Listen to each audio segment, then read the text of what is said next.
Hi, welcome back guys. This is your sensei, back with another fanfiction. This is the movie of What If Naruto Was a Prodigy and Got Harem. Now before starting, please give this video a like and subscribe to the channel if you want more videos like this. Now let's get into the fanfic. Betrayal, hate, anger, sadness. Those were the feelings that plagued Naruto all of his life. For 4 years he lived a life of hell. Defenseless. He had no idea why, but nearly everyone in Konoha hated his very existence. And he could do nothing about it. But those days changed the day he journeyed to Suna with the third Hokage and discovered a way to defend himself. It also led to an obsession.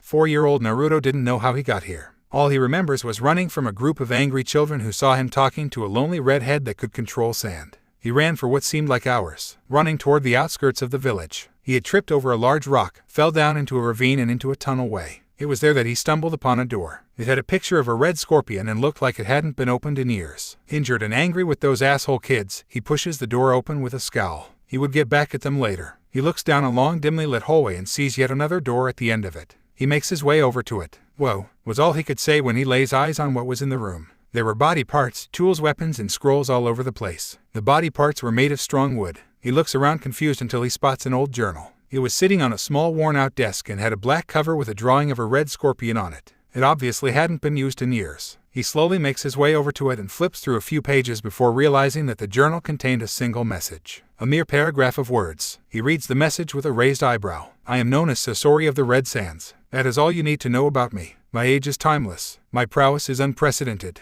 My power will be unrivaled. I am the master of the puppet techniques, killer of a Kage, soon to be immortal. I have delved deep within techniques that all others have feared to tread. I have left this room as a taunt to you arrogant Suna shinobi. Hey, no doubt someone will stumble upon this room and use the puppets here to strengthen their own, and I have left the means to do so. And for that, Suna, you had better be thankful." Naruto smirks and drops the journal, not at all impressed with this Sasori's little message. "Too bad I'm not from Suna. Stupid Sasori team." He walks over to a simple-looking scroll and picks it up. "I'll become greater than even you. Stuck-up bastard," he says with a frown as he looks at what the title said. Basic puppeteer exercises. Naruto raises an eyebrow and continued to read. What he found intrigued him. Apparently Sasori used this room exclusively when he created his puppets and even as he trained as a rookie puppeteer. He spent countless hours reading through the scrolls of this room, and now it would be Naruto's turn. His interest grew by the second. He learned that in order to control the puppet, one required the skill to create chakra strings and complex finger movements. There were instructions at the bottom for beginners. He spent the next couple of days practicing the finger movements and the chakra exercises needed to create chakra strings. It went well despite his apparent lack of chakra control.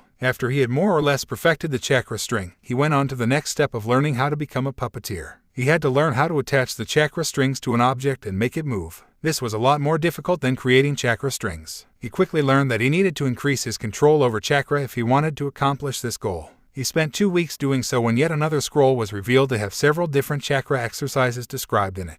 Naruto didn't know what compelled him to continue reading the scrolls on puppets or why he even spent so much time learning the steps to learn the technique, but he did. He just kept on reading through the scrolls, learning from the instructions left behind by some unknown shinobi of Suna, completely unaware of the power he was granting himself. 3 weeks went by and Naruto had succeeded in making an arm on the wall move and launch a barrage of senbon. He had even managed to use the arm to hunt. He was coming along quickly, his skill growing every day. By the end of the 4th week he was able to walk up and down the walls using his chakra. He was able to quickly and efficiently create and attach chakra strings to the puppet parts and bring them to life. He even had a pretty good grasp of what movements moved what on the puppet. He grins and opens his current scroll a bit further, proceeding to the next step. Step 22, creating your own puppet. Naruto grins. He didn't know it was even possible to create his own puppet. Then again, it should have been obvious. He read through the instructions on how to use the various tools needed to assemble a puppet of his own. Various screwdrivers, oils, mallets, hammers, and even a blowtorch lie about the room waiting to be used. Naruto grins again and looks around. There were various torsos, arms, legs, a few heads, a lot of different weapons including a large Zanbatsu and even some hair. He takes it all in, deciding what to use. He finally settles on a torso that would belong on a young teen, the large Zanbatsu and a large ball of yellow hair. 2 months went by. Naruto was covered in oil, dirt, and sand. This was by far the hardest thing he had ever indulged in. Creating a puppet was something that took skill. In time, he was up for most of the 2 months working on his custom puppet. "I hope Hokage Jiji isn't too worried about me," he says to himself as he makes the final adjustments to his puppet. The rate at which Naruto learned the techniques in the scrolls could have been described as prodigious. His brain soaked up the info with ease and efficiency. It was as if something within him provided him with the right type of deducing skills needed to learn quickly. He didn't focus on that though. He was currently reading yet another scroll as he tightened the joints and various other parts on his puppet. This one was a human anatomy scroll. He didn't really understand why a scroll such as this one would be in a room like this, but he figured if it was there then he perhaps should study that as well. "Ah, finally," says an excited Naruto as he finishes his puppet. It was a near-perfect replica of himself, only about 1.5 feet taller. He had the same blue eyes and wild yellow hair. He even had 6 whisker marks on his cheeks. His jaw was segmented so it could open wide enough for various projectiles such as kunai shuriken and senbon needles. The left forearm was a wide cylinder that held senbon and poison gas, while the left arm split in half and a spinning demon wind shuriken attached to a rod extended out. On its back was the large Zanbatsu and a long fox tail. The tail was segmented and covered in yellow hair. It was twice as long as the puppet is tall. It held shuriken, kunai, and senbon, all dipped in a powerful poison he discovered near the back of the room. It was dressed in a tattered black cloak. That's all he had to work with at the moment, but he planned on changing that. He flexes his fingers and attaches the chakra strings to the puppet to test out his kill and its maneuverability. It immediately comes to life with various clicking sounds. Naruto moves his fingers a bit and the puppet slowly rises to its feet. He grins at his creation. He does a few test movements, causing the puppet to take a couple of steps forward. He smiles. Not bad for his first time. "I'll call you Fox Naruto," he says as he pockets the anatomy scroll. The puppet clicks a few times. Naruto smiles and looks around the room. There was so much he still needed to learn. He knew that. He wanted to learn. He craved it. He walks over to the back of the room, his new puppet, Fox Naruto, taking clumsy steps toward him as Naruto continued to move his fingers and control it.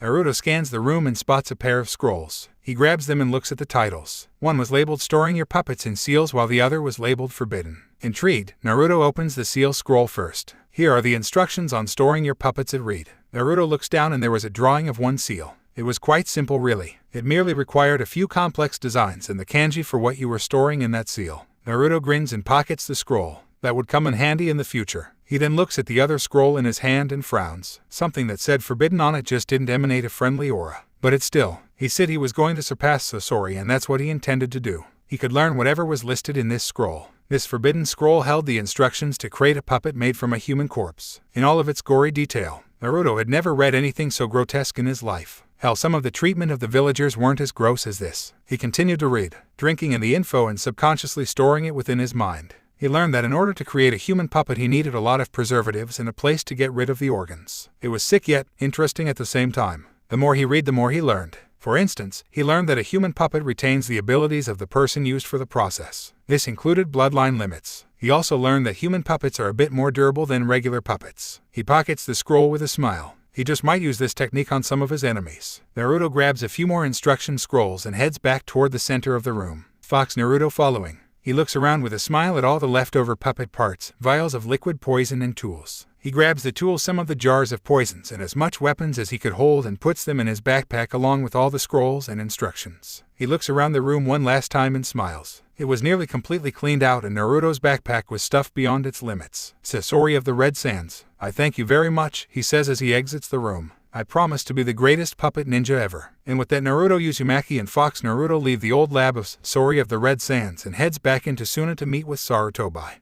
Sarutobi, the third Hokage of Konohagakure no Sato, was panicking. It had been nearly 3 whole months since Naruto had vanished. He was supposed to be back in Konoha 2 weeks ago, but he wasn't about to leave the blonde boy. He knew Naruto must have gotten caught up in something, especially after the young boy by the name of Gaara informed him that Naruto was chased away by a group of mean kids because he had said hi to him and said his sand was cool. Sarutobi could still feel the happiness that was radiating from the redhead. The poor boy was living a life just like Naruto, it seemed. Suddenly a series of clicking behind him causes him to spin around. What he sees causes him to gasp. "Hey Naruto?" he asks. "I'm right here, Hokage Jiji." "That's Fox Naruto." Sarutobi turns to the left and sees none other than Uzumaki Naruto standing on a boulder in front of him. His clothing was torn and dirty and his eyes were half closed. He was grinning with his arm extended and his fingers twitching and jerking. Sarutobi turns back to Fox Naruto and examines it closely. He gasps a second later, "Like a Hokage Jiji. I created it myself. It was awesome. I found this old puppet room and learned from the scrolls there." Naruto has his puppet leap over the Hokage and take its position next to Naruto. Sarutobi was speechless. Naruto had learned a Suna technique to this level in a mere 3.5 months. It was unheard of. On top of that, he had created his own puppet. "And Naruto, cool huh? Now I dare any stupid villagers to mess with me." Naruto leaps down to face the Hokage with a tired smile. Without another word, the two then make their way to the exit of Sunagakure. Neither of them notices a small reed head spying on them from a tree with sad smile. The boy sighs sadly before vanishing in a swirl of sand.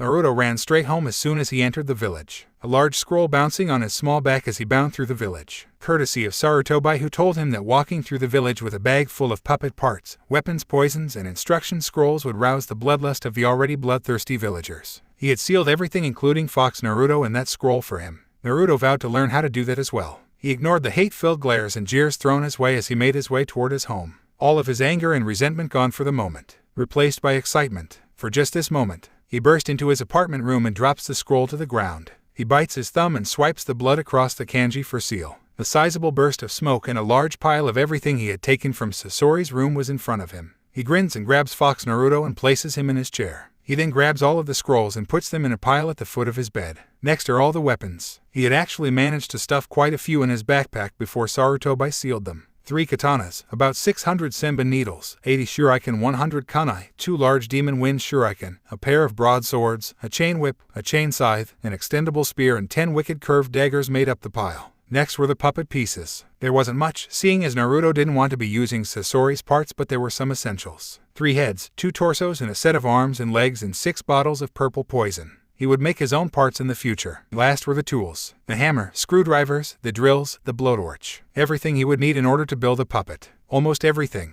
He needed more tools and supplies, an issue he would address later. There was also that scroll on human puppets. Should he do such a thing? Turn someone into a puppet? For now he didn't have an answer, and worry about that later. I got work and training to do, he thought excitably. Over the next 6 years, Naruto became an enigma. He completely enthralled himself in the studies of the puppeteer and hardly left his apartment. He worked tirelessly day and night, getting stronger. Sasori's message was taped to his wall, taunting him, forcing him to grow stronger. He completely isolated himself from the civilization that scorned him so terribly. He never once created another puppet, but he did create several different installations for Fox Naruto. Controlling the puppet became second nature, so well developed that it looked like the puppet possessed a life of its own. Naruto hardly had to move anything to get the puppet to follow his commands. He spent countless hours reading through the scrolls, learning constantly, and it seemed the more he learned, the more possibilities that revealed themselves. The art of the puppeteer was truly a treasure to discover. His skills skyrocketed. By the end of his second year, he was able to control numerous items at once, one for every finger. This alone meant that Naruto could control Fox Naruto with a single finger. Over the years, his apartment became a spitting image of Sasori's room. Homemade puppet parts, weapons, and tools hung on nearly every inch of the wall. He took to growing herbs for his poisons and even had a little forge in his kitchen floor, and since he lived on the top floor, no one really noticed any smoke. He ventured out every once in a while and stole whatever he could get his hands on.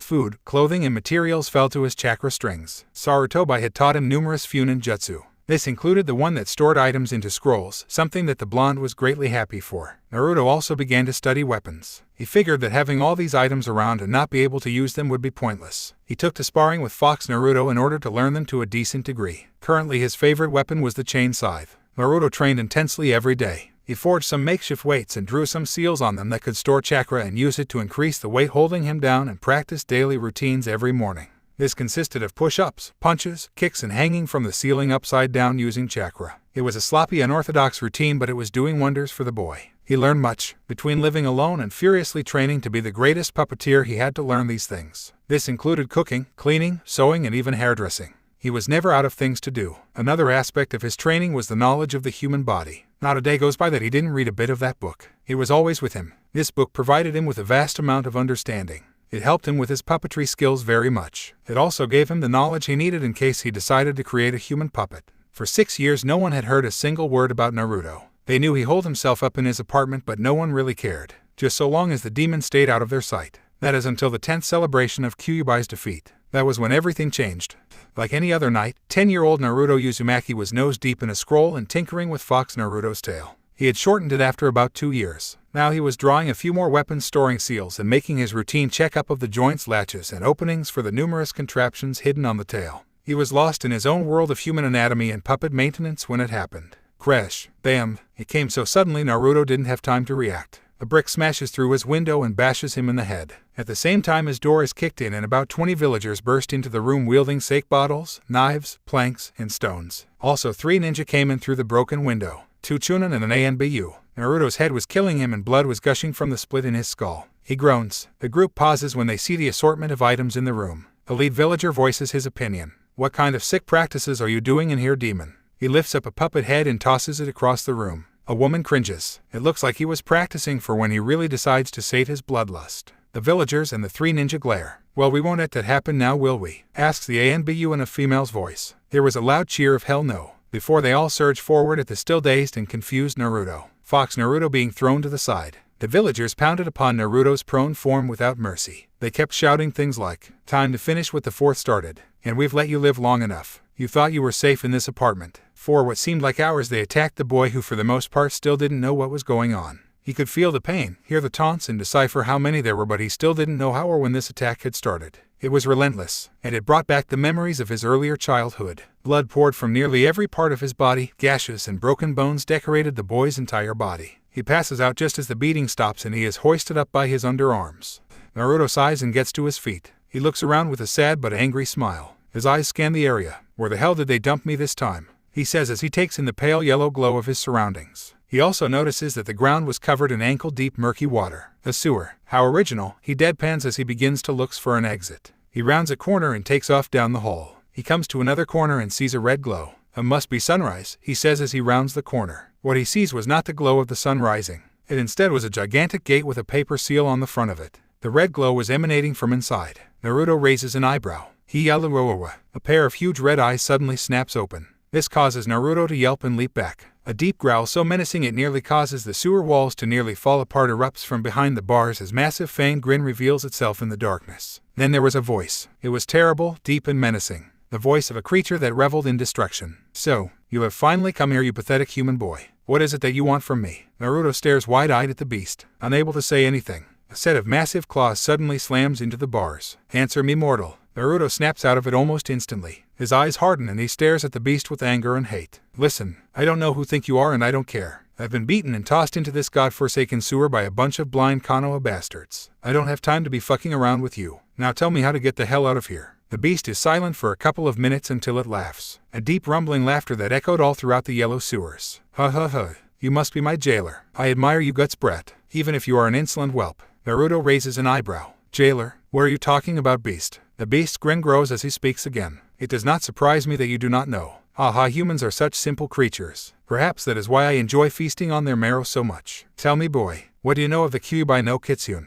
Sarutobi was walking through the village, enjoying the festival. He was in a great mood. This was a day he didn't have to worry about paperwork. All around him there was activity. Everyone was celebrating the defeat of the Kyuubi no Kitsune 10 years ago. This brought him to another thought. Naruto Uzumaki hadn't shown up to visit him in a year. He hoped the boy was all right. It wouldn't be until the next day that he would become aware of the situation unfolding in the slums of Konoha.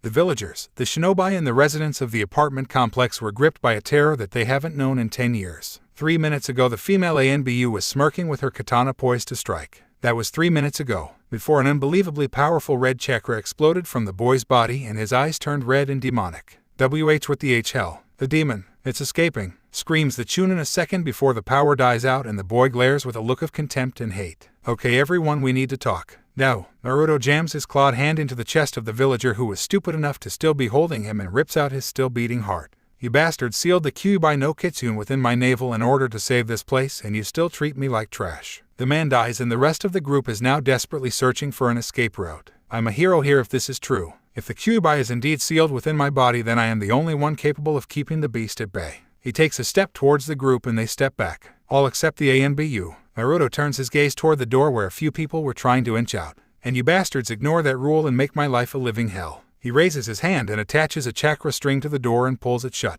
trapping the people inside. "Alone? With him? Why is that? And it better be the right answer." He turns his gaze toward the ANBU, tears beginning to form in his eyes. He raises his other hand and a string of crimson chakra shots out and connects to Fox Naruto. The ANBU gasps when the puppet comes to life and glides over to its controller. He jerks his finger and the puppet draws its Zanbatsu. One of the villagers decides to answer his question. He sneers and steps forward. "We treat you the way you deserve to be treated, monster. We know what you really are. The fact that your eyes are like that is proof enough. That boy was dead the moment you took him over Kyuubi." Naruto's teary eyes harden and without a word and a slight movement of his finger, Fox Naruto lunges and cleaves the man in half with its Zanbatsu. The ANBU gasps because the puppet moved at speeds that rivaled an elite Jonin. She didn't have time to think though, because with another movement the puppet's tail suddenly splits into 4 sections and wave after wave of senbon needles and kunai flew from it, killing the 2 Chunin and half of the group. Naruto shows no sign of remorse as he has his puppet lunge again, slashing and hacking the group of people apart with ease and brutality. They tried to run. They tried to scream. They failed. They were doomed. And the entire time this was happening, Naruto stared down the ANBU woman, tears streaming down his face. Wrong answer, he says as the last villager falls to Naruto's puppet. The ANBU glares and tightens the grip on her katana as the puppet rejoins Naruto at his side. Going to kill me next? Save the challenge for last, she asks. Naruto glares and his eyes return to normal, the red haze around him receding into his seal and the chakra string attached to Fox Naruto turning blue. He twitches his finger and the puppet suddenly spews a cloud of purple mist at the woman from its mouth. She didn't have time to react and the mist was inhaled. Ugh, what the? Naruto speaks again as he approaches the staggering woman, his voice normal again. I will not kill you. This time, he draws his own katana and lops off the woman's arm without a second thought. She screams out but her senses were too messed up by now for her to do anything about it. Return to Hokage Jiji and let him know that I am Naruto Uzumaki, puppet master of Konoha, jailer for the Kyuubi no Kitsune. My age is 10. My prowess will be unprecedented. My skill will be unrivaled. He reaches down and yanks the mask from the woman's face, revealing beautiful brown eyes and long purple hair. Tell Hokage Jiji that anyone who crosses me from now on will meet a terrible end and become one of my tools. The woman looks up with clouded vision, clutching the bloody stump of her arm.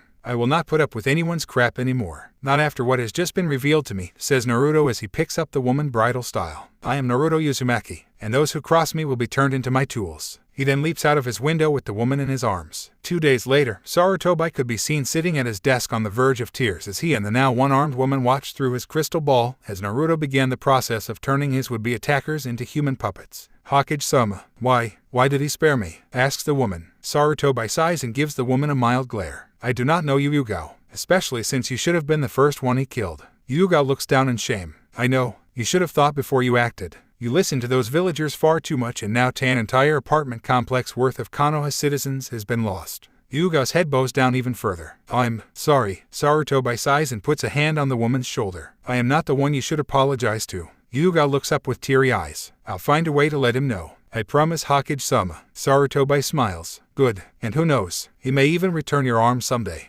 Yugao smiles a bit as she returns to watching Naruto. Hokage-sama, just where did he learn the puppet technique? Sarutobi smiles and says, I took him to Suna. He learned it there. I see. Still, human puppets. Just who did he learn from? Sarutobi gazes into the ball and sighs. He learned from the leftover findings of an infamous former shinobi of Suna. Do you mean? Yes. Naruto Uzumaki stumbled upon the old training grounds of Sasori of the Red Sands. I only hope that Naruto do not emulate the man too much. Yugao could only nod. 5 months later, the apartment complex came back to life. But there was one key difference. The people that now guarded the now large home of Naruto Uzumaki were no longer alive. Their arms and legs were segmented and their skin was the color of stained wood. They wielded numerous weapons and wooden hands built into the building at numerous points controlled them with the help of a layer of chakra-storing seals, sensor seals, and security seals. They had become Naruto's guards, his tools, his security puppets. Anyone who gets too close to this place now better be on guard. Those seals pick up on chakra and ill intent. The second they get within 2 feet of this place, my puppets will attack. Naruto smirks and flops down into his bed. Fox Naruto clicking a few times before becoming silent and dropping to the floor. For the first time in a long time, Naruto Uzumaki felt safe. He closes his eyes as visions of stronger human puppets began to dance around in his mind. I wonder if Sasori is still alive. If so, then he better be prepared for the day we meet. I might make him my tool if he isn't careful. Naruto falls asleep with this thought, an obsession beginning to form in his 10-year-old mind.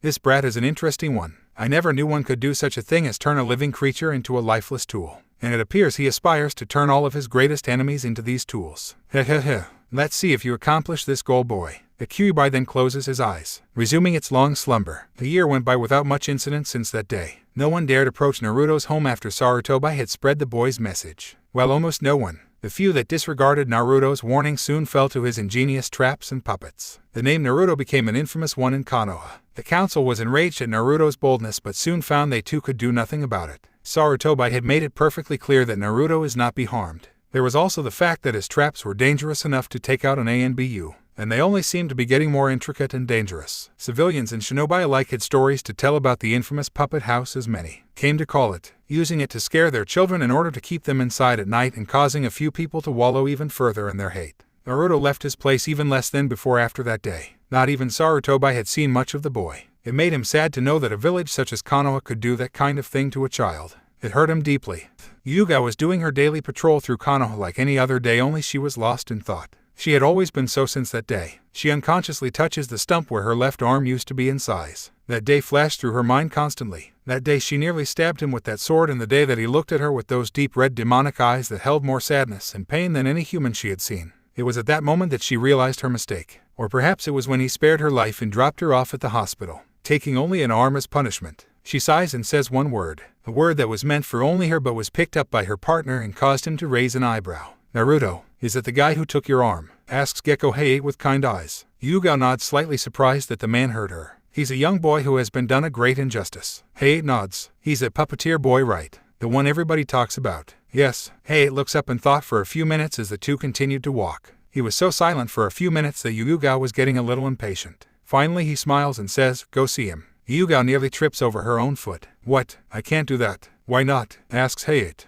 Hyuga looks at the man with a bit of a glare. Naruto is an infamous word in Konoha for a reason. "I'm not risking those traps of his." Hayate frowns a bit and says, "I think you're just scared to face him." "What? You told me yourself. Naruto took your arm a year back. You also said something about a great injustice. I'm guessing that you were part of this injustice and that's why your arm is missing. This draws me to conclude that you're afraid of what he'll say if you were to finally apologize to him." Hyuga looks at Hayate and mentally curses him. His deducting skills were too good for his own damn well-being. "Fine, I'm afraid to face him. It is well known that Naruto is distant from other people, and he very well should be," says Hayate. Hyuga nods, but it's not just that. Naruto has been forced to resort to killing at such a young age. He trusts no one and he's quicker to add to his puppet collection than he is to listen. "All valid points. You are absolutely right," says Hayate. Hyuga was going to say something else but was cut off by the man next to her. "But you forget one simple thing, Hyuga Yuzuki." "Oh yeah, what's that?" Hayate smiles and puts a hand on her shoulder. "Naruto spared your life that day. He must have some bit of faith in you, somewhere." And with that he leaps away.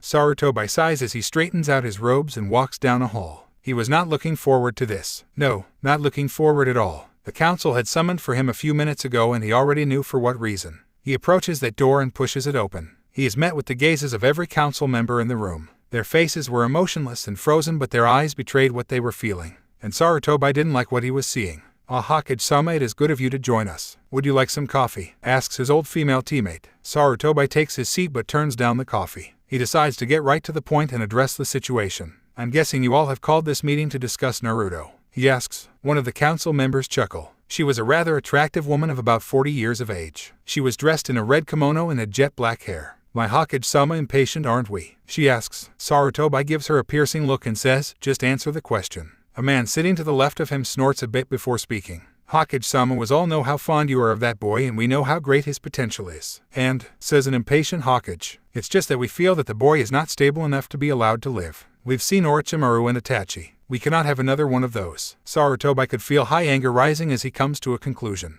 And it only rose higher once his conclusion was solidified. "We know you care for that boy despite his demon heritage, but he cannot be allowed to live." Hayashi Hyuga, clan head of the Hyuga clan and member of the council, stands up with a smirk. "That is why we have come to a decision to eliminate the boy." Sarutobi's eyes widen. "You sent assassins." They nod, but not just any assassins. Hayashi-sama has sent a team of highly trained Hyugas to deal with him. Nothing will get by their eyes. By now Sarutobi was growling. "They should be arriving at their destination right about now," says the black-haired woman. Sarutobi slams his fist into the table. "You fools, do you know what the fuck you have done?" The council recoils a bit, and then explodes into a mass of undignified yelling.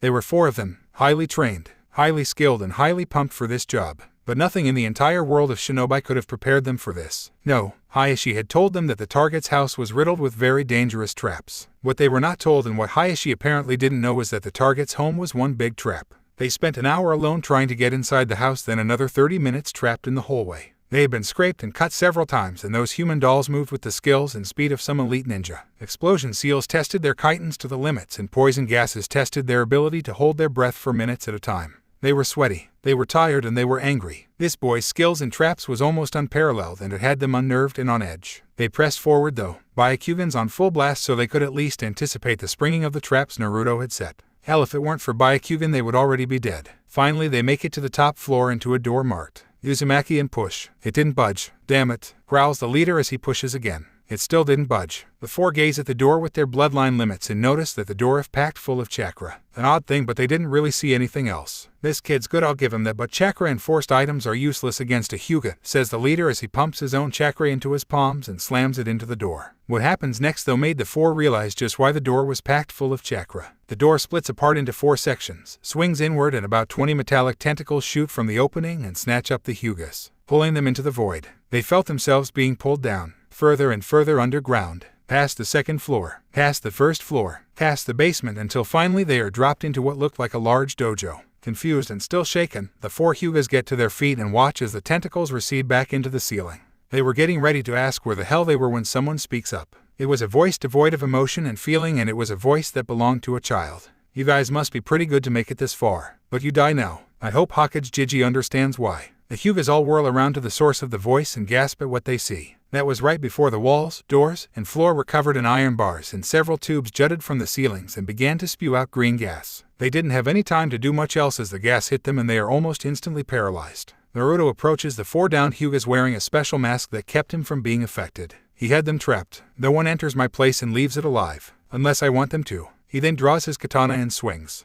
Hyuga was standing in front of Naruto's home trying to find the best way to approach it without getting filleted by his puppet's guards. She had looked all around the former apartment complex but still couldn't find a decent way in. She contemplated just going in the front since it looked like the traps there had already been activated. There were even a few broken puppets. Finally, after a few more minutes, she takes a deep breath and decides to walk calmly up to the front door. "Damn, what the hell?" screams Hyuga as the front door is suddenly blasted out and nearly takes her head off. She had to bend completely backwards in order to avoid the flying piece of wood, a task that had her back screaming in protest. She gets back to her feet and brushes a bit of dust out of her eyes. "What the hell was that?" she says as she focuses her attention back at Naruto's front doorway. She gasps at what she sees. Naruto emerges from the doorway with an expressionless face, his wild blonde hair tied up in a waist-long ponytail. Hyuga notices that he had grown a little taller, his deep blue eyes having gained the attributes of a seasoned warrior, someone that has killed numerous times. His muscles were coiled and defined, ready to spring into action at a moment's notice. He was dressed in a pair of baggy torn-up orange shorts and an open orange jacket.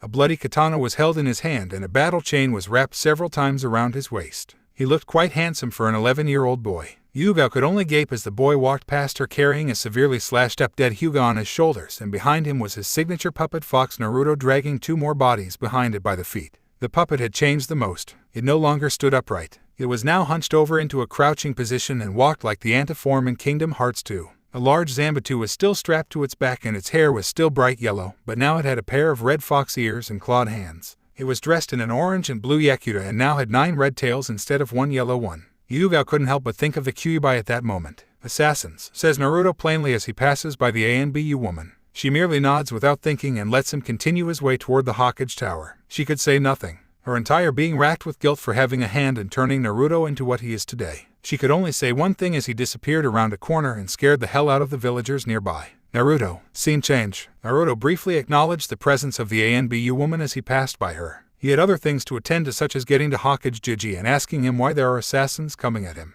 Not that he cared, especially given the nature of the assassins. It only meant a powerful new puppet. He ignored the frightened cries of the villagers or the shouts from the shinobi as he made his way toward the Hokage Tower, dragging the bodies of 3 dead Hyugas behind him.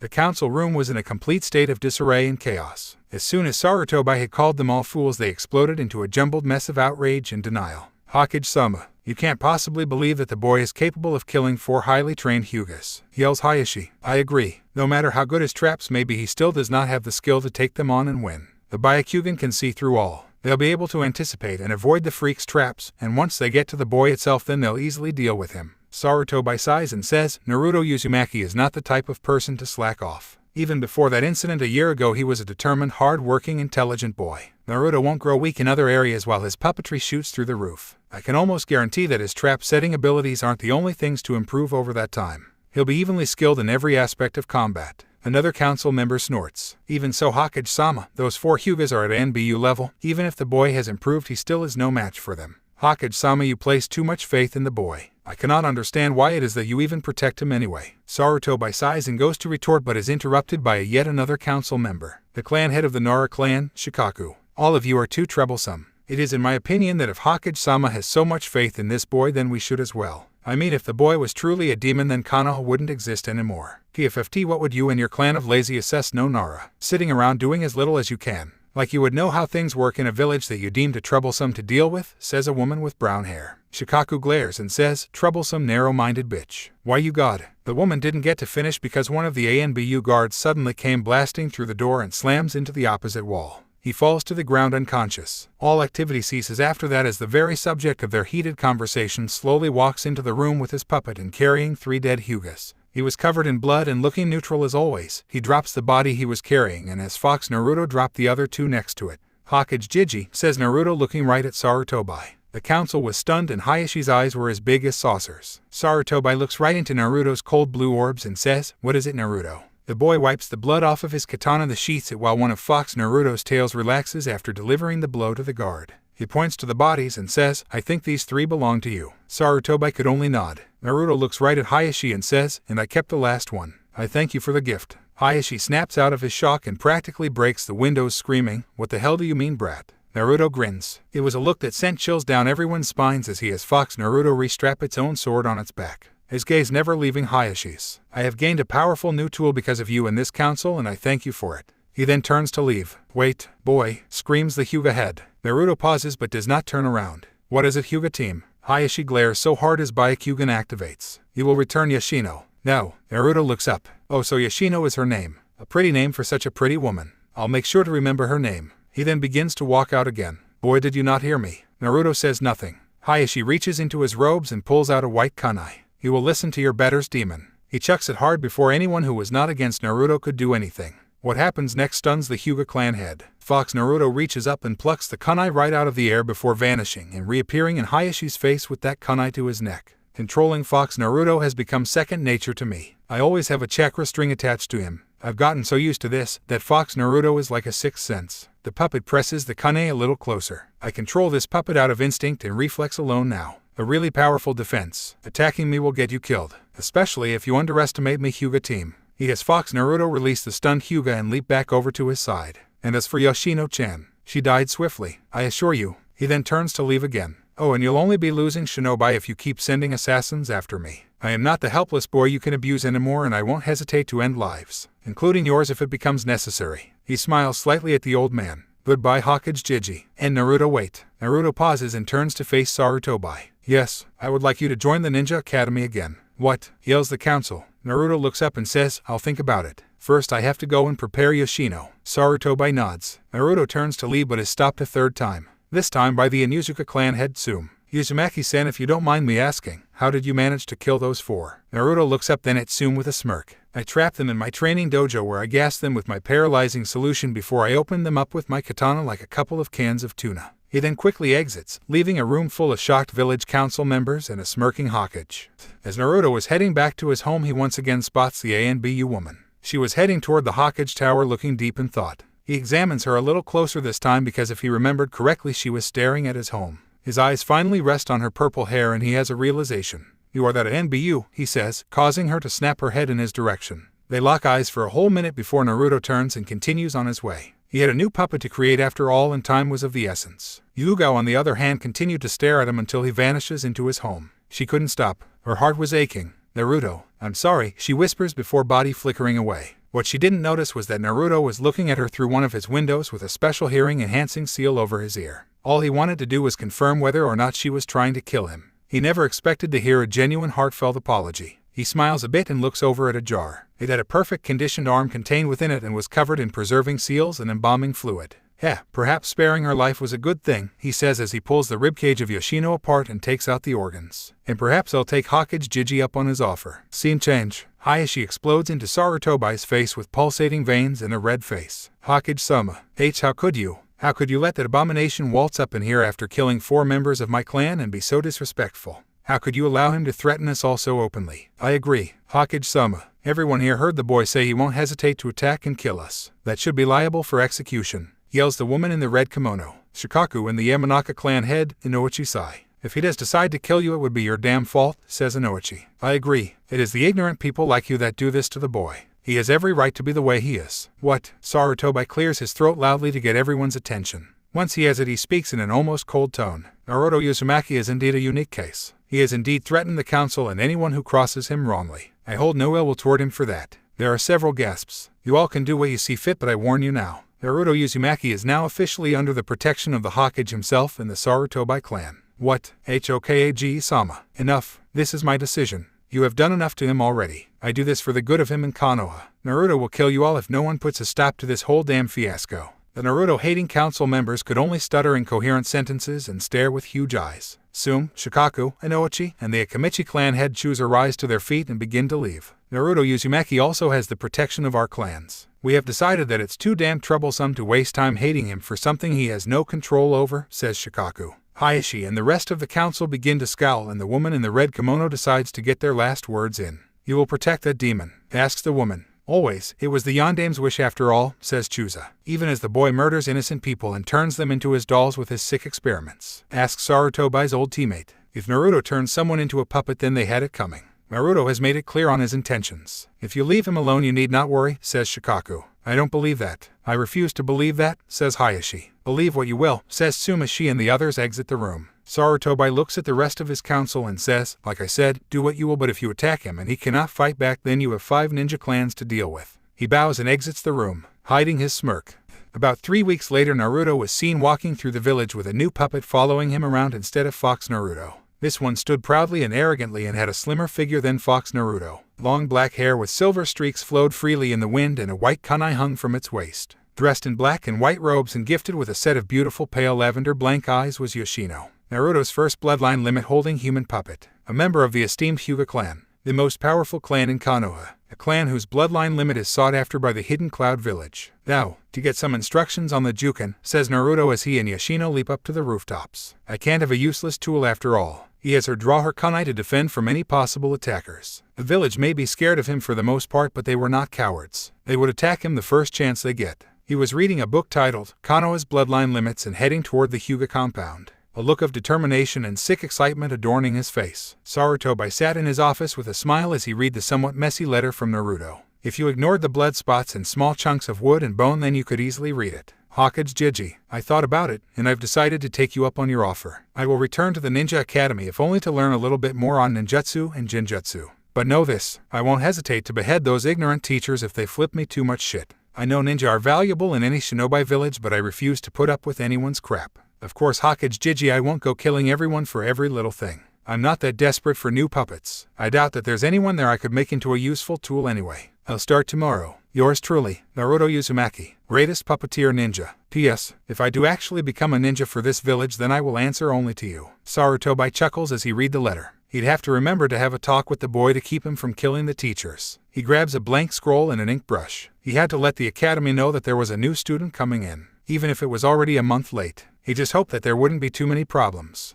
The Hyuga clan was in an uproar. It had been 3 weeks since Naruto killed 4 Hyugas and had the nerve to make one of them his puppet. The council was not very happy to hear that part of Hayashi's report. Naruto Uzumaki had control of the Juken. He possessed the Byakugan. It was inconceivable to them. The whole clan soon heard about what Naruto had done. Some were quite impressed with the boy. He had taken out 4 very powerful main branch members of the Hyuga and made the bloodline limit more or less his own. However, as many as there were people who now respected Naruto, there were about 10 times more who hated him. Hayashi had banned anyone of the Hyuga clan from associating with him, and any who disobeyed his orders would be killed on the spot. The Hyuga Council began searching for a powerful Hyuga in order to train he or she exclusively so they could kill Naruto. Hayashi had made a speech 2 hours long explaining to the entire clan that Naruto, the Kyuubi monster incarnate, was stealing bloodline limits and murdering innocent people. He even told them how the demon has brainwashed the Akimichi, the Inuzuka, the Nara, the Yamanaka, and the Sarutobai clans. He had told them how they had to train 3 times as hard in order to do this demon in the future. He had the Hyuga clan on high alert that day, but they were so caught up in their worry and fear that they didn't notice as 2 figures slunk their way toward the Hyuga scroll room.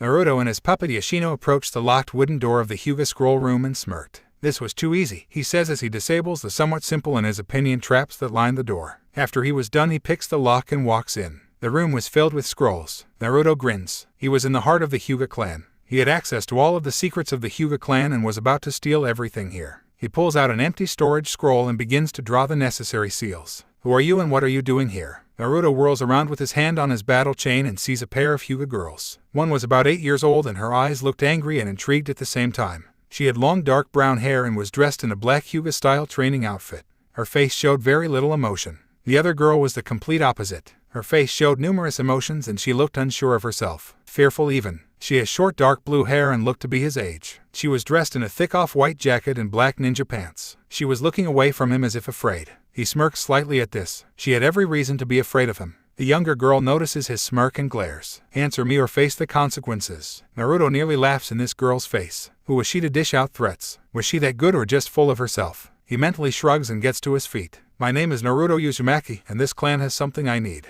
Naruto barely heard the older girl gasp. I see, says the younger girl. What is it you are searching for? Are you looking to learn how to use that puppet of yours to its full potential? Naruto smirks. This girl was more intelligent than a kid her age should be. You realize that you won't be able to utilize the Byakugan, she says. Naruto shrugs. It is not the Byakugan I care about. I need to learn the Juken and any other Hyuga fighting style. Your eyes' abilities are useless to me. The younger girl raises an eyebrow. I see. You wish to master the Juken through Yoshino. Since she is a puppet, she wouldn't be able to do the Juken if the controller does not know the proper movements. Exactly, says Naruto. Now if you have no more questions, I have little time. He crouches back down and continues drawing the seal on the scroll. But there is still a couple of problems, Uzumaki, says the girl. Naruto looks up at her. And what are those? He asks. The girl smirks and says, you cannot master the Juken if you cannot use the Byakugan. If you do not have the Byakugan, you do not have the ability to see the chakra coils or the Tenketsu. Naruto looks up. I don't need to see the Tenketsu in order to learn the movements for the Juken. So it is an irrelevant issue. The girl sighs and says, fine, and turns to leave. The older girl was still looking down at her feet and pushing her fingers together nervously. Come Hinata. Father waits for us, says the younger girl in a firm but caring voice. Hinata nods and gives Naruto one last look before turning to leave. Good luck, Naruto-kun, she says in the faintest of whispers. Naruto HNS in response, stunning the girl. Hinata, come on, we must not be late, says the younger girl as she pokes her head back into the room. Hinata nods, her face crimson and riddled with shock as she shuffles out of the door. The younger girl gave Naruto one last look before saying, 5 minutes, and then leaving. Naruto smirks. He wouldn't need that much time. Hanabi Hyuga didn't really know why she was letting that boy get away with what he was doing. Perhaps it was a deep-seated respect after hearing what he is capable of. Or perhaps she was interested in whether or not he could really learn how to use a Hyuga puppet in the art of Juken. She shrugs as she flops down into her bed. It was in the past already and she had to prepare for the chaos that is sure to follow Naruto's actions. Hinata was lost in thought. Or perhaps she was spaced out as she usually was. Hanabi didn't really pay much attention anyway. She closes her eyes and sighs. Sometimes I wish I was not from such a prestigious clan. Scene change. Naruto walks into his room with a smirk and flops down onto his couch. He had just got back from the Hyuga scroll room and was feeling quite satisfied. He didn't even have to kill anyone to keep them quiet. He bites his thumb and opens up his storage scroll. Without a word, he smears the blood on the seal and a large puff of smoke follows, revealing the contents of the Hyuga scroll room. He smirks. Time to get to work, he says to himself as he opens the nearest scroll. This was a scroll that explained a bit about the Hyuga clan and its origins. He tosses it aside a minute later. The history of the Hyuga clan interested him very little. He opens another scroll and sees that this one is a family tree. He also tosses this one aside. 5 hours went by and it was now late evening bordering on night. Naruto was slightly frustrated.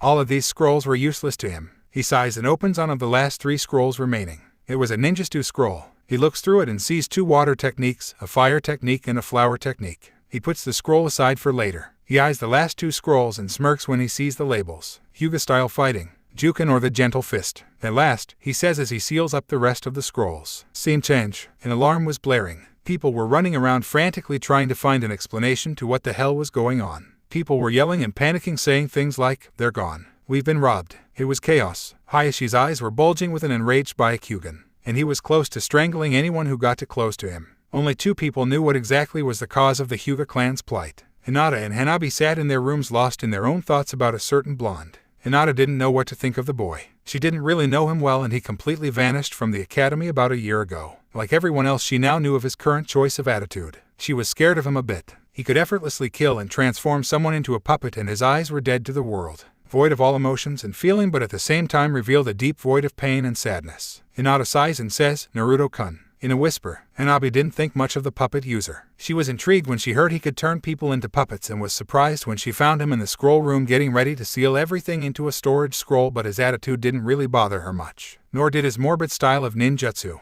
If anything, she was fascinated by it. Puppetry was something she had never heard of. She closes her eyes and another pair of distraught Hyugas rush past her room. Uzumaki, you interest me, she says. But the Hyugas are all nothing but fucking talk, screams Naruto as he slams the Juken scroll into the wall behind him. He spent 2 hours studying that scroll and breaking down the instructions and fighting style, and he came to one conclusion. Hyugas are weak. He had discovered after reading that scroll that the Juken is the only thing that gives the Hyugas any form of fighting ability. That and the Byakugan. They rarely used ninjutsu or genjutsu or weapons for that matter and depended on Byakugan far too much. The Juken wasn't all that hard to memorize and they only had 2 special attacks, Kiten and the 8 Trigram's 64 palms. He copied the instructions for these 2 attacks along with the method for using chakra to do internal damage down and sealed the scroll up with the rest. The Hyuga ninjutsu scroll however sat at the end of his bed. If they don't want it then I'll be glad to take it and use it for myself, he had said. He grabs the storage scroll and leaps out of his trap-rigged window and onto the ground below. The Hyugas can keep their useless junk, he says as he walks back toward the Hyuga manor. Scene change. It was night now and Yuuga was still sitting in the one spot she had been since earlier that day, at the top of the Hawkage Tower. She was lost in thought, all awareness of the world around her completely gone. Thoughts of Naruto still racing through her head. How was she going to approach him and apologize? Especially after all this time. How could she face him now? Hell, even if she did manage to gather the courage to face him, he'd probably just scoff and tell her to save her pointless apologies. After all, it's not like severe changes of heart like the one she had gone through happen all the time. If anything, Naruto was a paranoid but intelligent boy. He wouldn't just accept her without any questions. Then again, he did spare her that day. But perhaps it was merely so she could deliver his massage to Hokage-sama. She cringes at that. Had he really only spared her out of necessity? She was filled with so many unanswered questions. So much doubt. So much fear. Uncertainty. She sighs and looks up at the moon, ignoring the distant blare of the Hyuga Manor security alarm. Her hand unconsciously resting on her stump. Izumaki-san. She mumbles before closing her eyes. I have to apologize for the wrong I have done you. Time skip. The next day Sarutobi awoke to a scene of all hell breaking loose. The area near the Hyuga compound was all chaos. Shouts and screams and people doing jutsus echoed all throughout the village and a huge crowd was watching, jeering one opponent while cheering on the other. He practically flies over to the area and sighs at what he sees. Yeah,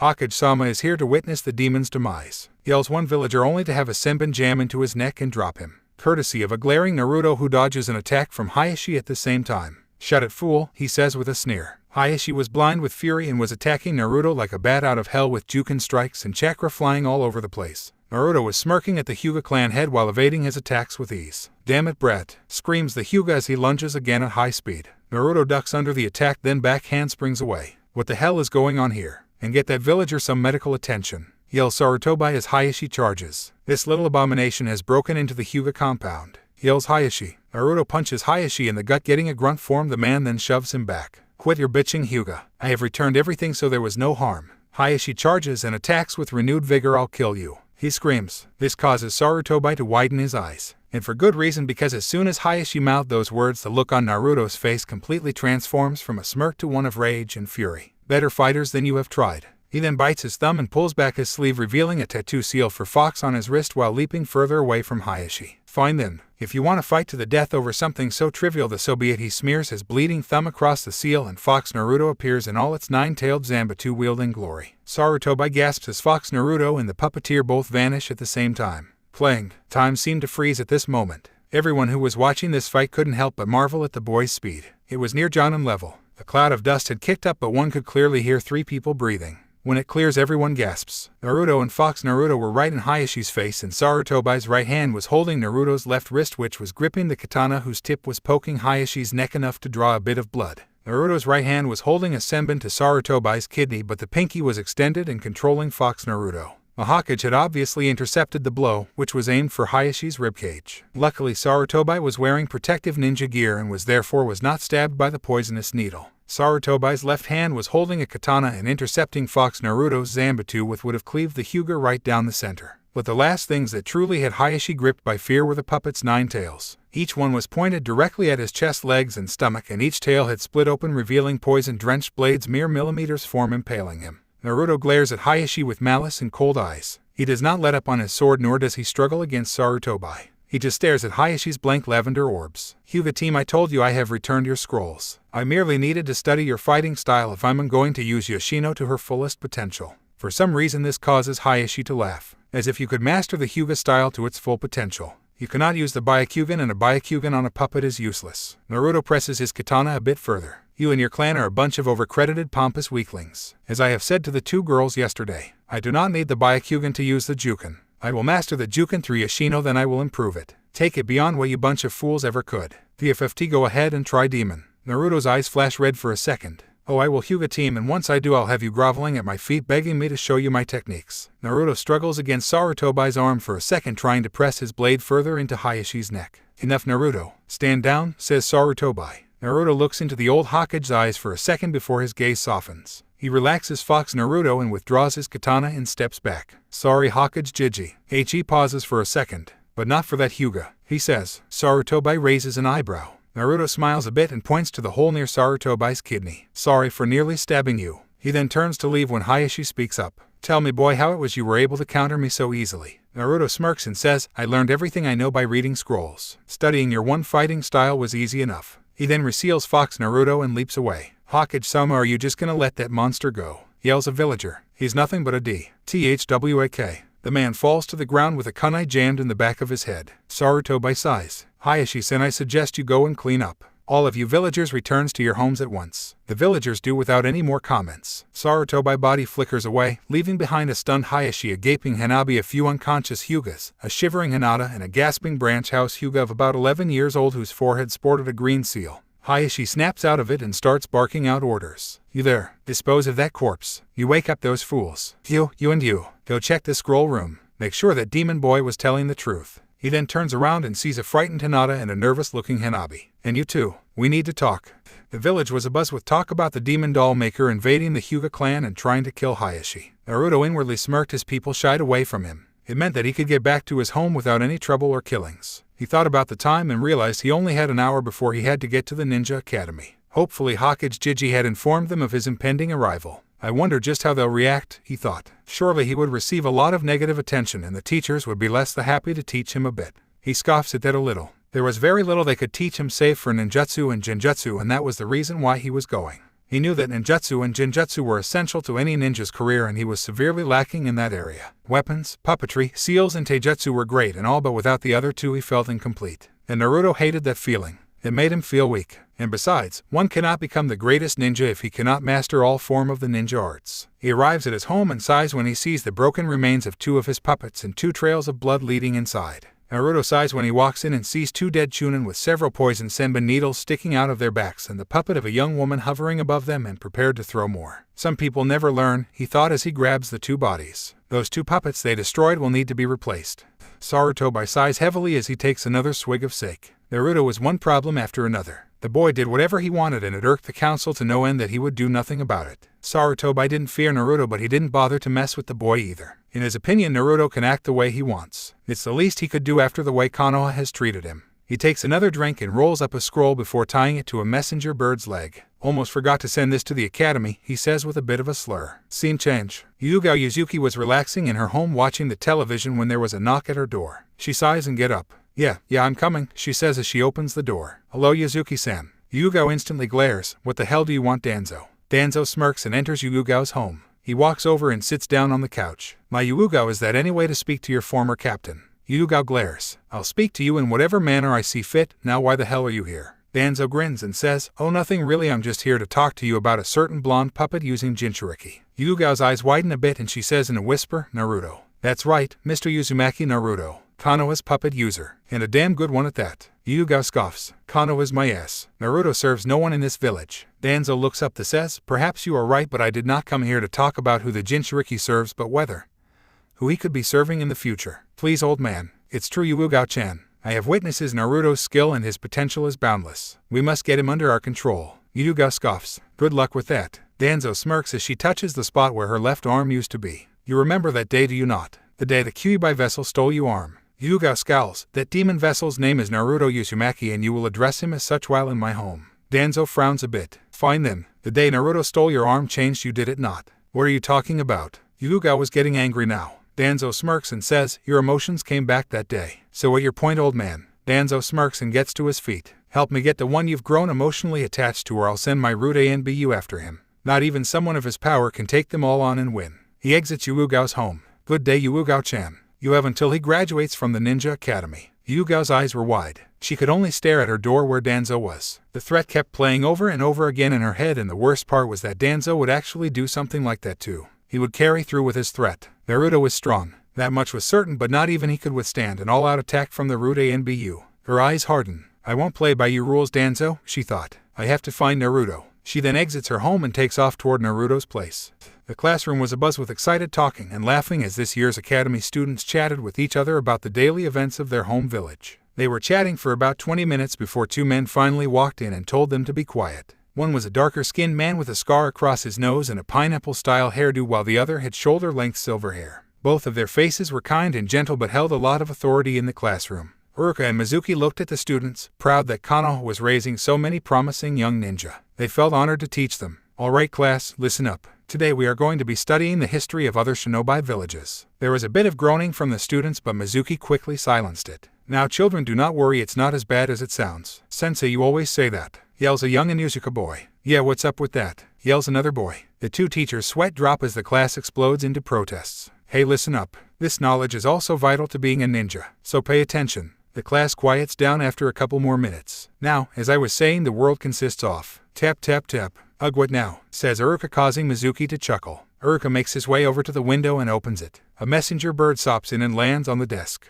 It's from Hokage-sama, he says as he takes the scroll form the bird's leg and opens it. What's it say, sensei? Asks a young Akamichi. Uruka smiles and says, it appears we have a new student on his way here. He reads the scroll a bit more. It says that this new student has trained in solitude for a while and needs to learn a bit more on ninjutsu and jinjutsu. What's his name? Asks a pink-haired girl. Uruka reads further, then drops the scroll with a gasp. Oh no, it's… Before he could finish, the door to the classroom opens and a reasonably short blonde kid with 3 whisker marks on each cheek steps in. His arms were crossed and his pants and shirt were bright orange. He had a katana, a spear and a battle chain on him and a tattered blue open cloak. Everyone in the classroom gets one good look at the boy and recoil in a bit of fear. Only one person had the courage to speak in the presence of this boy. He was a young Uchiha boy who looked just as emotionless at the blonde before the classroom. He utters 2 words and 2 words alone, words that would soon send the classroom into disarray and chaos, for they too knew of what this boy is capable of. Uzumaki Naruto, says the young Uchiha. Naruto was never a guy that reveled in the terror of others, nor did he ever actively seek to terrorize those who have not wronged him yet. But he had to admit to himself as he looked upon the fearful faces of the students before him that it felt pretty liberating to some degree. Of course, there were still the few that were boldly facing his presence without any hint of fear, and he felt a bit of respect for those 4. The Uchiha didn't surprise him much. Of course, the boy didn't fear him.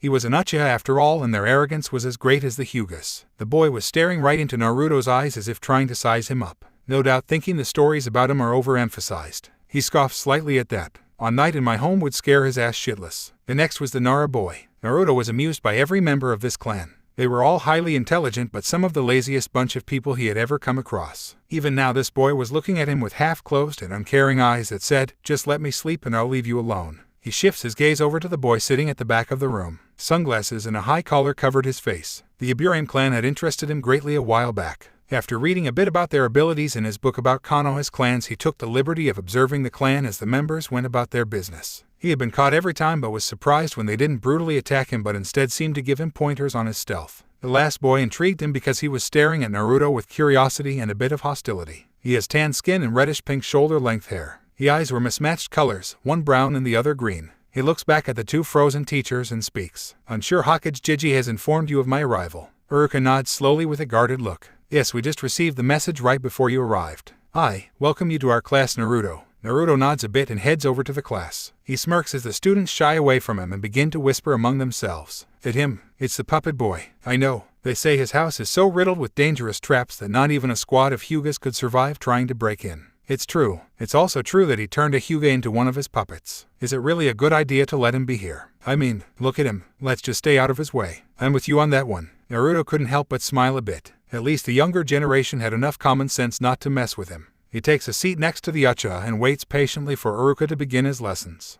Yuga sighs in frustration as she leaps over another house. Of all the times to virtually vanish off of the face of the elemental nations, why did Naruto choose today of all days? She looks around almost frantically. Danzo's threat hung over her like an ornament of dark mockery. She was worried for Naruto, although some part of her told her that she shouldn't be. After all, this is the boy whose trap-setting skills and knowledge of poisons borders on Sannin level. Naruto, I have to find and warn you, she says as she lands on the ground in the central marketplace. Warn Naruto of what? Yuga spins around and sees none other than Sarutobi looking at her with a raised eyebrow. Yuga bows. Hokage-sama, I didn't expect to see you here, she says with a voice full of surprise. Sarutobi chuckles and says, even I deserve a bit of downtime. Now, what's this about Naruto? Yuga looks up and says, Danzo of Root is after him. Sarutobi looks up. I see, well follow me, I know where he's at right now. Yuga breathes a sigh of relief and follows her leader towards the ninja academy.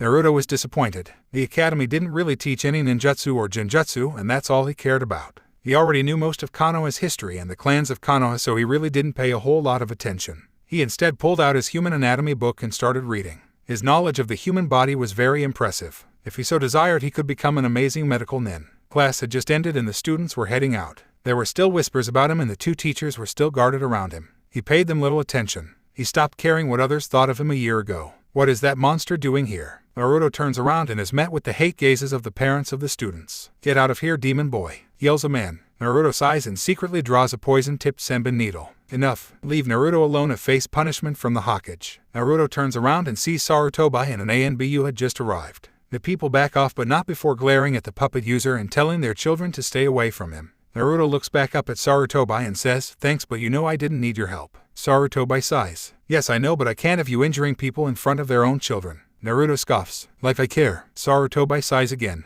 "Anyway, I have something important to tell you. Or rather, Yuugao-chan here does." At the mention of her name, Yuugao removes her mask and looks directly into Naruto's eyes. Naruto raises an eyebrow in slight surprise. "All right then, follow me," he says to the two ninja. "There might be a few nosy eyes around that I don't want spying on us." In the bushes, the Uchiha and the tan-skinned boy flinch. Sarutobi nods, also knowing who was present, and places his hand on his shoulder. "Where to?" he asks. Naruto smirks and says, "My place." Sarutobi and Yuugao look at each other before vanishing with Naruto. They appear at the doorstep of Naruto's home a minute later and have to duck as two Chunin suddenly lunge from the roof. Naruto does a few finger movements and the puppets return to their posts. "Sorry about that, NBU-san. I still trust you very little, so I have not added you to the non-enemies list on my I-quote-D seals." Yuugao merely nods. Naruto approaches the stairs with Sarutobi and Yuugao close behind him and eventually reach the door marked Uzumaki. He channels a bit of chakra into the door and pushes it open. Unlike the Hyugas who were dragged down to his underground dojo by one of his many ingenious traps, the door merely opens, revealing a small apartment room,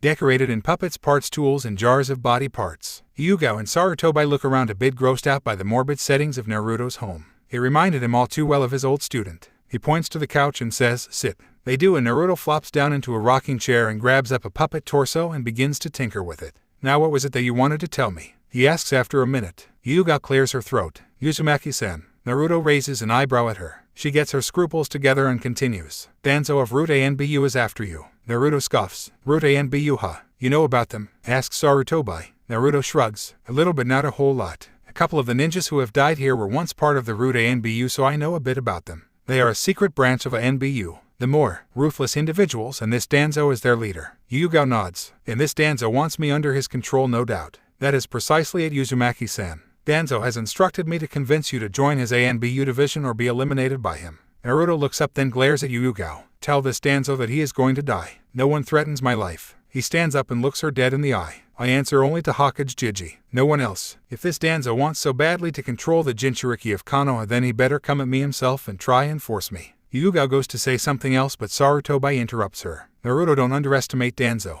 He is powerful." Naruto nods. "I underestimate no one. The day Danzo sends his ANBU after me will mark the day of his death." "How long do I have?" "Until the day you graduate from the Ninja Academy," says Yuugao. Naruto stands up. "Fine then." He heads into a back room, and Sarutobi and Yuugao could hear numerous clicking sounds and the clinking of metal and weapons. Just as Yuugao was going to ask Sarutobi what Naruto was doing, the blonde returns with a large bundle in his arms. He looks at the two ninja in front of him as if surprised that they are still there. "Naruto, what is that?" asks Sarutobi. Naruto drops the bundle and causes Yuugao's eyes to widen. The bundle unravels and reveals a new puppet. This one was huge, at least 7 feet tall, and had pitch black skin. It had the body of a very muscular man. One arm was covered in a huge gauntlet and a foot-thick giant clock's gear. The other arm wasn't connected to the body yet and still looked pretty normal. The upper half of its face was covered in a thick steel Roman-style helmet, and snow-white hair sprouted from underneath the helmet. It was dressed in a tattered black kilt and a thick white sash that went from its left shoulder diagonally across the chest and around the right hip before coming back up across the back.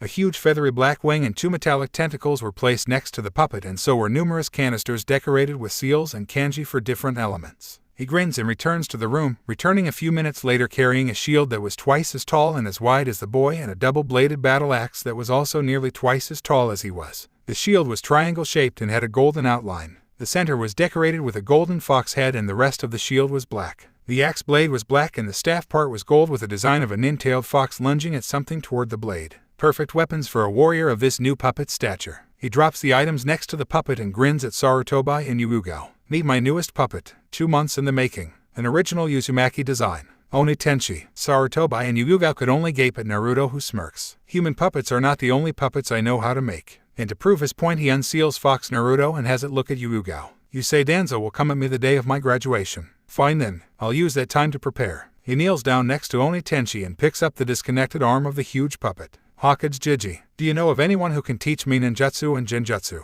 Someone I won't end up killing would be preferable. Sarutobi looks up as images of Tsume, Inoichi, Chusa and Shikaku dance through his mind, but before he could voice his thoughts, Yuugao speaks up. I would love to teach you Uzumaki-san. Naruto looks at her with a critical eye. Although he heard her apologize that one day he still was guarded. He doesn't throw out his trust foolishly. And why would you want to teach me Anbu-san? Aren't you the one whose arm I have taken? Yuugao nods slowly. Naruto stands back up and approaches the woman. He looks deep into her eyes, a mere 5 inches apart. Yuugao quickly became lost in Naruto's eyes. Eyes of the deepest blue she had ever seen. Eyes of a boy who has long since stopped caring about the world. Eyes of one who has dealt with a soul-gripping sadness. She felt something build up in her, a deep feeling in her stomach. At that moment all she wanted to do was embrace Naruto in a hug and comfort him forever. She refrained at the risk of getting jammed in the neck by a poison-tipped senbon needle. Naruto, as if sensing Yuugao's emotions, takes his eyes off of her and looks up. What is your name? I have seen you on several occasions and yet I do not know your name. Tell me Anbu-san and I will allow you to train me. Yuugao nearly smiles happily and she gets to her feet. None of them had noticed that Sarutobi had left with a smile. My name is Yuugao Yuzuki, former member of Root Anbu, instigator of the attack that changed you. A woman who is deeply and severely sorry for what she has done to you, Naruto. Yuugao ends her sentence with a deep bow. Naruto approaches again and lifts her chin with his fingers to look into her tear-brimmed eyes. Anytime someone should be bowing to me is when they are either begging for mercy before I kill them or because I control them. He as Yuugao stand back up and is a bit surprised to notice that she is only about a foot taller than he is. I am not killing you and you are not under my control. Therefore never bow to me, Yuzuki-san. Yuugao didn't know what to do. The way Naruto had said that sounded almost. No, it definitely wasn't that. Thank you, Naruto. Naruto nods. Now I'm sure in order to teach me ninjutsu you need 2 hands, am I correct? Yuugao nods. It's okay, Naruto. We'll figure something out. Naruto grins. I already have the solution to your problem. Yuugao looks at him confused. Naruto merely smirks and vanishes into his bedroom. He returns a minute later holding a jar. The jar was full of yellow liquid and glowing with numerous preservative seals. Yuugao widens her eyes when she sees what this jar was preserving. In my arm. Correct, Yuugao-san. The day I took your arm I kept it. It was also the same reason why you are still alive today. That day I found out about the Kyuubi and asked that group of dumbass villagers and shed some of my first tears. I saw your eyes. Eyes of a person that felt no hatred for me, no emotion at all in fact. I let you live because I felt you could redeem yourself. Regain your emotions as I lost mine.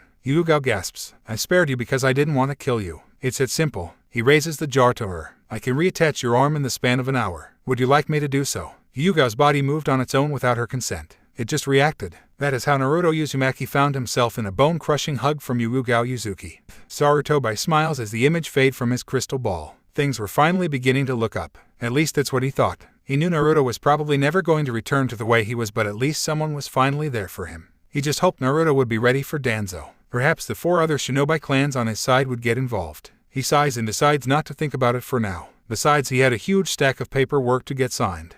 Sai calls Danzo. A second later, a young man seemingly melts from the shadows. How may I serve you? Asks Sai in an emotionless voice. I want you to keep an eye on one Naruto Uzumaki, the puppet user. Yes, he shows great potential. I want to observe him, keep track of his movements and make sure Yuzuki is doing her job. Sai nods but then asks another question. Are you even sure Yuzuki is going to cooperate? Danzo glares. She had better if she knows what's good for her. Now go. Do not get caught and do not try and enter Uzumaki's home. Sai raises an eyebrow. Danzo sighs and says, Uzumaki's home is riddled with traps so advanced they took our 4 highly trained Hyugas and numerous others over the past year. If you enter his home you will be killed. Ink drawings or not. Sai nods the bows. Now go. Hi Danzo-sama, says Sai before vanishing back into the shadows. Scene change. Yuugao sat on the couch and watches mesmerized as Naruto practices with Yoshino. The puppet was moving in patterns far more graceful than anyone living could move. Naruto was a prodigy of the puppet technique. That much was glaringly sure. His weapon skills were also really great and so was his taijutsu and seal making.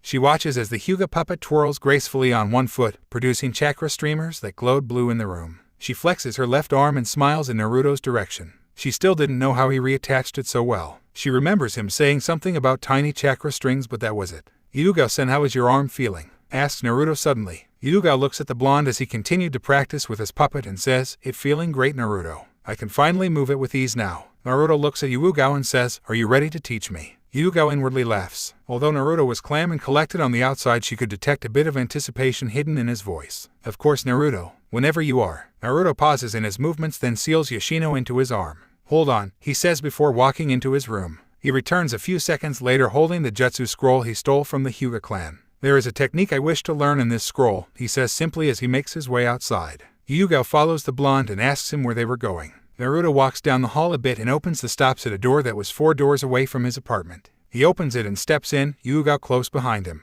Hyuga was awed at the sheer amount of traps that Naruto had set up. There was no way in hell someone was getting very far into this home without getting killed. Hyuga had never seen such elaborate, well-thought-out and dangerous traps. Add to the fact that Naruto's puppets patrolled the place constantly and attacked anyone Naruto deemed an enemy without mercy and without tiring, and it kind of unnerved her a bit. They made their way down a slanted hallway for what seemed like 2 hours before Naruto finally speaks. "We're here," he says as he opens a door marked Dojo. He steps in and signals for Hyuga to follow. She obeys and widens her eyes at the sight. This dojo had everything needed in order to train. Weights, weapons, targets, a post, numerous open scrolls, a few books, and numerous instructions for different puppet techniques. There was also a small letter taped to the wall right in the center. It was from Sasori of the Red Sands, a Tantasuna. Naruto turns to looks at Hyuga and says, "So what must I learn first?" Sasugachuha, a boy with principles, a boy with nobility, with the respect of the entire village, a boy who in his eyes could have no rival. Yet this Uzumaki Naruto was treading all over those beliefs. He grits his teeth a bit. Naruto was talked about all over Konoha. He was quite famous, but not in a positive way. His very name struck fear into the hearts of some of the villagers and inspired angry mobs in others. Sasuke felt a bit of jealousy for this boy. He was a dead last student when he used to attend the academy. Now he was strong enough to kill Hyuga Jonins with traps alone and turn them into puppets. He was stronger than him. Sasuke grits his teeth. He had to train harder. Naruto was not going to surpass him. Not ever. Suichi was an orphan, a boy of unknown origins. The only family he ever had was his older sister. She had gone missing a few years back though. He didn't like this Naruto. Didn't like him one bit. The guy acted like he was above everyone else. Yes, he heard the stories. He heard the rumors. He had even heard some of the villagers call the boy the Kyuubi. He didn't care. He saw Naruto as a stuck-up little brat who needed to get over himself. He huffs as he punches the training post for the 400th time. He had other things to worry about, like getting stronger and locating his sister eventually. His reddish-pink hair swaying in the wind. Neji Hyuga sat in his room and pondered. Never in his life had he seen someone fight a Hyuga so effortlessly, and yet this blonde boy a year younger than himself had utterly humiliated the entire clan. He sighs. He had training to do. Perhaps he would listen to the words this Naruto had said to Hayashi and modify the Juken. Who knows? Perhaps it was possible to take it to all new heights and defeat the fate of the Hyuga clan.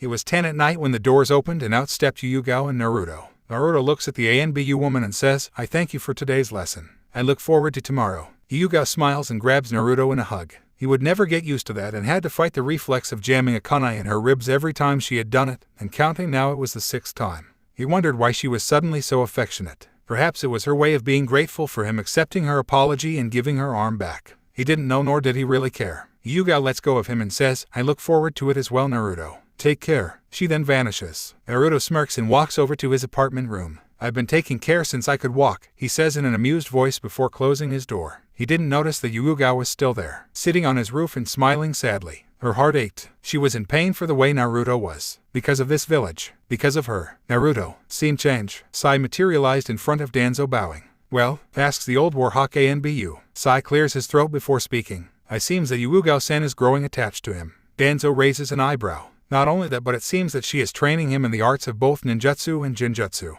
And Uzumaki actually let her get that close to him. It appears so, Danzo-sama." Danzo looks up and rubs his chin. "This is most interesting. Anything else?" Sai nods and says, "Actually yes. Uzumaki has returned Yuzuki's arm to her and didn't seem to care when she embraced him." Danzo looks Sai in the eye. "Is the boy growing soft?" "Not in the least, sir. He just trusts her a bit more is all." Uzumaki still holds that burning desire in his emotionless eyes. Danzo smiles. "Good. Continue keeping tabs on him. Approach him with my message on the day of his graduation exams. If he refuses, I give you full authority over my troops. Kill him." "Hi, Danzo-sama." Danzo smirks and dismisses the young soldier. "Uzumaki-san, if you know what's good for you, you'll join me. Become my tool." The next day, Hyuga arrives at Naruto's home. Naruto himself had decided to skip out on the academy this day so he could learn more under the ANBU. She knocks on the door, relieved to know that his puppets didn't attack her. "Enter," says Naruto in that same hollow voice he always has. Hyuga obeys and gasps a second later. Naruto's newest puppet was finished. Oni Tenshi, a puppet not even a day old and yet is already able to elicit a gasp from those who are fortunate or unfortunate enough to lay eyes on it. Naruto smirks as Yugao stumbles backward a bit at seeing the huge figure. She obviously hadn't been expecting to see that. Naruto twitches a finger and Oni Tenchi steps aside and gestures with its arm. "Come in," says Naruto after 10 seconds. Yugao obeys, her eyes still firmly locked on Naruto's newest creation. It stood 7 feet tall, had pitch black skin and snow-white hair. It wore a Roman-style helmet and was built like a very muscular man. All the same parts as the day before, only everything was connected. The puppet's left shoulder now had a massive black wing sprouting from it that arched up then folded like a bird's wing. The fold was 4 feet above the puppet's head. The huge axe was strapped to its back and the shield was connected to the right arm. The sash held a large brass knuckle and the left forearm's gauntlet and huge clock gear was painted in seals, and several forward-facing cylinders were connected all along the edges of the gear, and were also decorated with assorted kanji. Oni Tenchi's last feature was the 2 metallic 20-foot-long tentacles that sprouted from right shoulder wrapped diagonally around the chest 2.5 times. Naruto notices Yugao staring at his puppet and clears his throat to get his attention. "I know he is truly fascinating, but we do not have time to waste," he says, causing her to flinch. "My apologies, Uzumaki-san. So what do you want to work on first, nin or gen?" Naruto eyes glint with sick anticipation. "Teach me genjutsu first. I will learn that for the first half of the year, then we will work on ninjutsu for the second half." "Why genjutsu first?" Naruto looks up. "If I can drive an enemy to the brink of absolute terror just by looking at them, that would truly be a satisfying feeling. To have the power to completely immobilize my opponent with the use of illusions alone. I could kill my opponents so much easier." Yuga's sweat drops a little. "Right, well let's begin, shall we?" "Of course, Yugao-san." Over the next 2 weeks, the ANBU unit of Konoha would lose complete track of Yugao Yuzuki. Naruto attended the academy about 3 times a week, but other than that he had become an enigma again. Sai, Danzo's root spy, would tail Naruto whenever he wasn't holed up in his home, learned that the boy's already impressive chakra control was getting better. He still had yet to find out why. Danzo himself was also wondering where the hell Yugao had vanished and had sent a few of his subordinates to search her household. It had been literally abandoned. Danzo came to 2 conclusions. Either Yugao was killed by Naruto and thieves broke in and stole all of her stuff, or he froze. Yugao is at Uzumaki's. This comment earns the attention of several of his subordinates. They look at him with the same look of understanding that Danzo himself had come to realize. Yugao was training Naruto. "That wench," yells Danzo in a fit of rage. Scene change. Yugao was half asleep in one of Naruto's bedrooms when she sneezes. All of her stuff was still packed in boxes. The room was quite large. "Having used to be a whole other apartment," she sighs. Naruto's offer was sudden, completely out of the blue. "It is more convenient for you to stay here while you train me. Gather all of your stuff and bring it here," he had said. This had of course stunned and caught her completely by surprise, but she reasoned with his thinking and realized it made perfect sense to have her staying with him for the time being. 1. No one could be inclined to stick their noses where it clearly should not be, and 2. The time wasted while Yugao was heading to Naruto's place had been eliminated altogether, resulting in more training time. Naruto intended to make full use of the year he had. She sighs again. Naruto had been all she had been thinking about lately. It was kind of annoying, actually. She was an ANBU, an elite ninja, yet here she was laying in the compound of the most feared and hated boy in Konoha who would kill an ignorant villager before he would ask questions, and she was thinking about him almost constantly, ever since that semi-touching moment they had the day he returned her arm. She gets to her feet and heads down toward Naruto's dojo. He was probably training with Yoshino and Oni Tenchi down there, and she figured she might as well help him with his taijutsu. She makes her way down and approaches the door that led to the dojo. Crash. Bam. Yugao leaps to the side as huge axe slams into the ground where she just was. Oni Tenchi, Fox, Naruto, and Yoshino were attacking Naruto in a 3-on-1 battle. How Naruto was able to spar with his 3 puppets was still a mystery to her. The concentration it must have taken must be on par with a Sannin. She watches as Naruto draws his katana and leaps away from a Juken strike from Yoshino. Then he ducks under a slash from Fox Naruto's Zanbatsu. They were moving at high Chunin level speed and only seemed to be getting faster. Yugao could see 3 of Naruto's fingers twitching on the hand not holding the katana, strings attached to the puppets. Naruto was a genius in this art. The fighting style was exclusive to Naruto and Naruto alone in Konoha. She doubted puppet masters in Suna had this level of skill. Suddenly Fox Naruto's tails split apart and the swords stick out from them. The spinning demon wind shuriken also extends from the puppet's arm and rolls out. Yoshino takes up a Juken stance and Oni Tenchi straightens out. Now this was something to see. Oni Tenchi's wing extends out to the left and the 2 tentacles unwrapped themselves from its chest and began to dance wildly to the right of him. The large puppet hefts its shield to the front of it and the large axe rests on his shoulder, ready to slice at a moment's notice. Yugao couldn't help but say, truly a representative of its namesake. Naruto's head snaps in her direction. "Yugao sent up for teaching me more genjutsu," he says after a second. Yugao smiles and nods. "We might as well since I'm here." Naruto nods slightly and seals his puppets without a word. It was quite interesting to watch the puppet seemingly turn to mist and seep into the seal on his forearm. "Let's begin," he says. "I still need to perfect the hell viewing technique." Yugao was no genjutsu specialist, but she knew enough to get Naruto going in the right direction. If his unique ideas concerning his puppets were anything to go by, then all he would need is a gentle push in the right direction and he could improvise from there, which in his case is not a bad thing. She looks around the dojo. It was dimly lit and the forms of puppets waiting to attack could be seen hiding in the shadows of the corners on the ceiling. She briefly wondered how he maintained all of the security seals and pre-programmed chakra seals and automatic attack puppets distributed all throughout the complex, but cast it aside. Hell, what she should be wondering is where the hell is he getting all of his resources? She shakes her head. It was none of her business and she could only pray that he one day trusts her enough to tell her. Come on, Naruto-san, let's begin. Time went by fast. Naruto's ability to learn was astounding.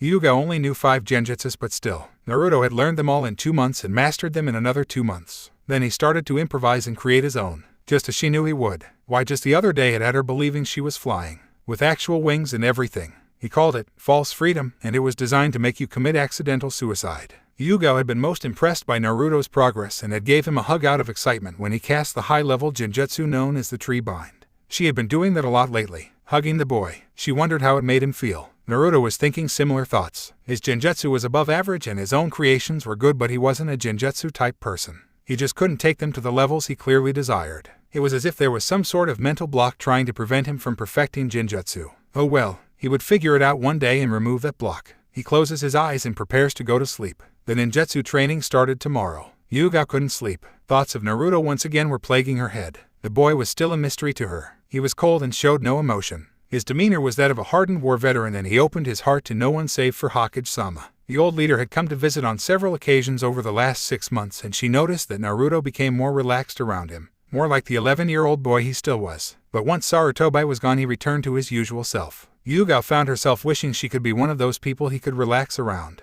She wanted to be one of the people who he could open his heart, to return those hugs she so freely gave to him. She sighs and gets out of bed. She puts on a pair of slippers and quietly makes her way to Naruto's room. With the skill of the job she is trained to do, she slips into Naruto's room and approaches his bed. He was facing the other direction asleep. She stares at his still form for a whole minute, barely noticing the puppets and the other traps ready to spring to life at the first wrong move. Naruto, she says as she leans down. Naruto was awake. He had been as soon as Hyuga left her room. He knew she was coming to his room and prepared. Was she coming to try and kill him? DFFT, yeah right. She's died just like the others. He pauses a bit as Hyuga enters his room and slowly approaches his bed. He was getting tense like no other now, but decided not to spring his traps. She was too close. If she wanted to kill him, she could. Just as he was about to roll around and confront her, he hears her say his name in a tone he had never heard anyone use toward him. It was confusing. He didn't know what feeling was associated with this tone, but he knew it wasn't hate or anger. It felt more like sadness and regret with a bit of longing. He tenses again and widens his eyes when he feels a pair of slender arms wrap softly around his torso and a pair of lips land gently on his cheek. He could see the purple hair of the ANBU as it spilled over into his face, and he could feel the softness of her breasts pressed gently against his back. Naruto, I want to see you smile. Okay, this was getting to awkward in Naruto's opinion.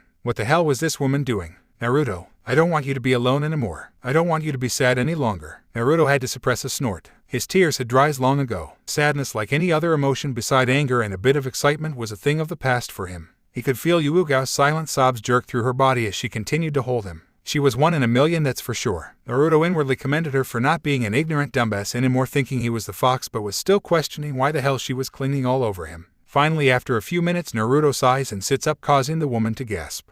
Holy crap, how long have you been awake? Naruto chuckles and says, since before you even left your own room. The woman heaps loudly and leaps away from Naruto, her face a very dark red. Naruto grins as Hyuga tries desperately to form a sentence. Finally, Naruto says, Hyuga, while I appreciate your concern for me and am glad that you have an open mind, I'm going to have to ask you to return to your room. Hyuga's sputtering stops instantly and she opts to stare at Naruto as he gazes into her eyes. All of this mushy stuff isn't me, Hyuga. I have decided that if I am going to strike fear into my enemies so that I may be left alone, I cannot. No. I refuse to open up my heart. Emotions are a useless obstacle that constantly held me back and kept me weak all that time. Anger, indifference, and amusement at the expense of others are the only feelings that are useful to me. So abandon your effort to unlock the others within me. It's useless. Hyuga couldn't take it anymore. She launches herself at Naruto and grabs him in a fierce hug. She holds onto the boy for a whole 10 minutes before finally letting go and staring into his eyes with her own tear-filled orbs. Naruto, I'm going to reawaken your happiness, your sadness. I want to be the one who can do that for you. Naruto sighs and gently pushes the woman off of him. I suggest you return to your room now, Hyuga-san. Hyuga sighs and turns to leave. The door opens for her and Hyuga steps out. As the door closes, Hyuga looks back at Naruto one last time. She sighs again. Naruto continued to stare at the spot where Yugao disappeared for 3 more minutes before sighing and laying back down on his bed. "Foolish woman," he whispers. Time skip. The next day proceeded like any other day, only this time Naruto and Yugao stood facing each other in the dojo getting ready to begin ninjutsu training. He noticed that Yugao was looking at him with a hint of determination in her eyes, perhaps formulating a plan to try and find a way to his heart. He flicks his wrist and a puppet lands from a hole in the ceiling. The puppet approaches and hands Naruto a scroll with the Hyuga clan symbol on it. Before Yugao could express her surprise, Naruto speaks. "I stole this from that pompous clan with the blank eyes. It turns out they've grown so arrogant that they believe that they no longer need their clan ninjutsu." He opens the scroll and says, "All of these have to do with flowers, be it shape, name, or actual use of flowers. I will learn these first." Yugao nods and looks at the scroll. There were 4 jutsus described in the scroll. The first 2 were water techniques. They were both named for a type of flower: water release, cry of splitting daisy, and the water release, fury of the blue rose. Then there was the fire technique, tears of the dandelion, and finally was the flower release, dance of the cherry blossom. The scroll gave no descriptions of the jutsus, but she could see why Naruto would be interested in learning them. Flower-style techniques were something she, as well as everyone else save for probably the Hokage and the older Hyuga clan members, had never heard of before. She sighs at the arrogance of the Hyugas and pitied them a bit as well, because now their secret jutsus were in the hands of Naruto Uzumaki. "Okay Naruto, which one first?" Naruto grins and points. All around Konoha, young ninjas in training were picking up their regimens. Neji Hyuga had indeed decided to switch up his style and even agreed to learn another taijutsu style from his team sensei. He was actually getting along quite well in his opinion. The Juken was becoming more and more of a thing of the past. He still used the basic fundamentals such as attacking the inner coils and the tenketsu, but the style would often change. He started to incorporate the iron fist that his sensei was teaching him as well as other jutsus into the Juken, creating a style that could one day destroy the Hyuga. Hanabi and Hinata had also stepped it up. Hanabi had first focused on getting Hinata to open up more and cast her insecurities to the wind. It was a difficult task, but 2 months after her encounter with Naruto she had succeeded. Hanabi had used Naruto as a sore spot on several occasions, saying to look at how strong he was because of his own confidence. She had said to Hinata that lack of confidence would get her killed. It took a whole lot of effort and time. Finally, though, after 2 months, Hinata's stutter had vanished. She still was insecure, but she wasn't as sad as she was, and because of this they were finally able to begin their revised training. They too had heeded Naruto's words and were branching out in different directions. Hanabi had a goal, and it was to surpass Naruto in power. The puppet user interested her greatly, and she didn't want to be a weakling in front of him. Hinata, although scared of Naruto, still found his strength something to admire. She wanted to be like him, strong, confident, and tolerant of no one. That was her goal. And from the shadows with glaring Byakugan eyes watched an angry Hayashi. Those 3 might become a problem. He would keep an eye on them and put a stop to their actions if they got too out of hand. Sasuke continued to push his body to the limits. He had to get stronger. He had to improve. He studied all of the scrolls and even began to wear weights. If he remembered correctly, Naruto wore weights as well. He trained his body and his mind to the limits and beyond. If Naruto could be as strong as he is, then so could he. He would reach the level needed to kill his brother. Now he was currently doing a vigorous chakra training exercise. He needed high reserves if he wanted power right. Definitely, especially if the person he wishes to surpass before he surpasses his brother was as strong as he is now and would only get stronger. Sasuke pants as he refocuses his concentrations on hanging upside down from the ceiling with a cinder block hanging off of his wrists. Suichi was in the forest. The area around him was littered with weapons and what appeared to be claw marks from a large beast. He was panting heavily while holding a large sitter in his hand. The item itself was a strange one. It was shaped like any other sitter, only it was black and much thinner than regular ones. The base of the instrument also sported a white crescent moon-shaped blade that curved perfectly with the shape of the base. It looked like a guillotine. Suichi places the weapon in a case and straps it to his back. His training was done for now. It was getting dark and he had been out in the forest for 5 hours. Thoughts of Naruto crossed his mind. He had finally come to realize why it was that Naruto acted the way he did and felt a bit more respect toward him. But he still didn't like him too much. Quiet, emotionless people just clashed with his personality. It was natural to feel that way. He briefly wondered how his lost sister would have felt about him. That thought causes a bit of sadness and determination to well up inside him. "I'll find you. That's a promise." Time skip. Naruto woke up to Yugao once again giving him a loving hug. He sighs. When was she going to quit this? "Naruto, do you know what today is?" she asks. Naruto looks around, then spots his calendar. He grins and gently pushes Yugao off of him. "It's the day I meet this Danzo and claim his head." Yugao nods and heads toward the door. "Good luck, Naruto," she says. Naruto nods.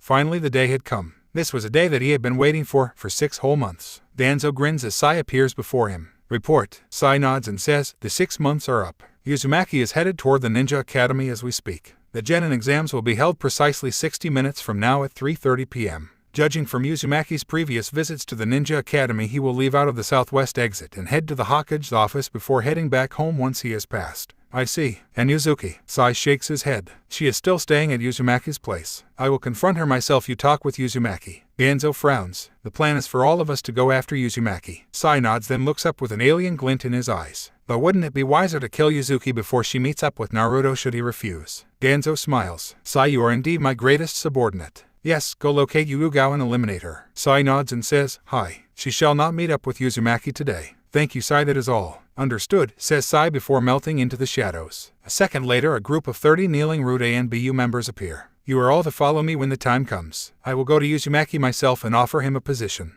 If he refuses, you are to kill him. Understood. There was a chorus of Hi Danzo-sama. Before they vanish. Now all we do now is wait. Scene change. Naruto entered the class and made his way to the back of the room and silently waited for his turn for the test. The students around him were chatting excitably, talking about how they were going to make their parents proud and become great ninja for Konoha and all that. He scoffs. These bunch of fools are lucky their parents were wise enough to keep the ignorant mouths shut around him, otherwise they'd be orphans right now. The talking went on for another hour as the students continued to fall into an air of confidence and anticipation until finally Iruka and Mizuki walk in. Good afternoon, class. Today is the day you've all been waiting for. Today is the day you all take the graduation exams. There was some cheering and other such yells of joy. Iruka clears his throat and says, Not the exam is quite simple really. All you have to do is make sure you can efficiently do the 3 academy jutsus. There were some whoops of joy, some groans of disappointment, and a big sweat drop from Naruto. One by one the students would leave the room with one of the teachers and come back 5 minutes later either wearing a Konoha forehead protector in victory or hanging their bare foreheads in defeat. Naruto didn't really pay much attention. He was not too happy right now. He watches as Sasuke is called up in size when he returns 5 minutes later wearing a headband. Naruto Uzumaki, says Iruka. The class focuses its attention on a young puppet user and face vault at what he says next. Iruka-san, I guess I fail because I do not remember how to do the 3 academy jutsus. Iruka face vaults as well. What the hell do you mean by that? Naruto sighs. It means that I have been so focused on learning higher level jutsus that I forgot how to do these 3. Iruka sighs. At least try and remember. Come on. Naruto sighs, gets to his feet and follows Iruka out of the classroom to the room a few doors down. Once he arrives, he spots Mizuki and a table decorated in a few Konoha headbands. Welcome, Naruto. First I'm going to ask you to do the replacement jutsu, says Iruka, not wasting any time. Naruto concentrated a bit and gathers a bit of chakra. He was mildly surprised when he actually managed to switch places with Mizuki. Iruka smiles. Good, Naruto, now do the transformation jutsu. Naruto shrugs and without a word he transforms into a somewhat reasonable copy of Iruka. The only problem was that fact that the hair was still blonde. Iruka frowns a bit. Your henge needs work. Okay, now, do the clone jutsu. Naruto closes his eyes and gathers more chakra. He takes a deep breath and says, Bunshin no jutsu. There were 6 puffs of smoke and 6 dead-looking Narutos appeared. They were way less than satisfactory clones. Iruka looks at Naruto regretfully and says, I'm sorry, Naruto, but you fail. Naruto says nothing. He merely turns to leave, but not before hearing Mizuki. Iruka, that was a bit harsh. Why fail him when he obviously has the ability to be a great ninja? Iruka sighs. It's the will of the council. If he can't do the jutsus, then he fails. I would love to pass that boy. He has great potential. Naruto shrugs and adds Iruka to his now 3-person long people he does not need to kill list along with Yugao and Sarutobi. He could feel the sincerity behind the teacher's actions and respected him a bit more for it. Mizuki, on the other hand, he didn't like that man. Naruto made his way back to the academy and is met with the startled gazes of the entire class. Holy crap, he failed, yells the Inuzuka boy. How the hell did that happen? It was then that the class exploded into loud chatter. Naruto sighs in exasperation and exits the building. He walked across the small playground and spots an old swing. Now there was something that brought back some memories. Times of his early childhood before that incident. Back when he was still weak and defenseless. He takes his place on the swing and closes his eyes, content to listen to all around him. Becoming a ninja for Konoha didn't matter to him. It's not like he would willingly serve under someone anyway. No one deserved the privilege except Sarutobi Jiji. Chances are he'd end up poisoning his sensei and turning him into a puppet anyway, traumatizing his teammates in the process. He grins a bit at that thought and another rises up. Perhaps he should create some more battle puppets. It would be nice to have a personal army and not just a bunch of security guards. Besides, if he aimed to be the greatest puppeteer, then he would have to. But he couldn't just choose anybody. If they were alive, then they had to have been powerful. If they are his own creations, then they had to be as strong as human puppets. He looks up and thought, see that? It's that boy. I heard he failed. Good. Imagine if that thing became a ninja. I know. After all, he's the SHH. We can't talk about that. Suddenly a pair of senbon needles jams into each woman's legs and they fall to the ground with gasps of pain. Their legs were useless for the moment. They look up and see Naruto standing over them and gasp. Help the monster. Begins one woman but is cut off as Naruto touches a nerve on her neck, effectively shutting down the voice box. The other woman was too scared to say anything. Naruto looks down at the women with ice-cold, emotionless eyes that seem to shine with anger. Those who cannot keep their mouths shut are always the first to die. Remember that so next time you'll know how to act around me. He then turns and walks away, leaving an entire group of terrified people. Up in the tree sat Naruto and Bu. He vanishes, trailing after Naruto. It was dark. Naruto had, instead of going home, decided to take a stroll through the forest. Those two women had pissed him off, and the only thing that stopped him from removing their heads was his logic. They hadn't openly tried to kill him, so they were in the clear. Barely. On top of that, he wouldn't dare kill a woman in front of her children. He would do it in private later. After all, he couldn't stand crying kids, and that's exactly what the killing of those two would have caused. Not to mention a lot of fighting. The two children and his logic had saved those women. But should they say something again, they would die. He made sure to get that point across. As he walked, he became aware of numerous presences within the forest. 5 of them were a bit further away at different parts of the forest. Academy students training, he guessed, stronger than average academy students. Then there were the high-level signatures that were trailing after him. There were 30 people altogether, and he mentally thanked Yugao for insisting he train his ability to sense chakra signatures. He was tense, ready to fight at moment's notice. Then there were 2 familiar chakra signatures in conflict. His curiosity peaks a bit and he heads off in that direction. He arrives to a curious scene indeed. Iruka and Mizuki were fighting a death match. Mizuki was carrying a large scroll and Iruka was trying to get it from him.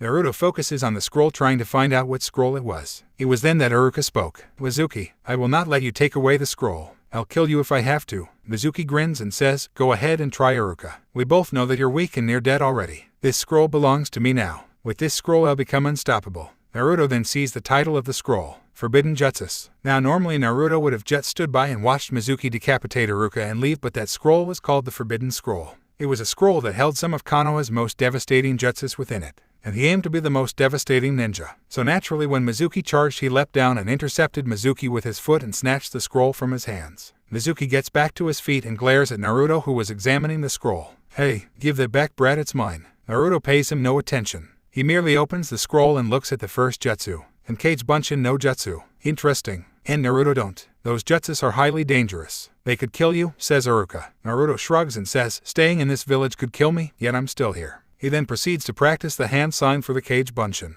Mizuki scowls and says, I'll kill you, monster, and I'll be taking that scroll. Naruto looks over at Mizuki with a glare. No one called him a monster. Ignorant Konoha dumbass, he says before vanishing. A second later, a fist buries itself in Mizuki's gut and slams him into a tree. Naruto glares into Mizuki's eyes and pulls out a kunai. I'm getting tired of your mouth. Mizuki grins evilly and says, I bet you want to know why everyone hates you, correct? Naruto stops. Iruka, don't, that's forbidden. Mizuki looks into Naruto's eyes and continues. You want to know why they shun you, treat you like garbage, and warn their children about you? Because. He never finishes because Naruto had hit the nerve and shut down his voice box, much like the woman earlier. Mizuki Baka, you think I do already know why. You're a fool. Mizuki's eyes widen. It's because I'm a Jinchuriki, the holder of the Kyuubi no Kitsune. Everybody should know that. I put it in my warning almost 2 years ago. He jams his kunai into Mizuki's throat and pulls out a large scalpel knife. I don't know how useful you'll be as a tool, but I'll give you a try. And before Iruka could protest, Naruto opens up Mizuki's rib cage and begins to literally dissect the man.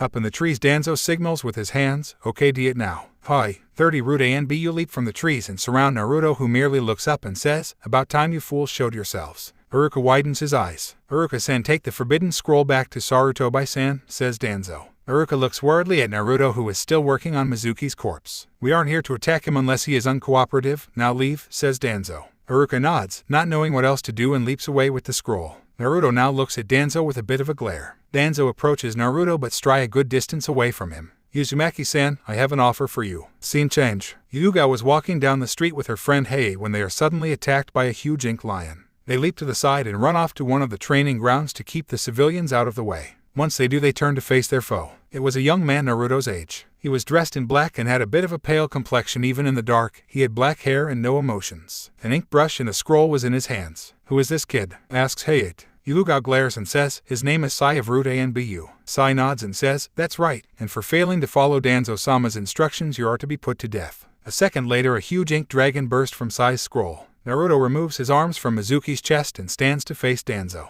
An offer, you say? He asks. Danzo smirks a bit and nods. Naruto looks up in thought. Attack plans were already forming in his head. And what make you think I'll join your little group of lapdogs? Danzo smirks a bit more and gestures with his hands. The 30 ANBU subordinates take up fighting stances and begin to enclose around the boy. Naruto-san, it would be wise for you to join me. We wouldn't want any unfortunate accidents. Naruto glares. Danzo-san, that is the second time you have placed a threat upon me. I think it's time for me to show you what that means. Danzo smirks a bit more and says, it is not wise to threaten me, let alone think you and attack me. Naruto scoffs. Many have said that and all have died. That fool back there is a prime example, says Naruto as he points to Mizuki's mutilated corpse. Some of Danzo's forces cringe a bit. Danzo narrows his eyes. Rude is on a whole other level than that fool. Naruto looks up in thought. Still, it does not matter to me. I am not an idiot and I refuse to be used for your own selfish gains. I know your type. You see me as a weapon that needs to be controlled or discarded. I am no mere object fool. I have a will of my own. So I'm taking it you refuse to join me. Naruto scoffs. What was your first clue, old man? No, I won't be joining your little organization for one reason. He drops his scalpel and begins to flip through hand signs. Danzo, although joining your group would benefit me greatly and I could easily obtain more strength, you and you little lapdogs have threatened my life. No one does that in lives to brag to the whole world about it, and that, my dear old man, is something that takes more precedence than gaining more power. I will put up with no one's crap above all other issues, be it offers of power, protection, or any other. That is my way. Danzo glares. And besides, I am not a ninja. I failed the graduation exam and therefore cannot join Route ANBU without permission from Hokage Jiji. It was then that Danzo recognizes with stunned shock what hand signs Naruto was doing.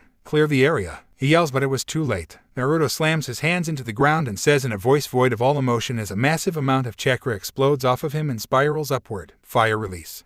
The village of Konoha was in an uproar. The people had gathered and were standing in front of Sarutobi prepared for battle. News of the stolen scroll spread rapidly after Iruka had returned with it. Also, the news of Naruto's presence had riled the people up. They were glad to be granted the chance to kill the boy now that he was out of his home. They waited eagerly for Sarutobi's order to go and hunt down the boy. Their weapons were drawn and their adrenaline was high. Sarutobi clears his throat in order to gain everyone's attention. But what he gets isn't silence. It was gasps of surprise. What the hell is that? Yells one villager in a voice full of fear while pointing at something behind Sarutobi. The old Hokage raises an eyebrow. What are you all pointing at? He turns around and gasps. All he could think to say was, no way. Hayashi isn't going to be happy, as a huge blaring orange flaming dandelion burst from the trees and towers above in the distance about half-mile out. The villagers were captivated by the beauty of the flaming flower and could do nothing more than watch in awe as it began to rain fireballs down upon the surrounding area. Whomever that was hitting was one poor son of a bitch, that's for sure. That is what most of the observers thought. Sarutobi, on the other hand, was worried. The Hyugas hadn't used that move in years, and only one other person has had access to the Hyuga scrolls recently, and not many have the chakra capacity to make the flower that big. Shit, Naruto, he yells. He was getting ready to jet off in that direction when a huge black dragon suddenly rises above the north side of Konoha and gives a mighty roar. Shit, what is going on? Quickly get over there, everybody. Asuma, Kurenai, Takashi, Enko, Ibiki, come with me. I think Naruto is in a fight with Danzo. What? No time. Come on. Sasuke was about a mile away from Naruto training in solitude when he saw it. The flaming dandelion appeared towering above the trees. What the hell? He says as he take off in its direction. Scene change. Hanabi and Hinata had bulging white eyes. They knew what that was. They had learned about it from their father a couple of years back. Come on, Hinata, says Hanabi as she grabs her older sister by the hand and races off with her. Scene change. Neji was also staring with wide eyes. This jutsu. He takes off in that direction. He had to know who was doing that move. Suichi was the closest one to Naruto. He doesn't say anything as the giant flower rises from the ground. He merely jets off in that direction with a raised eyebrow, and his sitter poised for battle. The distant form of the dandelion glowed brightly in the distance and illuminated the scene of northern Konoha. Yugao looks at Hayate. Hayate looks at Yugao. They both look at the huge ink dragon, then at Sai. Then they vanish. Sai had no time to react. Just who do you think you are, brat? Asks Yugao as she slams her fist into the boy's stomach and sends him smashing into the wall. Hayate had leapt up and tore the dragon apart with his dance of the crescent moon. Sai shakily gets to his feet and smirks before bursting into ink. Shit, where are you, coward? Above you, Yugao leaps to the side to avoid a claw slash from an ink tiger. Please, brat, fire release. Fire dragon. Sai has to abandon his perch or get incinerated along with it. As he soared through the air, Hayate appears and slams the butt of his katana into his temple, sending him back toward Yugao, who had an almost devilish smirk on her face. Sai of Route ANBU. You die. Earth release. Earth javelin. She slams her hands into the ground and a large spike of earth bursts from the ground and soars at Sai. He does a quick replacement but is intercepted once again by Hayate, who slashes his legs. Sai grunts in pain and collapses to the ground, bleeding from his calves and his mouth. Damn it, I need more training.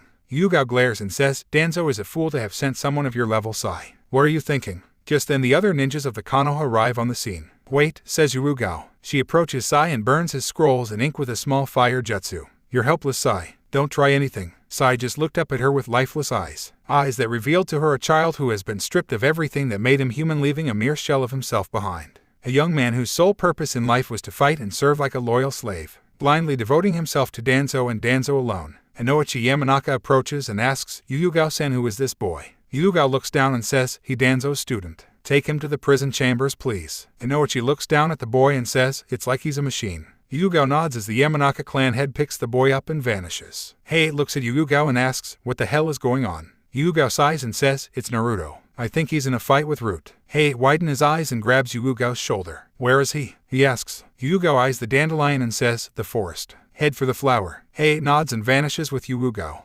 A hellish firestorm of death. That's what could describe the scene around Naruto. His body was covered in flames that swirled violently around him and towered in the form of the stem of a plant that rose up and connected to a blazing flower. 15 of Danzo's ANBU had been caught up in that attack, and the others had barely managed to get out of range. They didn't know what hit them. All they could remember was rain. Thousands, perhaps millions of tiny balls of flames that poured down from the top of the flaming dandelion like a hailstorm from the depths of Hades itself. Nothing within the immediate area survived. Everything was incinerated or up in flames right now. Naruto honestly hadn't expected that. He stood staring in front of him at the destruction the tears of the dandelion had wrought.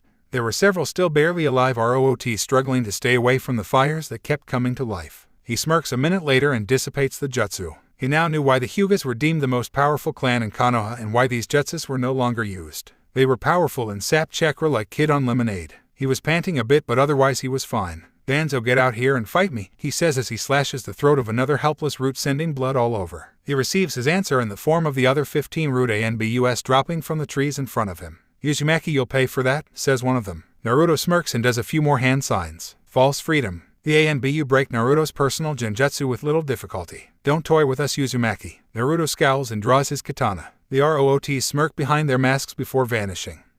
Bam. Naruto receives a vicious kick to his head and then a punch to his mid-back. He skids across the forest floor for a second before jamming his katana into the ground. Earth release. Earth Dragon Bomb. Naruto widens his eyes and leaps to the side just as several fist-sized earth bullets whizzed past his head and tore through the trees behind him like paper towels. TCH, damn it, he mutters as he reaches down to his ankles. I don't know how fast I am compared to your forces, Danzo, but I won't get made a fool of tonight. He unclasps the weights on his ankles, then unclasps the weights on his wrists before tearing off his tattered cloak, revealing a bare chest and a bandaged, wrapped torso along with a chain scythe, a small warhammer, and a patch of senbon needles. He glares as Danzo's taunting voice rings throughout the area. You wear orange, quite unbefitting of someone of your caliber. Are you so arrogant to believe it does not matter who sees you? Naruto glances down at his baggy, slightly tattered orange shorts and smirks. Arrogance is but a tool to get you killed, Danzo, and your arrogance will be your downfall. He then vanishes. The ROOTs were slightly surprised at the boy's speed but were still able to track him. The leader draws his katana and blocks Naruto's sudden downward slash. What he didn't expect was for Naruto's other hand to lash out and jam a poison senbon into his neck. He collapses in a seizure. Naruto smirks and ducks, narrowly avoiding a decapitating slash from a katana from behind.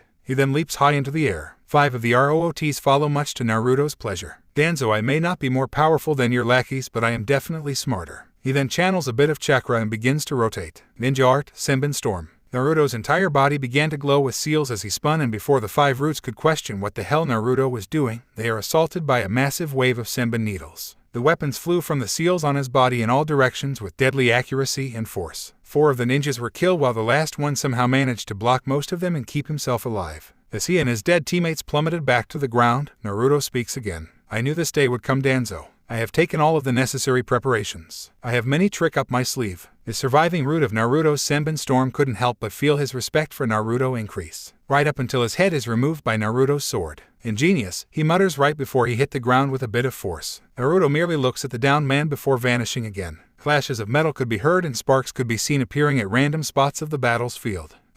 Another Root falls to Naruto's katana. He had gotten cocky and dropped his guard. Somewhere a bit of a distance away, Danzo was smirking. Amazing, Naruto-san. He then gestures with his wrist and the rest of the members of Root appear. There were 60 of them and each was kneeling. Kill that Jinchuriki, he commands simply. The ninjas nod and vanish. 6 Root ANBU were left. They were panting a bit and Naruto stood in front of them. His body was covered in cuts and bruises. One eye was closed and his katana had been broken. Blood was dripping from his mouth, arms and chest. Looks like all those spars with Yugao-sen are actually paying off, he says as he draws the battle chain in one hand and the hammer in the other. The Root ANBU were a bit weary of Naruto now. His speed was below theirs, but his reflexes, intelligence, and ingenious placement of traps on his body had made up for that. Every time one of them would hit a right spot on Naruto, a trap would be triggered. Senbon or any other variety of weapons coated in poison would shoot from a hidden seal and incapacitate the attacker. On top of that was his skill in other weapons. At one time an axe had burst from a seal on his chest and he had wielded it effortlessly and used it to behead the man in front of him before it shattered like glass. They were weary because striking Naruto could cost them their lives. This boy had come fully prepared, knowing he couldn't beat them in a contest of pure sword fighting and jutsu wielding.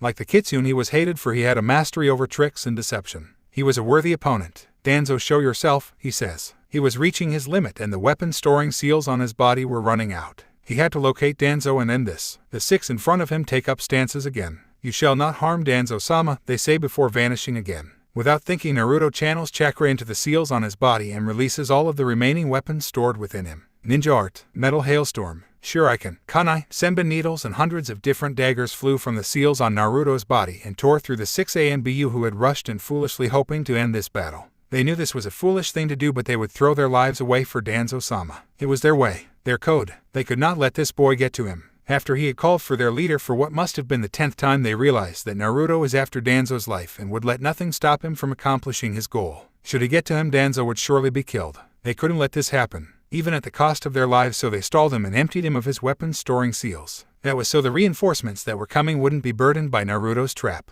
As the 6 ninja dropped dead around Naruto, the rest of Root ANBU arrived on the scene. They landed in front of Naruto and gazed at the destruction before them, and the source of it all standing in the middle of it all. Flames continued to dance all over the area, and the smell of death was beginning to linger in the air. Naruto looks at the newcomers and glares. Is your precious leader so worthy of having such a force throw away their lives for him? He asks. The ninja at the front of the group steps forward and says, "We of Root will do anything for Danzo-sama. One such as you who merely lives for himself could never hope to understand. You who has become a monster could never understand how we humans feel." Naruto sighs and bites his thumb. You may be right. He slides his bleeding thumb across the seals on his right forearm, and Fox, Naruto, Oni Tenshi, and Yoshino appear in puffs of smoke. I who has felt nothing but hatred from you all could never understand. You who all have been coddled and loved by someone in your lives have a valid reason for judging me. You who have never had to life through the hatred of an entire ninja village have a perfectly valid reason for seeing me the way you do. Fox, Naruto draws at Zanbatsu, Oni Tenshi draws at Axe and extends the tentacles, and Yoshino takes up a Juken stance. Naruto looks down with his hair covering his eyes as he drops the battle chain and grips the hammer tighter in the hand not controlling his puppets. You all don't have to deal with what I have to.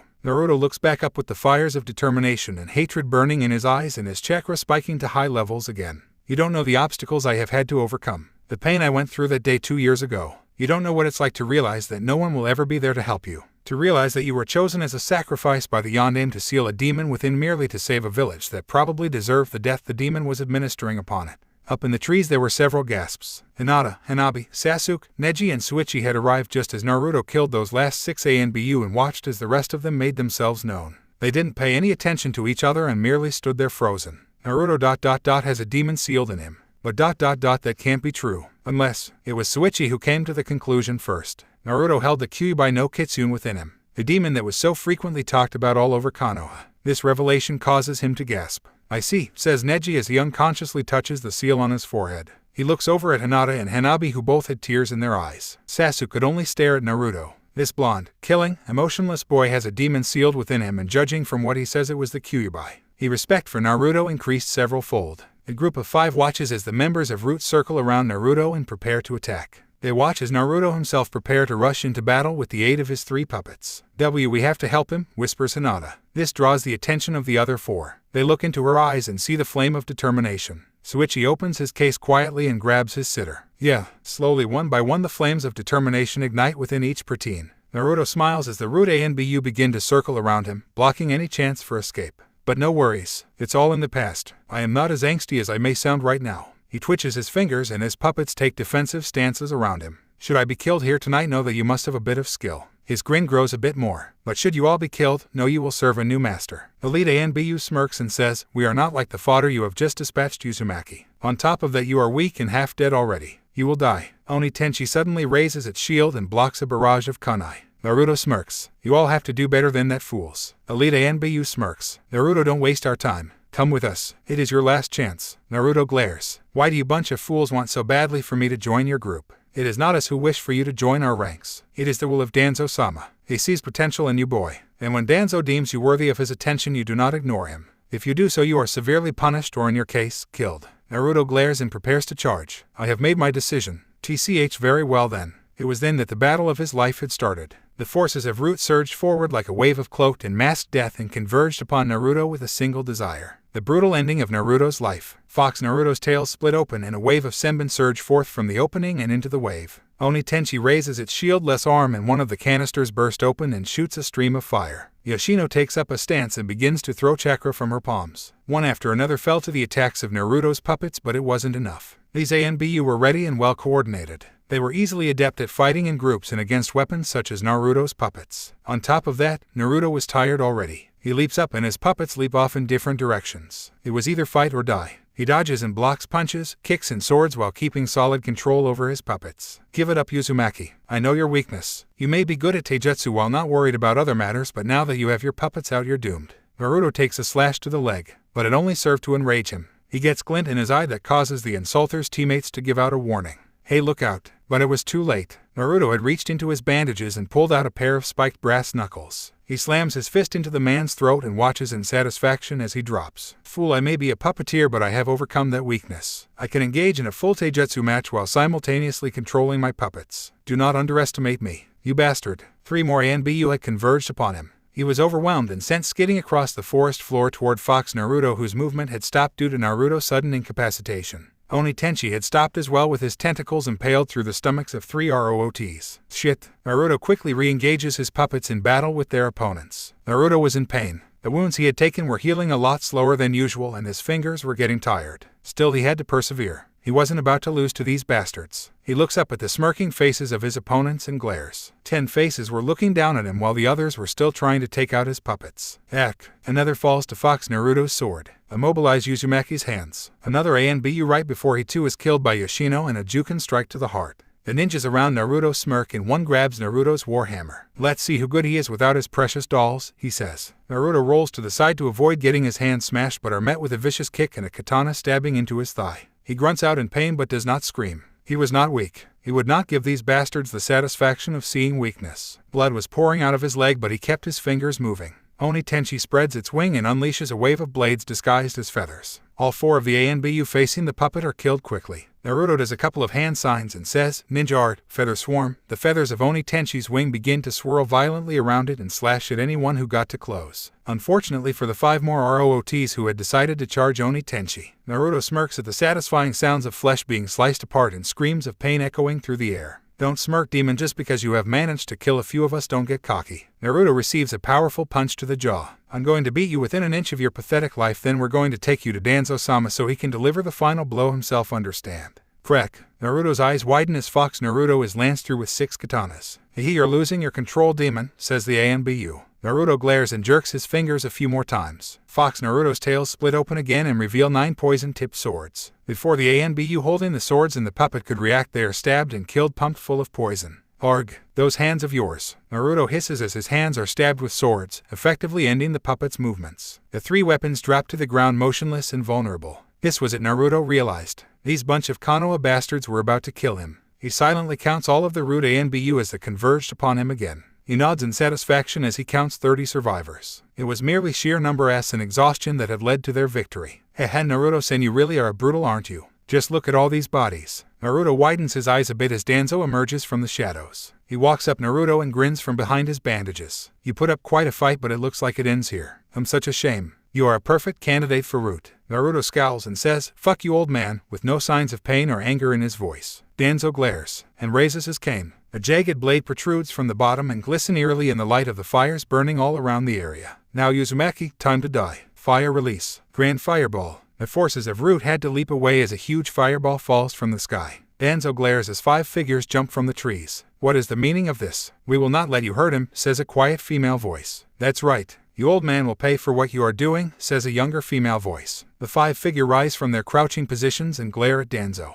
Danzo widens his eyes, then smirks. Well. 3 Hyuga children, the last Uchiha and the sitter using orphan. How touching. Sasuke glares and draws a kunai. Hinata, give him a couple of soldier pills, says Hanabi. Hinata nods and crouches beside Naruto, who looks on in confusion. What are you doing? Suichi looks back at Naruto and says, we're 7 your ass, blondie. No one should have to put up with the shit you're going through without friends. Naruto chuckles. I have no need for friends. Acquaintances, whatever. The point is we're here to help. Danzo smirks and says, incapacitate them but do not kill them. Hi Danzo-sama. Hinata jams 3 soldier pills down Naruto's throat before he could object and leaps into battle alongside the others. Naruto watches on as Neji performs a perfect chitin to throw the 6 ANBU surrounding him. He watches as Suichi swings his sitter around by a handle connected to the end of the weapon, instrument, and slice 3 of his opponents. He watches as even Hinata takes out a couple of people. He sighs. Those fools are lucky Danzo doesn't want them dead. He could feel his hands healing and a bit of his chakra returning.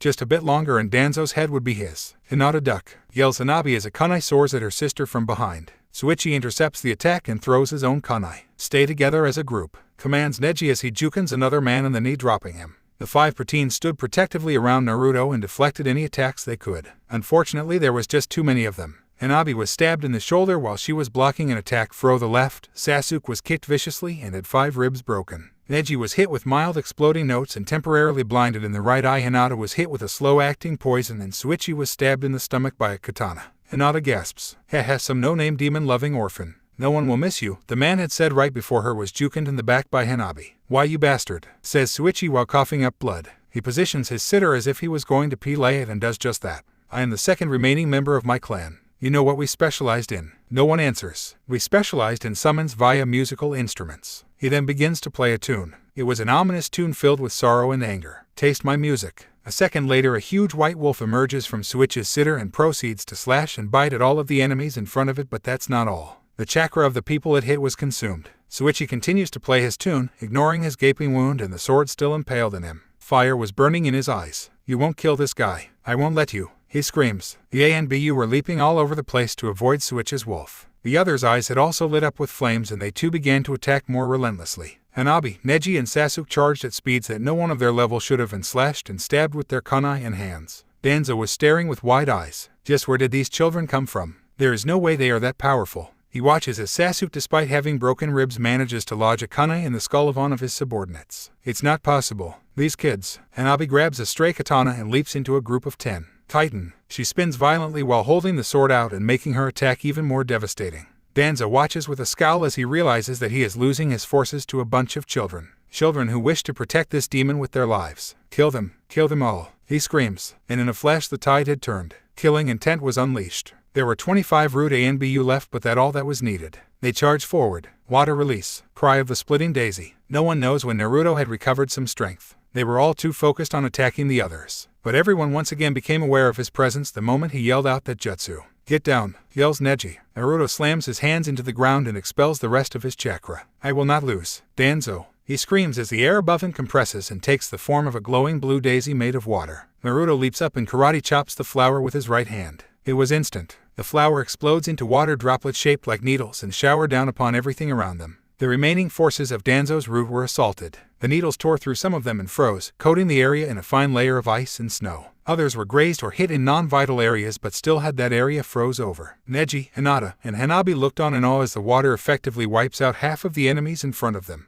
They could only stare and Naruto collapses to his knees panting heavily. Take care ... of the rest, he says before he passes out. But they couldn't. They too were at their limits. They too were spent and injured. Suichi was already unconscious. The remaining 20 root ANBU ninja surged forward yet again and this time met no resistance. Suichi is slashed deeply across his lower back, effectively paralyzing him. Sasuke was kicked in the temple and knocked out. Hinata and Hanabi had already passed out due to poisoning and Neji was stabbed in the stomach. He screams out in pain and passes out. The air was a bloodbath. Over 80 ninjas had been killed this night. 80 members of Root had been slain. By children. Danzo approaches an unconscious Naruto with hatred burning in high eyes. Look what you have done, monster. You have nearly ruined me. I'll kill you. Danzo raises his cane but suddenly gasps. The reason was because a sword had suddenly burst from his chest where his heart was located. Not today, Danzo. Danzo coughs up blood and turns around and gasps. There stood Sarutobi, Hibiki, Kakashi, Asuma, Anko, Kuronai, Yugao, and Hayate. Why you? He never finishes his sentence as his life leaves him.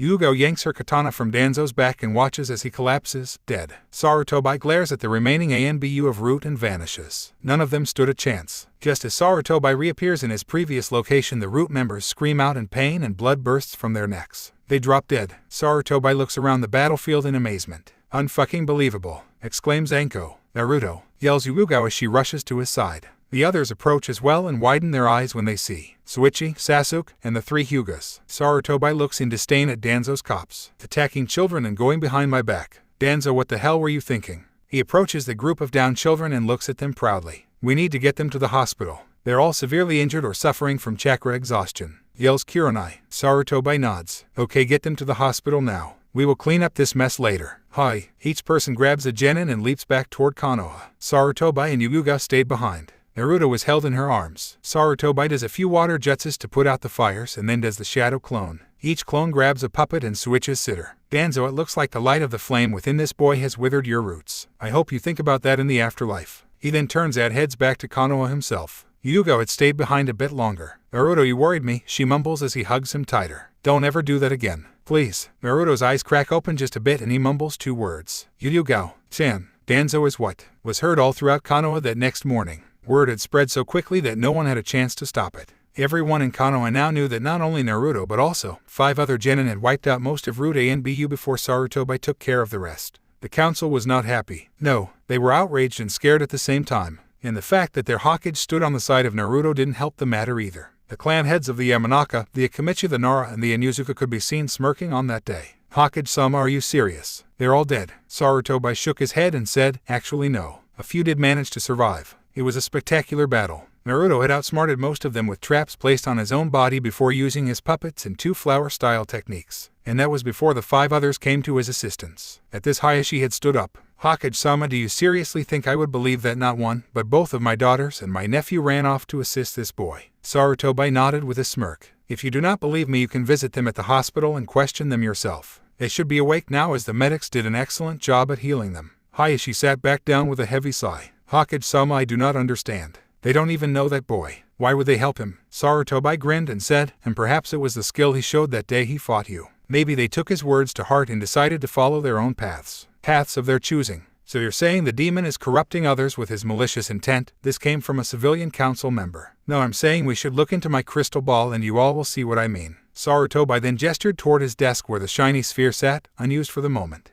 As soon as Naruto opened his eyes, he was grabbed in a hug from Hyuga. Naruto, I'm glad you're okay. Naruto nodded and pushed the woman off of him, a practice that became almost normal in his life. So we won, huh? He said to no one as he slid out of his bed and stood while stretching. Hyuga smiled and raised herself to her full height, which was a foot over Naruto's head. She couldn't help but stare at the boy as he began to wander around the room collecting his personal items. She wanted to get close to him to become someone special to him. She sighed. He needed more time, despite his calling her Hyuga-chan the night before. She watched as he located his puppets and sealed them back into his arm, then found his shorts and slipped them back on. What happened to those fools? Hyuga's thoughts had been shattered by that sudden question. What was he talking about? What fools? Wait, do you mean the other 5? Naruto nodded. They're fine. They're all in the large room 3 doors down and to the right. Wait, Naruto, where are you going? Before Hyuga had even been halfway done with her sentence, Naruto had turned and left the room. She quickly recovered and followed him as he headed toward the door she had described just a few seconds ago. Without a word, Naruto entered the room and looked around.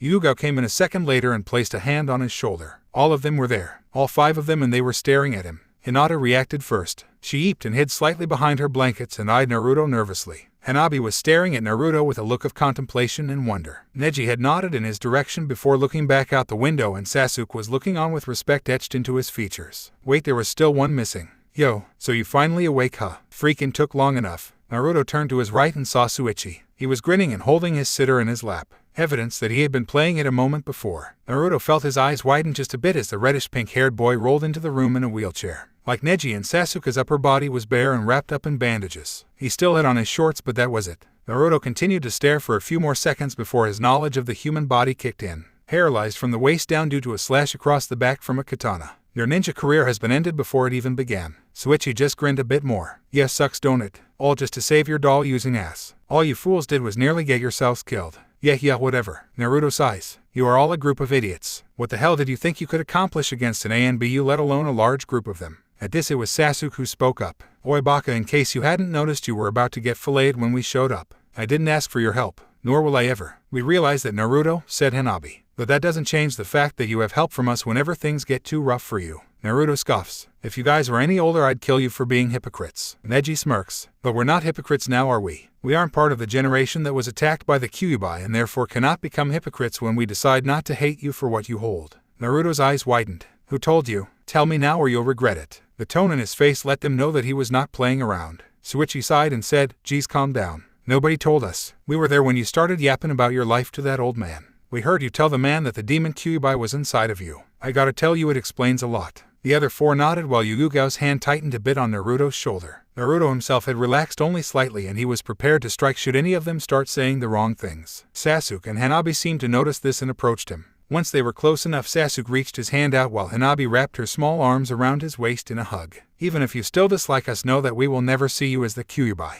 Even if you should for some reason snap and murder everyone in the village. We all know you are justified in your feelings," said Sasuke. "That's right, Naruto-san. We don't fully understand everything that is going on, but we are willing to learn. Everyone needs allies no matter who they are. We are willing to become your allies, Naruto." Neji and Hinata approached next. "That's right, Uzumaki. You have earned my respect and my allegiance." "And mine too," said Hinata. Naruto couldn't really think of anything to say. These fools were willing to become his allies. People who would fight alongside him and not with the dumbass villagers. He closed his eyes, then snapped them open again a second later as he felt a pair of lips on his own. "You have my allegiance as well, Naruto-kun," said Yuugao. Scene change. Hayashi and the council watched the scene with wide eyes. The Uchiha heir, the Hyuga branch prodigy, youngest main house prodigy, and the heiress had just pledged their allegiance to the demon brat.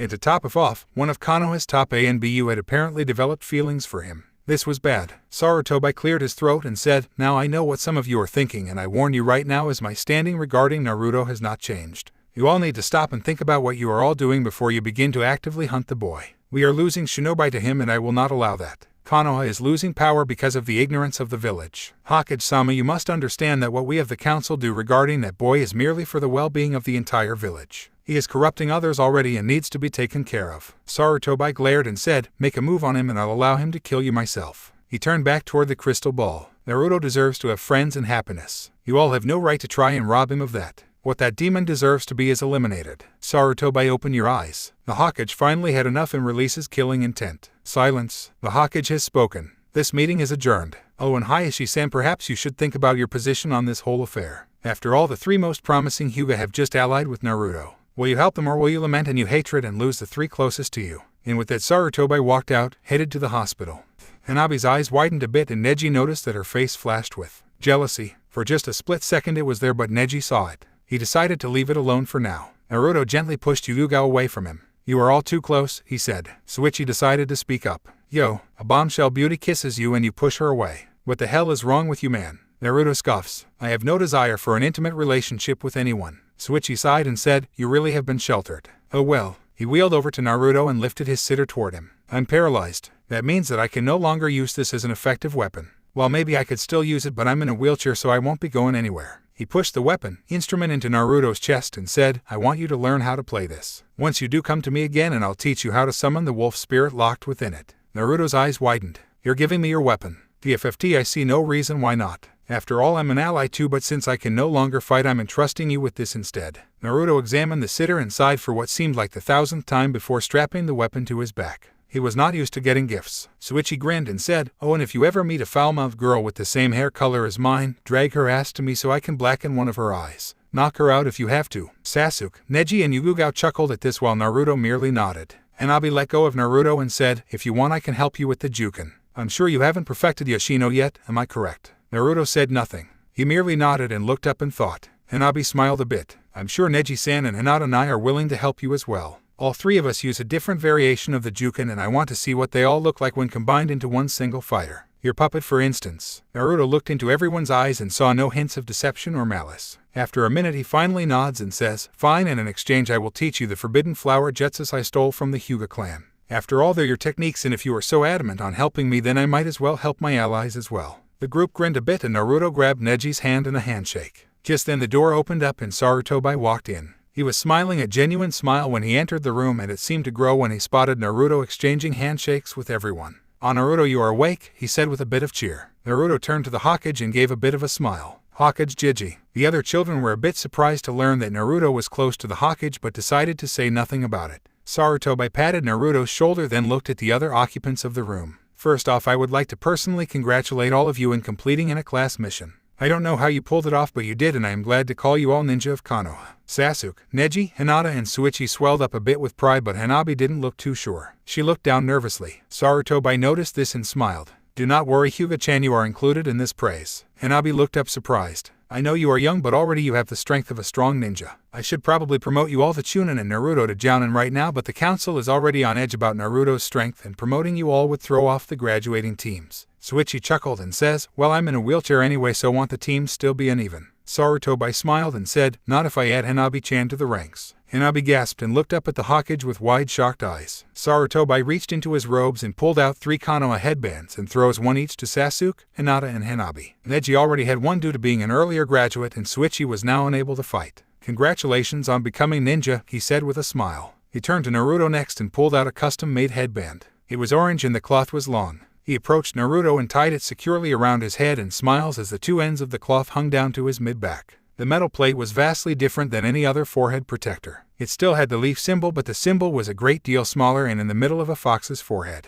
On either side of the forehead were 3 lines identical to Naruto's whisker marks and the kanji for special opus engraved in small letters at the bottom of the plate. Naruto, you are now a personal ninja of the Hokage himself. You answer to me and me alone and are eligible for high-ranked missions. This caused numerous gasps. You have the authority of a Chunin and the protection of the Hokage and several clan heads. Which ones I'll leave to you to find out. This is an old tradition that hasn't been used since the 3 Sannin were elected, in which the Hokage will choose one or more potential ninja and form a special group, kind of like the Mist Swordsmen. They are called the Konoha Special Ops. In Naruto, you have been chosen as the first member. Sarutobi grinned and headed back toward the door. Oh, and the bodies of the root are still in the forest. Have a nice day, and with that he was gone. Hanabi was gaping at her headband, Sasuke and Neji were gaping at Naruto, and Suichi was looking slightly jealous and grumbling something about lucky non-paralyzed people. Naruto stared at the door for a second more before a small smile appeared on his lips. Just the way it should be, Hokage Jiji, he said to himself so that no one else would hear. Naruto. He is lifted into the air and squeezed by an ecstatic Yuugao. Congratulations, Naruto. Personal ninja to the Hokage himself. That's one hell of an honor. Naruto could only nod slightly as his face is pressed against the purple-haired woman's chest.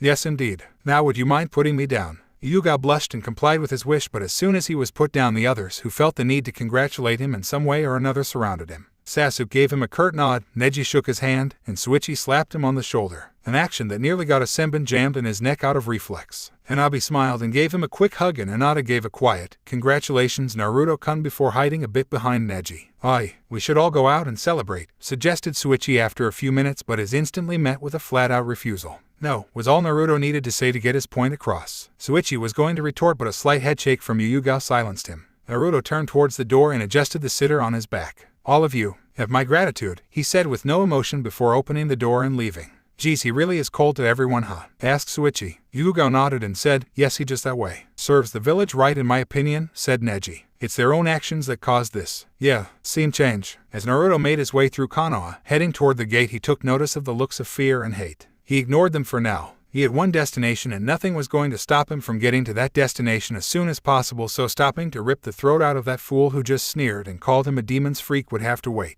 Villagers shied as far away as possible from him, no doubt fearing what he was capable of since word of his fight with Root had spread all over. Even the 2 Chunin at the gate said nothing as he exited the village and headed toward the clearing where last night's battle took place. He walked for an hour until he arrived at the spot. It was a war zone, scorch marks, weapons, broken trees, craters, and even some wood chippings from his puppets. He looked around at the carnage. Bodies, blood, innards, and limbs were everywhere. It looked like the set of a corny horror movie. He looked around for a specific corpse and grinned when he spotted it. Danzo's body lay there in near perfect condition with a stab wound where his heart was. He walked over to the body and said, I told you, and you would die for threatening my life. He then hoisted the body up onto his shoulder and walked over to a reasonably clear area and placed the body down on its back. Now then, he said while looking around. He placed his hands in a cross-shaped hand sign and says, Ninja Art, Kage Bunshin. Now the only knowledge Naruto had with this jutsu was the fact that it created solid copies of yourself when executed. He had never before used this jutsu, but his excellent chakra control and knowledge of the jutsu's rank of forbidden gave him all the pieces he needed in order to successfully create 30 copies of himself.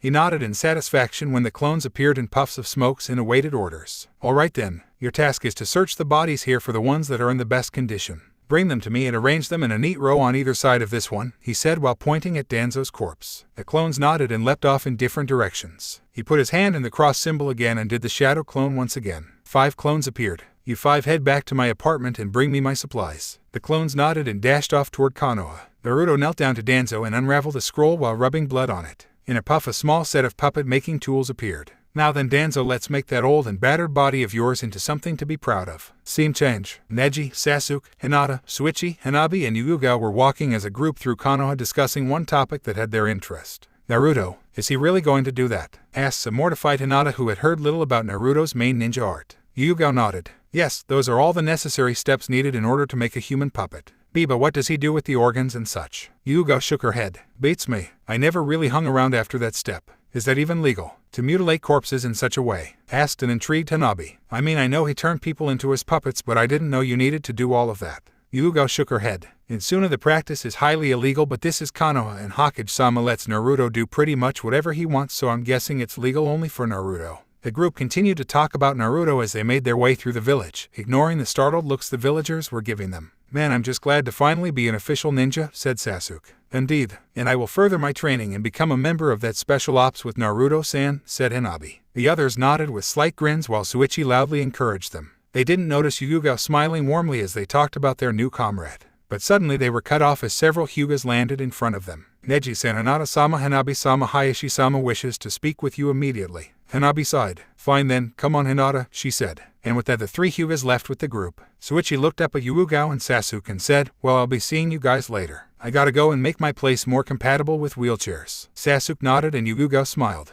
After he was gone, Hyuga sighed and said, I feel sorry for him. To lose his legs like that. Sasuke nodded. Yes, it is a shame. But like him we cannot think too much about it. Hyuga smirked. This coming from a guy who thinks of killing his brother every waking moment of his life. Sasuke scowled then said, I'm going to see what Naruto actually does to create his puppets. Hyuga chuckled as Sasuke left and then vanished, heading toward the Hokage Tower.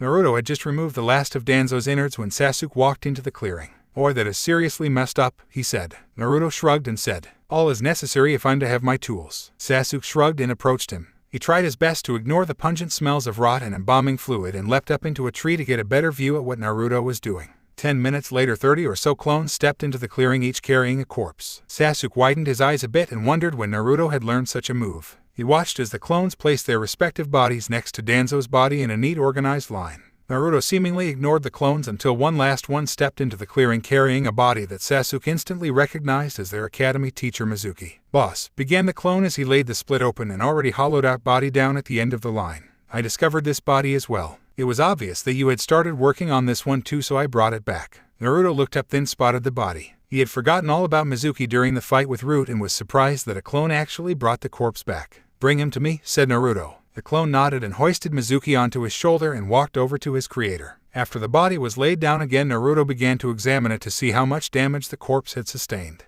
It was just as he left it except for a few scorch marks here and there. There's also something else, said the clone. Naruto raised an eyebrow and so did Sasuke. The clone pointed at Mizuki's neck and said, I sensed a powerful chakra coming from there. Naruto, intrigued, examined the area indicated by his clone and decided to focus a bit of chakra into that point. What happened next surprised him. A seal appeared and began to expand all over Mizuki's body, covering it in strange black markings. Naruto could feel the chakra getting stronger as the seal continued to spread. Well, this is interesting, he said as he focused more chakra into the seal. He watched intrigued as the seal spread even further and engulfed Mizuki in a purple light and began to literally transform his body. Sasuke was amazed. Just what the hell was happening? What was that seal that Naruto had discovered? And Naruto watched as Mizuki's body transformed into a powerful-looking tiger creature complete with yellow fur and black stripes. If Mizuki had been alive and used this power against Naruto, it would have been a more challenging fight. Oh well, Naruto grinned as the transformation ended and Mizuki began to revert back. And wait a minute there. He bit his finger and began to draw more seals on Mizuki's other seal and focus chakra. Sealing art, fusion.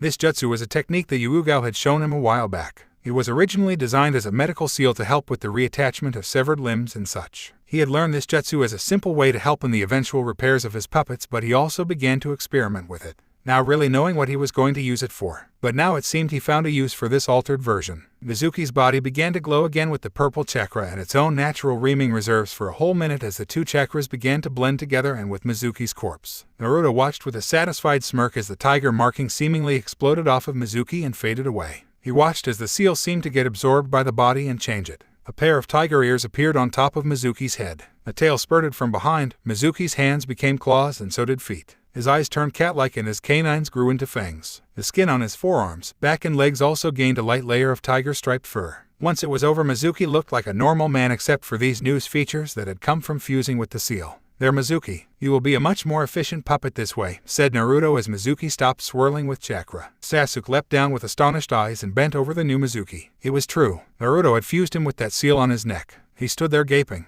If you want to know where I learned that seal, ask Yugo. She taught me the original version and I created a different version from it. Sasuke could only nod. Naruto turned his attention to his clones and said, you all possess my knowledge, right? They nodded. Good, because I don't feel like spending the next week out here. Take a body and convert it into a puppet. The clones nodded and Naruto turned to Mizuki and Danzo. I have something special planned for you too, he said. Time skip. It was 5 in the morning when Naruto and Sasuke returned to Konoha. It was dead quiet and slightly foreboding. Sasuke was slightly green and Naruto was constantly smirking and sporting a new seal on his arm that said, Konoha Root. Oi Naruto, said the Uchiha after a minute. Naruto looked at Sasuke out of the corner of his eyes and nodded slightly to let him know that he was listening. Where did you learn the puppet technique? Naruto raised an eyebrow. No one had ever asked him that before. He decided to humor the Uchiha. I learned it in Suna when I went with Hokage Jiji when I was 4. I stumbled upon a master puppeteer's old training grounds and learned there. You learned all you do by simply reading scrolls. Naruto nodded. It wasn't so hard. When you live like I do, you learn to do things for yourself. Sasuke nodded in agreement. Anyway, I'm tired and still have to fix Fox Naruto.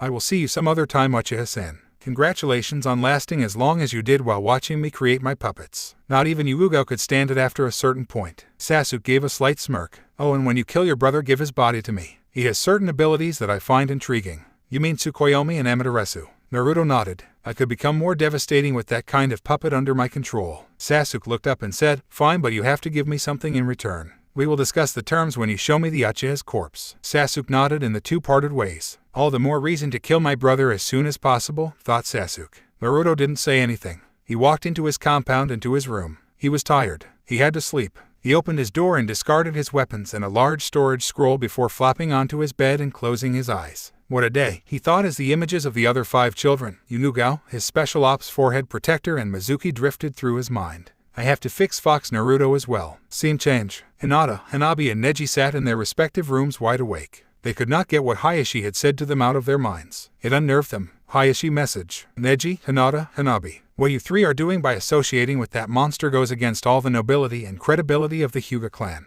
However, recent events have come to light and changed my opinion slightly of that boy. You no longer see him as the Kyuubi, but the council and the rest of the clan does. I will give you a warning. You no longer have the support of the Hyuga clan. The council has more or less cut all of its ties with you 3. You have to train, learn, and grow on your own from here on out. Goodbye. Hinata felt like crying but steeled her resolve and told herself she would grow strong. She would grow more powerful than any other Hyuga. That was what she desperately yearned for. Neji was contemplative, ousted from the clan, all ties severed. They even removed the seal on his forehead and told him he wasn't even worth having as a servant. The statements had hurt him deeply, but they had also liberated him. He was no longer a servant. He no longer had the threat of death lingering over his head. He felt free. Hanabi was angry. How dare they do this to her, just because she helped someone that clearly deserved it. It was ridiculous. She had never felt so wronged in her life. The fools were blind. Whatever. She was leaving the clan tomorrow anyway. She wasn't staying here. Not like she had a choice anyway. She came to a conclusion at nearly the same time Hinata and Neji did. Naruto. Meanwhile, Hayashi sat in his office with a look of sadness. I'm sorry. It was either banishment or death. Please forgive me, Neji, Hinata, Hanabi. Scene change. Naruto woke up to the feeling of a pair of lips resting on his cheek. Yugo, this has to stop. Yugo smiled and stood back up. I was just congratulating you on becoming Hokage-sama's personal ninja. Why are you here so late? Yugo shrugged. My stuff is still here, so. I see. You used it as an excuse to be near me. Yugo blushed. Yugo, I don't understand your affections toward me, but I am well aware of them. I will tell you this again. Abandon this futile attempt at getting me to show emotions. It is useless. Besides, I'm 12 years old. You're like what, 25? Yugo became angry. I'm 19. Are you saying I look like an old lady? Older than 19, was Naruto's simple reply. Well, I never. Well, get ready, Naruto, because I will get you to smile. I will get you to show your bottled up emotions, and you know what? I'm going to take a picture each time. She then stormed out of the room and into her room. Naruto couldn't help but smirk a little. Yugo was indeed something else. He fell asleep with thoughts of his ninja career finally beginning and the prospect of all the puppets he would create in the future, be it from killing enemy nin or coming up with own ideas. Yugo sighed and flopped down onto her bed. 25. That was nearly 30. Did she really look that old? Or was Naruto-kun just messing with her? No, he was definitely serious. She glared at the ceiling. Just for that, she was going to do everything she could to make Naruto show some sort of emotion. Perhaps she should get him to blush. Yeah, that was perfect. She fell asleep chuckling evilly to herself. Just you wait, Naruto-kun. The next day brought the smell of something delicious being cooked in Naruto's kitchen. He sighed and got up. Yugao, he muttered as he got dressed and headed toward the kitchen. But when he got there, it was not Yugao who was cooking. It was Sarutobi. He turned and smiled at the puppet user and placed a few strips of bacon and some eggs on a plate for him. Naruto finally away. Have a nice sleep. Hokage Jiji, why are you cooking food in my kitchen? Sarutobi chuckled and said, actually I kind of just fell into it. I actually came here to give you your first mission. Already? Yes, Naruto, because it's noon already and the genin have been placed in their teams already and will be taking their Jounin Sensei's tests tomorrow. Also, as my personal ninja, you take assignments directly from me. Naruto nodded in understanding and asked, what is the mission? Hyuga was walking down the street lost in thought when she bumped into a young woman with purple hair and less the subtle clothing. Hey Yugao-chan. It's been a while, yelled the woman happily. Yugao smiled and gave a slight nod. Anko smirked and said, so where have you been, eh? Finally get yourself a boyfriend. Yugao blushed a bit and said, no Anko, I've just been busy. Anko's smirk grew and she grabbed the woman by the arm. Come on Yugao-chan, we're going out. Yugao nodded but was thinking, damn, how did I get into this situation? Naruto looked over the scroll and said, I see. So you want me to rid the area of some bandits? Yes, this is a borderline B-rank mission. It all depends on the number of bandits, but I believe you can do it with little difficulty. You have 1 week. Oh, and get some training in while you're at it. Naruto nodded and gave a small bow. Sarutobi smiled and placed a plate of bacon and eggs in front of him. Eat. Naruto says nothing, but he does dig into the plate. Hokage Jiji, what happened with those 5? What teams are they on? Sarutobi smiled and said, let's see. Sasuke and Hanabi are on the same team under Hadek Kakashi. Their third teammate is a pink-haired girl named Sakura. She shows potential and wields the double soul bloodline limit. At this, Naruto raised a curious eyebrow. If he remembered correctly, the double soul bloodline limit creates another you but stronger that can sometimes take control and save you in a life and death battle. Neji, as you know, is already on a team under Mato Guy. His teammates are Tenten and Rock Lee. Tenten is a weapons expert with skill that rivals or even surpasses your own, while Rock Lee uses only Taijutsu. He could crush you in a pure Taijutsu match. Hinata was placed on a team with the Aburame heir and the Inuzuka heir. Their sensei is Kurenai. She's a Genjutsu specialist. And that boy Suichi was taken into the hospital again to have his spine looked at. There is actually a slim chance that he may walk again. Naruto nodded and said, fine. Make sure they don't kill themselves, Hokage Jiji. Haha, will do, Naruto. After that, everything got quiet. Naruto pondered the info Sarutobi had given him. If what he said was true about that Lee kid and this Tenten girl, then he needed to put some serious work into his training with weapons in Taijutsu. This is where another issue came up. He still didn't have a specialized style to his Taijutsu. He was just a street brawler with great speed and reflexes. This would not do, but he didn't want any old style either. He wanted to learn something that perfectly complemented his image of a puppeteer. Perhaps he should create his own style. He finished the food a minute later and stood. I'll get right on a Hokage Jiji, he said as he bit his finger. Sarutobi was getting ready to ask what he was doing when Yoshino, Oni Tenshi and Fox Naruto appeared in puffs of smoke. They are in need of repairs. I will fix them when I get back. But Naruto, what about your tools? Do you have any other puppets? Naruto's face contorted with a maniacal grin. Of course I do, Hokage Jiji. Mizuki and Danzo along with 30 members of Root are with me. Sarutobi smiled and said, but how do you plan on using all of those puppets at once? Naruto shrugged and said, I haven't figured that out yet.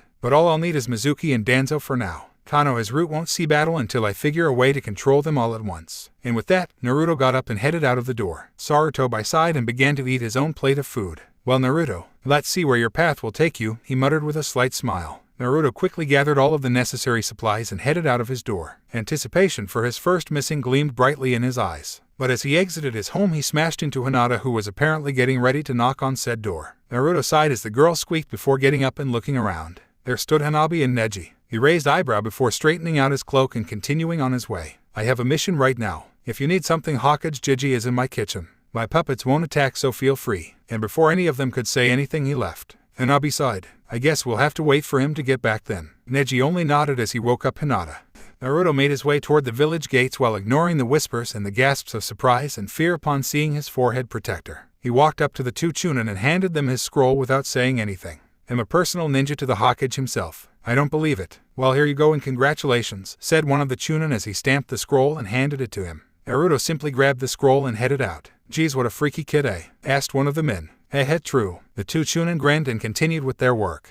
Anko giggled as she slung a hand over Yugao's shoulder. She was way beyond the point of drunk and was barely keeping her spot on her stool. So Yugao-chan, where have you been? It's been a while since I last saw you. Yugao was getting a bit nervous. Anko had been asking her that question for about an hour now, and there was no way she was going to answer it. How easy is it to just say, oh, I've been living at the emotionless killing puppet using demon containers place for nearly a year. Yeah, that was gonna get a positive reaction. She kept her lips sealed. I bet you've been getting some and you don't want to tell, huh? Giggled out Anko. This of course caused Yuuga to blush and shake her head furiously. Anko giggled again, then hiccuped a couple of times. She gave Yuuga a mischievous smirk and leaned closer. So who is it, eh? Come on, you can tell me. I won't tell nobody. Yuuga, who was also getting a bit drunk, blushed a bit more and said, it's not like that. Besides, he's too damn caught up in his resentment and emotionless shell to acknowledge me. Anko smirked. Ooh, so it's a stiff, eh? That narrows it down a bit. Let's see. Oh, I bet it's hey 8, huh? You know you two have always been close. Just drop it, okay? Hey, what about that Kakashi guy? Yeah, it's him, huh? He is rather emotionless and a bit of an aloof stiff. Hey, it's him, huh? No, and I'm not screwing anybody. Then where have you been, Yuuga? Yuuga sighed and hiccuped slightly. I've just been around, okay. Anko giggled again as Yuuga got up and left quickly. Well, make sure you bring him for me to meet Yuuga-chan, called Anko after her. The young woman glared at her friend with a slight blush before she body flickered away. Damn Anko, I'm just staying at his place for a while, she muttered bitterly. Well, I might as well go see what he's up to. She made her way towards Naruto's puppet-guarded apartment complex. How he got those things to act on their own and attack intruders was beyond her, no matter how many times Naruto explained it, but that really didn't matter at that point. Besides, no matter how far from the mark Anko had been, she was still pretty damn close. Yuuga was indeed involved with someone, though it was more one-sided on her part. Naruto was. He was just too damn hard to crack, and he's nearly 7 years her junior. She grinned evilly to herself as she got to his door. That was all going to change today. Younger or not, she was going to completely shatter that barrier of his and get him to at least show her he cared for more than just Hokage-sama. When she opened his door, however, it was not Naruto she saw, but Sarutobi and the 3 Hyugas who now followed Naruto. She noticed that the older girl had been crying while the other 2 looked pissed and sad at the same time. The Hokage himself was also looking slightly angry. Yeah, sorry, said Yuuga nervously as she tried to back out of the room, only to be summoned back in by Sarutobi. Yuuga-san, just who I wanted to see. Yuuga stepped into the room, Naruto's living room, and suppressed a sigh. She just knew this was going to be a long day, and she hoped Naruto knew all these people were currently in his home without his knowledge.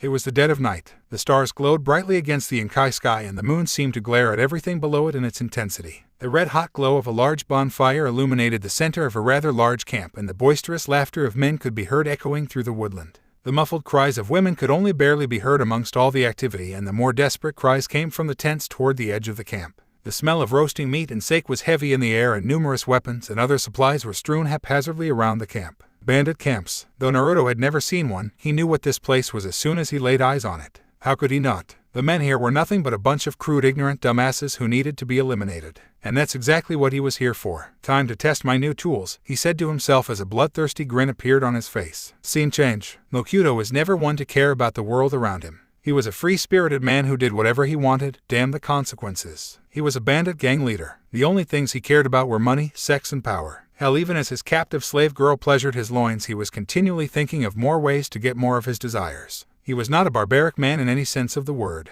He was just a man with a dream. He smirked at that and pushed a stray strand of his long green hair out of his eyes. He would accomplish his goal and become the richest man alive. Then he would buy a country. It was foolproof. However, there was one little flaw in his plan that he continually overlooked until now. Ninja, the bane of any bandit's existence and also the very real threat of said existence. Ninja were by far the greatest threat to anyone who lived the life of a bandit. They hunted them down and used them for battle experience. They constantly crippled their resources, and they showed more brutality than the bandits themselves at times. Mokuto was prepared for that. Hell, he was prepared for many things. You had to be if you were to take on the life of a bandit. It was practically a written code. Mokuto had learned to hate the ninja with every fiber of his being while at the same time learning to fear them. It took nearly every ounce of a bandit leader's skill and charisma to keep his men hidden from the predatory eyes of the ninja population, and that's what he intended to keep on doing. After all, how was going to become the richest man on the planet if he had no men to control? Mokuto-sama, we're under attack. The sound of his men shouting that came so suddenly it took a second for his brain to catch up and process. What? Yes, it's true. He came out of nowhere. He's Ek. The man stumbled forward, then fell over dead with a large shuriken in his back.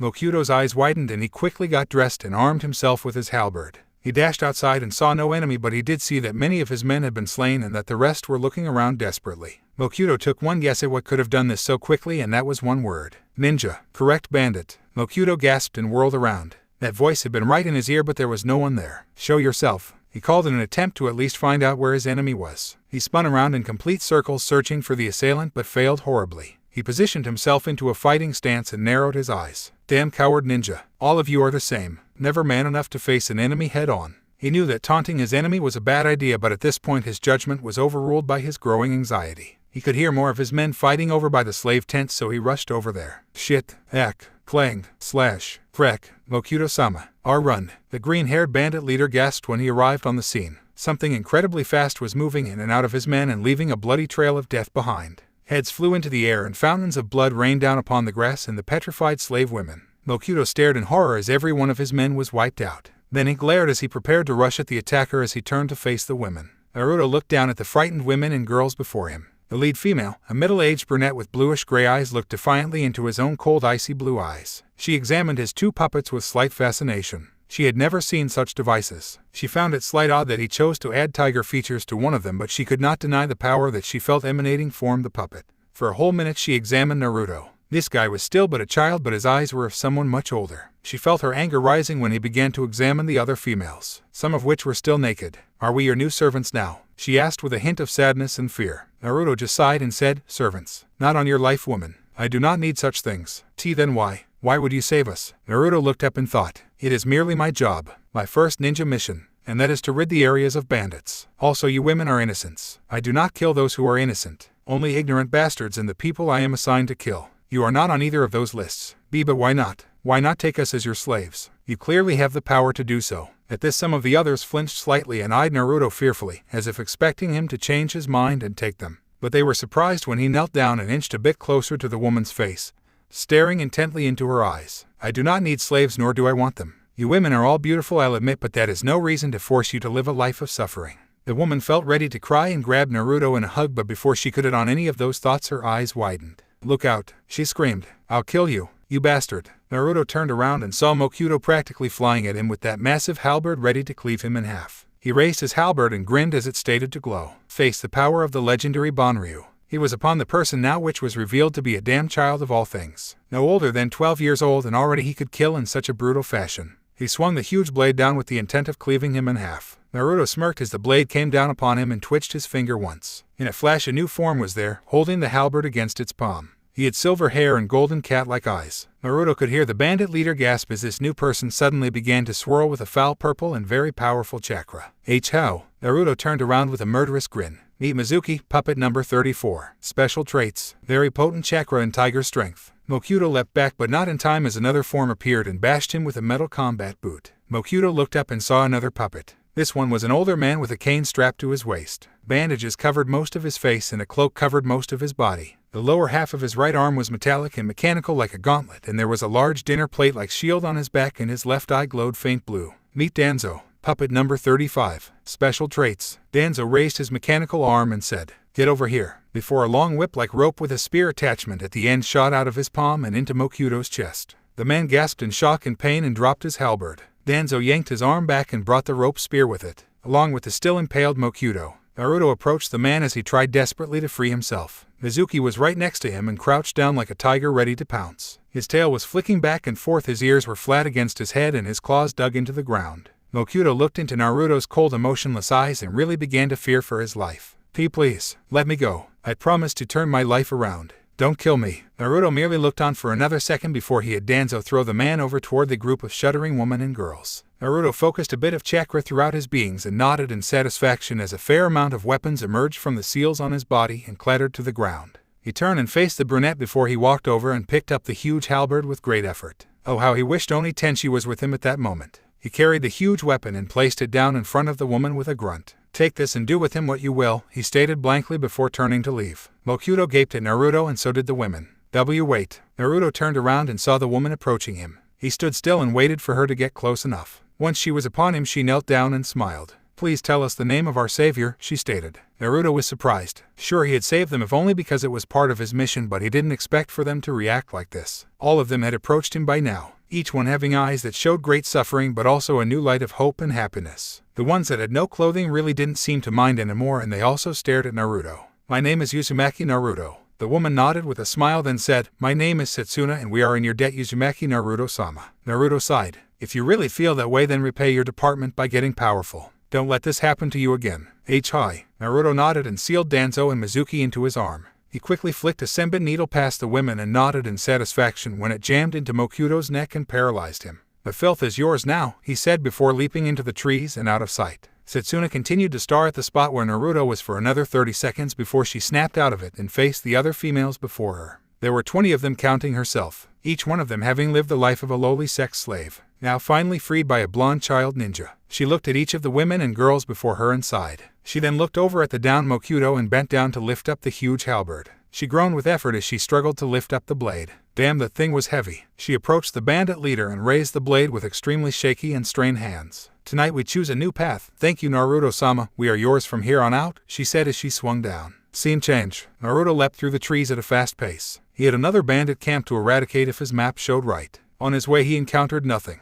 It was quite uneventful. He did stumble across a large wolf that was howling for its pack, but that was about it. For 3 days he ran through the forest toward the next target, then he rested for the 4th day, eating and fine-tuning his puppets. Then on the 5th day he continued. He had to pick up the pace a bit. He only had 2 more days to finish the mission and return to Konoha. At last he found what he was looking for at noon. This camp was considerably smaller and there were no traces of any sex slaves. Good, this would make it so much easier. He crouches down and does a few hand signs.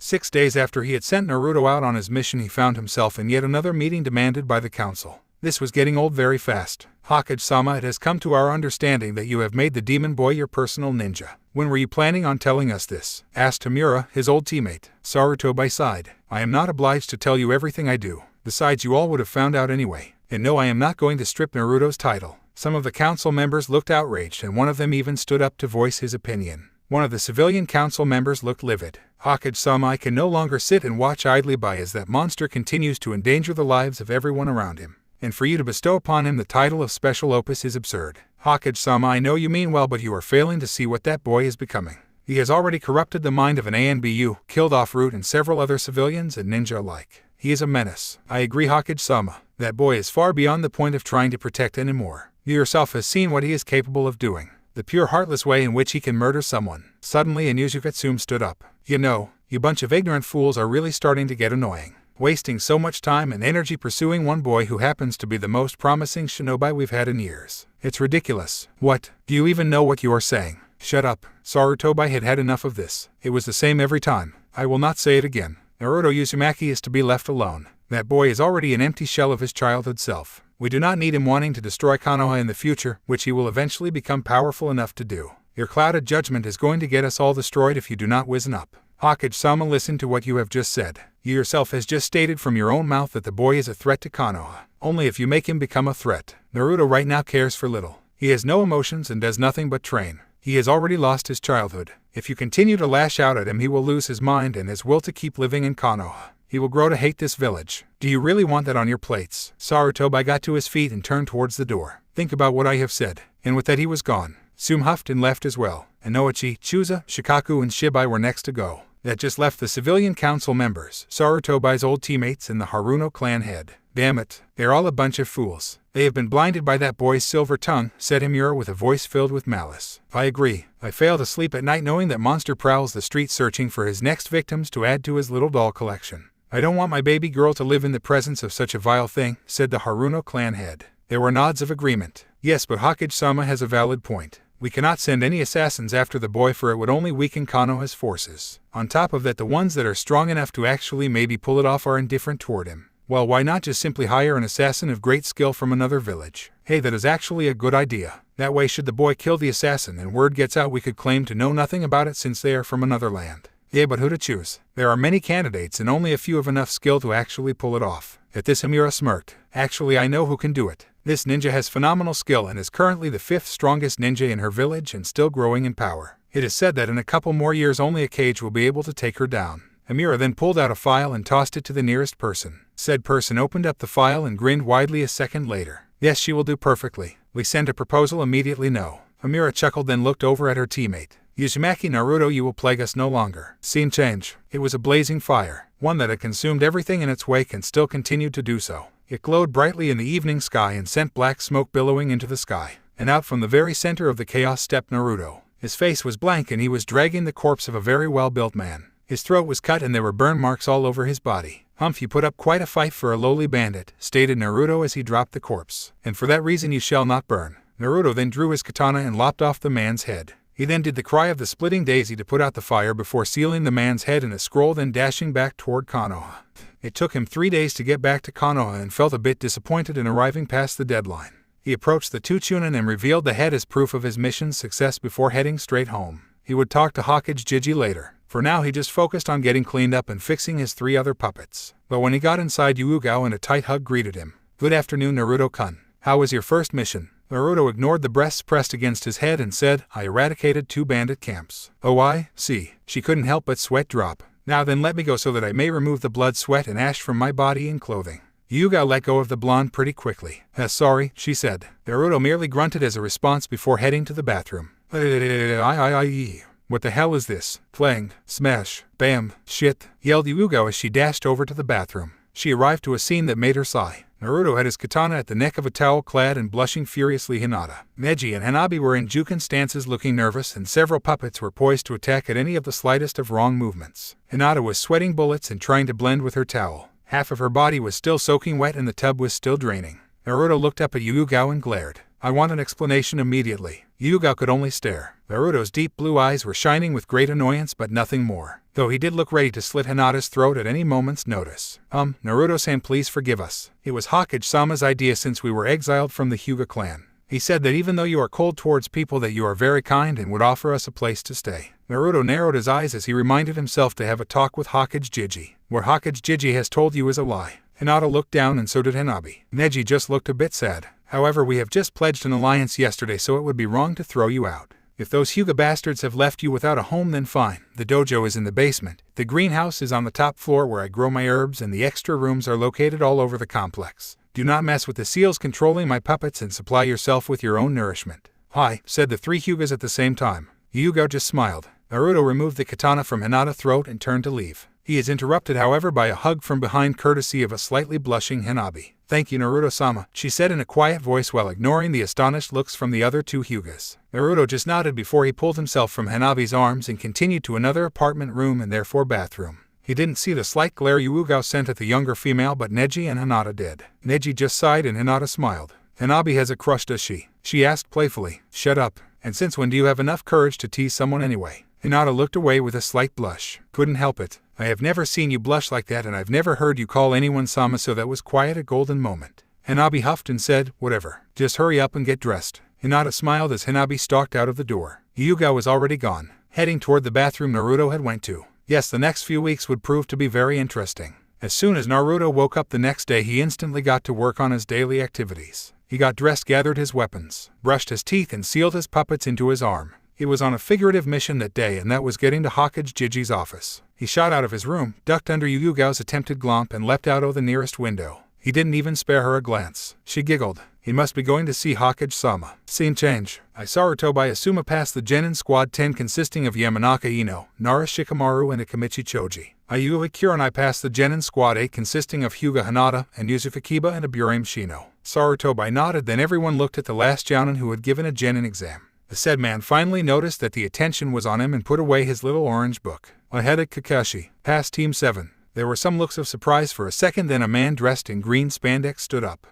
So my youthful rival has finally found a team worthy of his test. Tell us who these 3 aspiring youths might be." Everyone's sweat dropped a bit. Kakashi looked up and said, "Well, first there's Uchiha Sasuke. He is very talented. Actually, he's abnormally strong. He's a bit arrogant but not above working with others. Then there's Haruno Sakura. She shows potential in Genjutsu and continually argues with herself. Probably her other self. She is very smitten with the Uchiha and often lets it cloud her judgment. The last is Hyuga Hanabi. She too is very strong and is as arrogant as any other Hyuga on the battlefield. Surprisingly, though, it was her that figured out the meaning to my test. She is also smitten, but not with Sasuke, with Naruto. She has already been in an argument with Sakura about which boy was better. Also, why does she call him Naruto-sama?" There was a pause before someone spoke up. It was a Chunin at the back of the room. "Wait, what happened to that boy with the sitter? Did he quit?" Sarutobi shook his head. "Unfortunately, Suichi was paralyzed that day he helped Naruto take on Root, so he is effectively out of the ninja program. There is a slim chance he will regain his ability to walk, though." The Chunin sat back down as another nin rose up.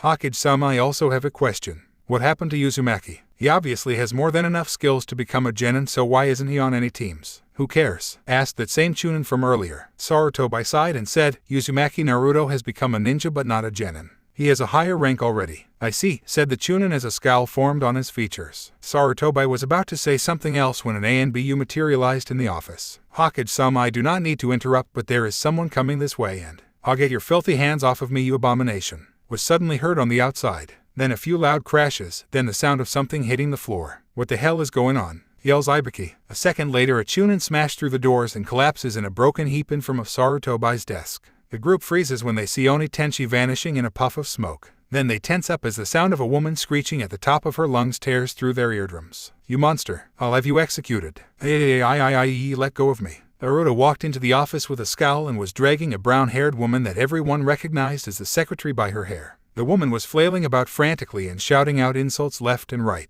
The group was shocked. Sure, they knew of Naruto's personality, but they didn't expect him to be so violent. He normally just killed people quickly. Sarutobai was sweating nervously. He knew what this was about. Naruto, haha, what can I do for you this fine evening? Naruto yanked the woman up by her hair and forced her to face the Hokage. Well, first off, you can tell this bitch to watch her mouth when talking to me. Being called a freak demonic abomination that no one will ever acknowledge is not a way to improve my already deteriorated mood. Sarutobai gulped and Kakashi stood up. And what exactly did Hokage-sama do to put you in a bad mood, Uzumaki-san? Naruto sighed and released the woman, who instantly lunged and was put into a near-death state by a senbon to the neck. It involves 3 certain Hyugas suddenly moving and while I was away on my first mission. At this, Sarutobai gulped again while the others looked confused. I have merely come here to ask you not to do that again. If they were people I don't like or haven't met before, I would have thrown them right back out. At this, that same Chunin stood yet again. Hey you, that is the Hokage you are talking to. Show the proper respect. He can allow whoever he wants to live in that place of yours. Everyone tensed and waited for the kunai to get thrown, but were surprised when Naruto merely shook his head. I already know that, you dumb prick. However, just because Hokage Jiji can do it does not mean it is wise to do so.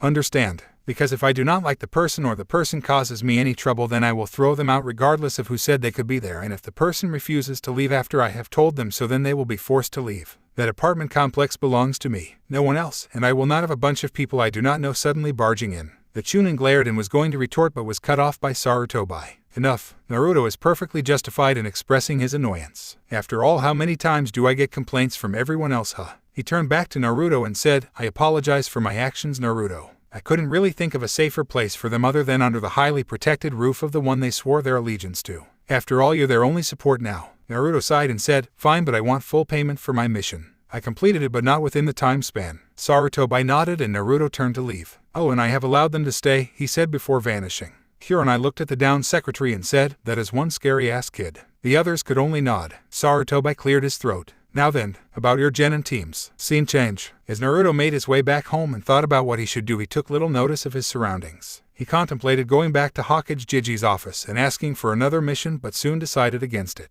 He contemplated stopping by Switch's place to get a bit of lessons or perhaps a book on the basics of the sitter. He was getting tired of not knowing how to use it. He briefly wondered how his allies were going to handle their first missions. Whatever. They're strong enough to handle themselves. Hey, look out. Oof. Naruto was suddenly barreled over by something smaller than him. A child, most likely. Hey, watch where you're going, you imbecile. Yep, definitely a child. He suppressed a sigh. This was just what he needed right now. Jeez. Hey, idiot. You gonna say something? Yelled the child. Naruto got to his feet with a suddenness that sent the kid sprawling to the ground and flopping onto the ground with a dull thud. Watch where you're going, Brett. He then turned to continue on his way. Hey, don't walk away from me. Apologize. Naruto turned around with a glare that caused the kid to flinch. Leave me alone, he said. This was not the time to be on Naruto's nerves. The kid quickly regained his composure and said, screw you. After you knocked me over, you expect me to just drop it. Who do you think you are? Naruto turned around. By this time, several villagers had gathered and were looking worried. First of all, you idiot. You crashed into me, so shut your mouth and leave. The kid scowled and ran up to him. Hey, do you know who I am?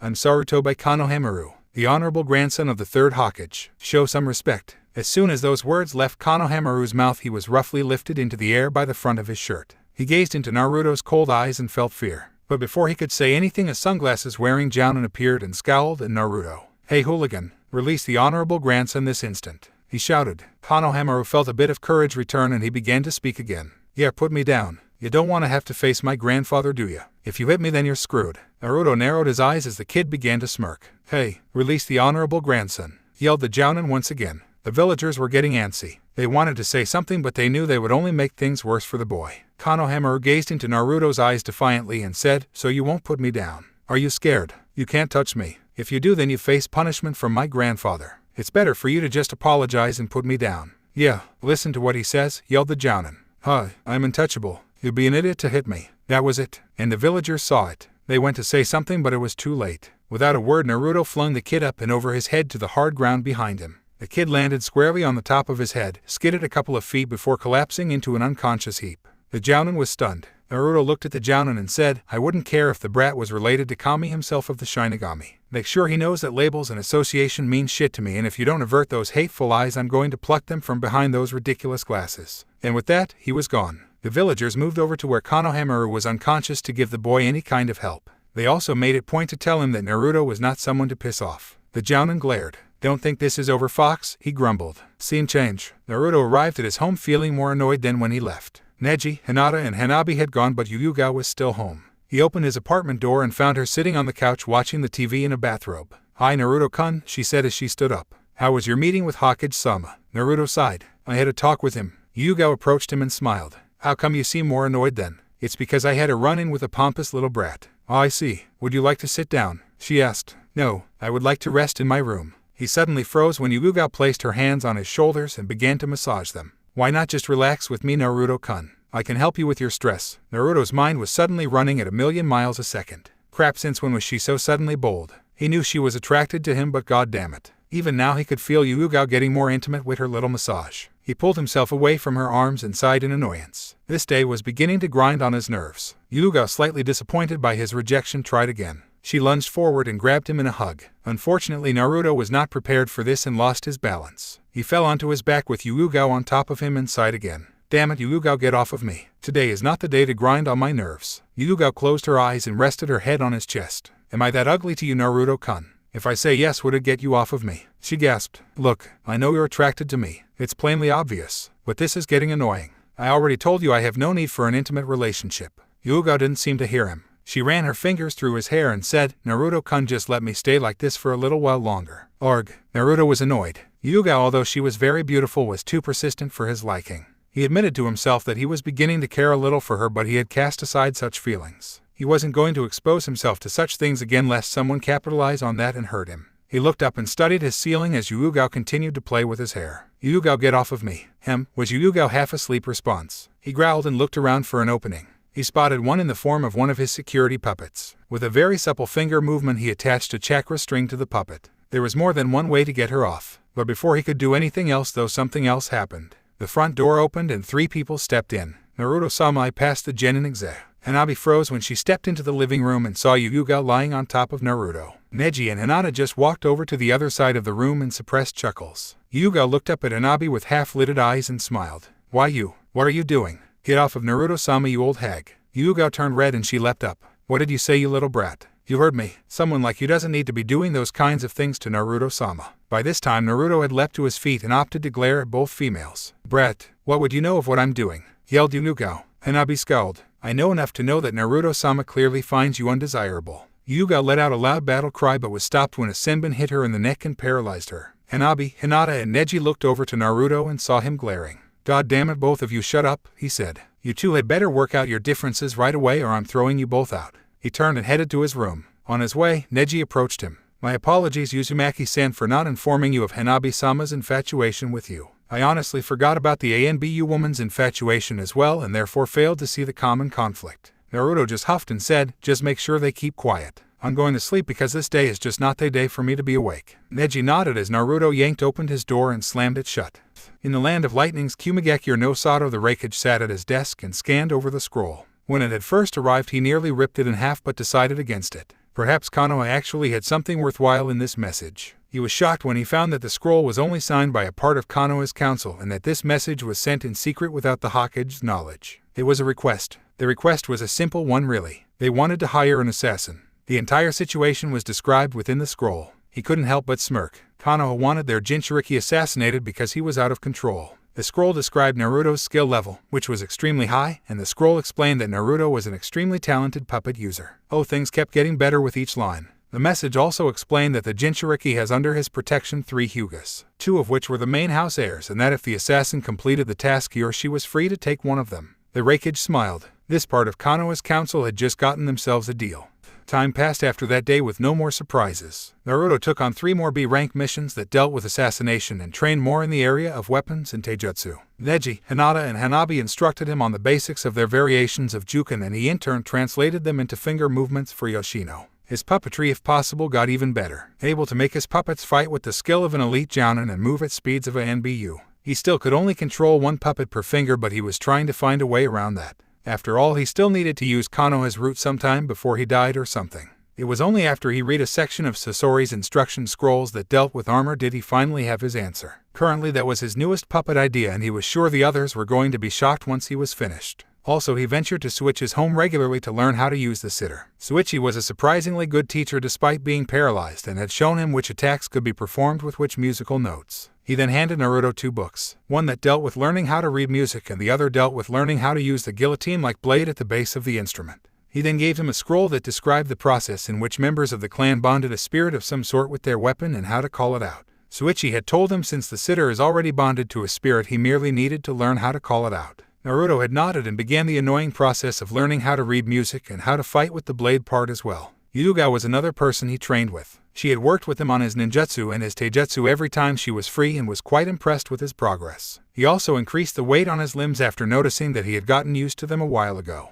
Hyuga was also the one who showed him the true secret of the cage bunshin. This significantly upped his training. It was crazy. Naruto's strength skyrocketed. Even now, as he made his way through Konoha toward the market district, the villagers shied away from him. The way Naruto carried himself just screamed at them powerful, so they stayed out of his way. He had grown a bit. His muscles developed nicely, and if it weren't for the fact that he was Naruto, he would have had an army of fangirls. Of course, that didn't stop some of the more daring women to steal a glance or two. His attire hadn't changed much either. He still wore the tattered baggy orange shorts that went down to his shins, and he still had his abdomen and lower back wrapped in white bandages. He no longer wore a cloak. He had replaced it for a sleeveless open orange trench coat. Hyuga had caught him sewing and stitching the item together one night, and when she asked him why orange, his simply replay was, "I like orange." Naruto made his way into the market district and looked around. He hadn't been here in ages. The street was crowded with people chatting happily with each other, and the smells of many different foods wafted through the air and canceled out everything else. Naruto felt his stomach growl and sighed in annoyance. He decided to look around for a restaurant. After a minute, he finally spotted one.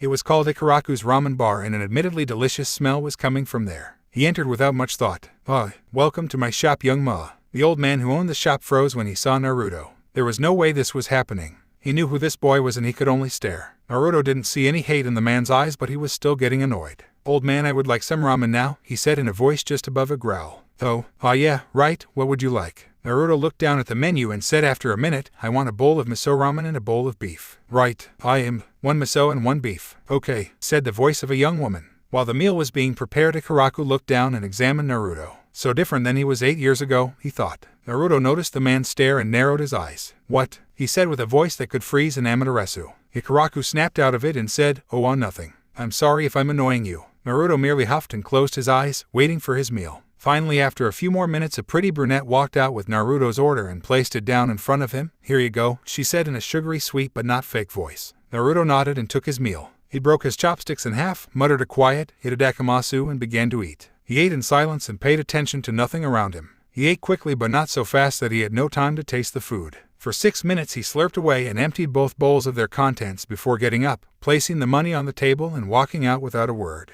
Ayame looked over at her father and said, "He was pretty cute." Ikaraku sighed and said, "That was Naruto." Ayame widened her eyes. It was really him, that same playful hyperactive 4-year-old that came in here with Hokage-sama that one time. "I'm afraid so, and it appears the rumors about him are true." Ayame sighed. "I hope he's doing okay." Scene change. The Raikage grinned down at the young woman kneeling before him. Her long pale blonde hair was unruly from weeks of travel and uncare, evidence that she had just gotten back from a long and difficult mission. "Rise," commanded the leader of Kumo with a voice of authority. The young woman did as she was told and stood to face the Raikage with cat-like slanted eyes. She was looking with a bit of contempt and a black collar glowing seal around her neck. "You will wipe that look off of your face, girl," he said with narrowed eyes. "Forgive me, Raikage-sama." The Raikage smirked and approached the girl. He circled around her several times and looked her up and down. "It appears you had a bit of a difficulty on your latest mission, eh?" The woman tensed. "It was nothing I couldn't handle. There were some unforeseen obstacles, but they were easily overcome." "I see. Well, it seems I need to intensify your training program, wouldn't you say?" "I do not think that is necessary, Raikage-sama." Electricity suddenly pulsed through her, formed the seal on her neck. "Ugh." The woman dropped to her knees and clutched in vain at her neck. "You are not here to think, girl. Get to your feet," said the Raikage as the current of electricity was cut off. The young woman got to her feet, gasping for air. "I have another task for you, girl." The Raikage then pulled out a scroll and tossed it to her. She opened it and read through. When she was done, her eyes were wide. "Konoha. Indeed. It appears they are having trouble with the target mentioned there." The woman nodded her head sadly and pocketed the scroll. "You know what you have to do." "Yes, Raikage-sama." "Good. Go clean yourself up and leave within the next 2 hours." "Yes, Raikage-sama." The woman then vanished and left the Raikage smiling. Hey, I wonder how this will turn out. Scene change. On his way back home, Naruto ran into Suichi. Hey fox boy, said the boy excitably. How's your skill with the sitter coming? It getting any better yet? Naruto shrugged, an action that he found himself unconsciously doing more and more often. My progress is satisfactory. I can cast minor genjutsu with the weapon, but I still have some sort of mental block preventing me from being able to do anything more complicated. I have no talent for genjutsu. Suichi nodded. I guess that's understandable. What with your lousy chakra control? My chakra control is excellent, fool. Suichi laughed and said, relax, I was just kidding, geez. No need to get all uptight. Perhaps you just ain't cut out of genjutsu. Perhaps, but I refuse to acknowledge that. Whatever is up with my mind that keeps me from doing genjutsu will be taken care of. I won't be inadequate in any field of ninja techniques. I think you're a bit obsessed, but whatever. We all have dreams, right? Naruto said nothing. Suichi and Naruto made their way toward Naruto's home in silence for a few more minutes before Suichi spoke again. So how's life living with two girls that want yo love, eh? Naruto growled. It's very irritating. Hanabi has even started sneaking into my room and cuddling next to me in the middle of the night, and Yuuga wastes no opportunity to be alone with me. I'm going to start putting them to sleep at night with poisons if this doesn't stop. Hey, what about Neji and Hinata? Naruto's scowl deepened. Those two fools find enjoyment in my problems. I'm going to paralyze them as well. Suichi chuckled. Well, I think you crazy to shirk those two off like that when they clearly desire yo company. First off, Hanabi is 9 years old, and second, I don't need company and those fools need to hurry up and figure that out. Suichi chuckled and said, I old enough to kill, old enough to do anything else, you know. I certainly wouldn't screw any 9-year-old girls. Well, anyway, see ya. My place is right around this corner. Keep up with the sitter practice and maybe you'll be as good as me someday. Naruto just nodded and continued on to his place. Suichi didn't live very far away from him at all. He entered his home by leaping up and jumping through a random window. That way Yuuga couldn't glance him out of nowhere. He came into an empty room and nodded in satisfaction before making his way to his apartment. Hey Uzumaki. Naruto stopped and looked at Sasuke Uchiha as he finished eating a rice ball on his couch. Uchiha, said Naruto. Sasuke nodded and got to his feet. It's been a while, wouldn't you say? Asked Sasuke. Naruto shrugged and said, I wouldn't really know. I do not pay attention to things like that. Sasuke shrugged as well and said, I guess so. Things got quiet as Sasuke took out another rice ball and bit into it happily. For a few minutes no one said anything. They just opted to get lost in their own thoughts. Naruto had just sat down in a chair when Sasuke said, we finally got a higher ranked mission. Naruto raised an eyebrow. Our sensei Hadake Kakashi deemed us worthy. Our mission is to guard an old bridge builder named Tazuna in the Land of Waves. We leave tomorrow. Naruto nodded. Sasuke smirked and said, well, I better get going. Your little purple-haired concubine is on the way. Naruto growled and placed a hand on the hilt of his katana. Since when was it okay to make little barbs at me? Uchiha and the others are heading toward a senbon the back of the skull. Sasuke just smirked and exited the door. Naruto narrowed his eyes and twitched a finger. Bam! Ugh! Damn it, Uzumaki! Yelled Sasuke. Next time you'll think Uchiha, said Naruto as Sasuke walked away holding his stomach. Time skip. Naruto headed to his room and stripped down to his boxers. He didn't bother unsealing any of his puppets and just opted to flop down onto his bed. The day had been quite an odd one. He hadn't spent so much time outside of his apartment complex since his last mission. HS closed his eyes, prepared for the next day. Perhaps he should see the Uchiha and the Hyuga off as they left for their first mission outside of the village. He had to admit, those fools were beginning to grow on him a little.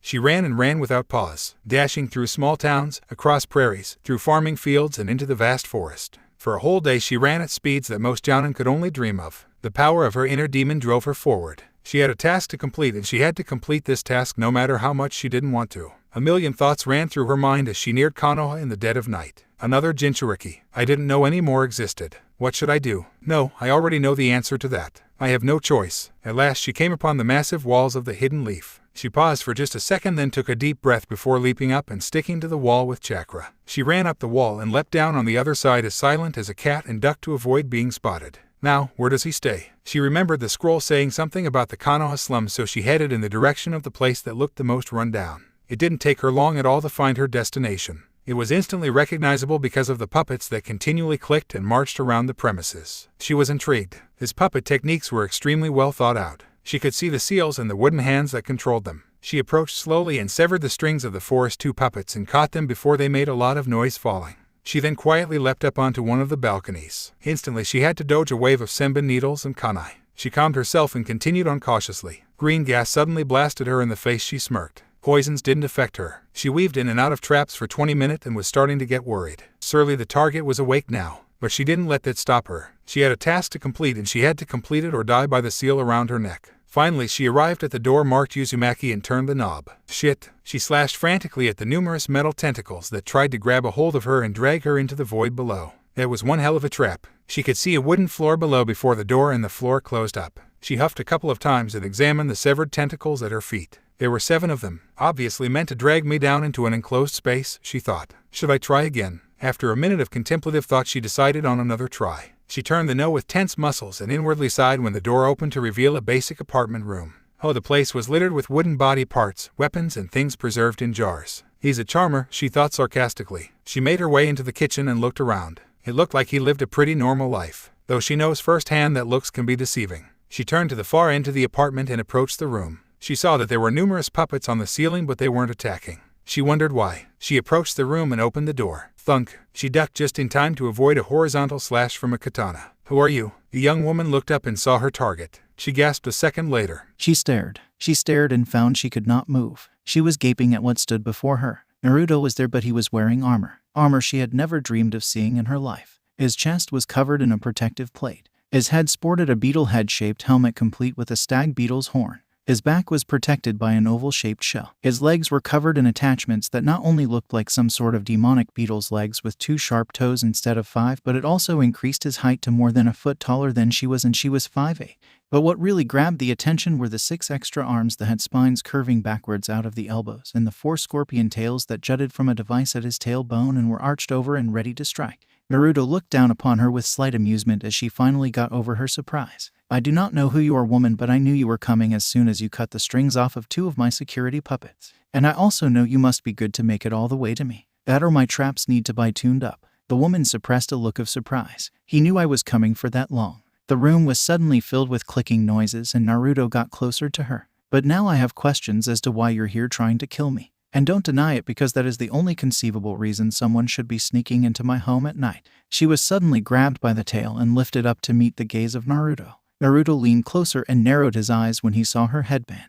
Kumo, a Kumo assassin. I'm going to enjoy draining the life out of you and the fools responsible for sending you. The young woman couldn't help but cringe a bit, but she understood his attitude. Suddenly one of the tails shot forward at blinding speeds, aiming to take off her head. She used every ounce of strength she had in her body to jerk herself out of the way. The tail's tip barely missed her head by millimeters. Damn, this guy wasn't playing. She wrenched herself from the tails and delivered a fierce kick to Naruto's chest at amazing speeds and watched in satisfaction as he slammed into the wall. I'm sorry, Uzumaki-san, but I have to kill you now, she said. Naruto paid no attention to her words and positioned his katana. It was time for this fight to begin. The young woman charged with great speeds and slashed with her kunai. Clang! Naruto blocked with his sword and grit his teeth as she pressed forward. She was good, but not good enough. He struck with 3 fists, and they connected. She was thrown away with great force and sent crashing through the wall very loudly. What the hell was that? Yelled Yuyugawa as she leapt out of her bed with a kunai drawn. She saw the security seals acting up and could hear the sounds of conflict.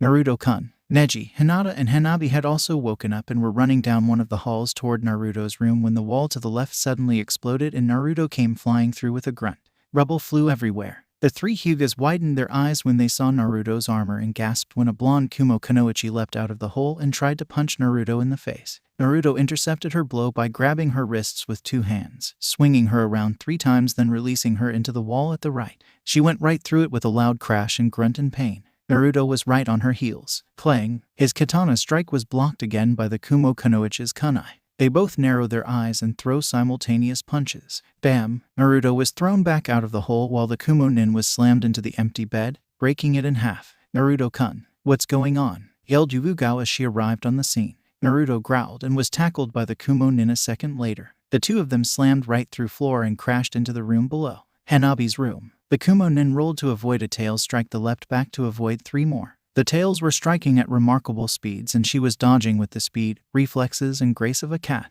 The room was quickly decimated and filled with wooden shrapnel. Naruto capitalized on this and dashed forward once again, trying to kill her with his sword. No, she yelled as she bent backwards and kicked the sword out of his hand. Naruto growled in annoyance and struck with another tail. She jumped to the side and the tail stabbed into the floor, and when it was pulled back it pulled up floorboards and sent wooden splinters all over. Woman, you are annoying, said Naruto as he dashed forward. She braced herself and was spear-tackled by Naruto. Both of them crashed through the window and landed outside. Naruto-sama, yelled Hanabi as she and the others followed close behind.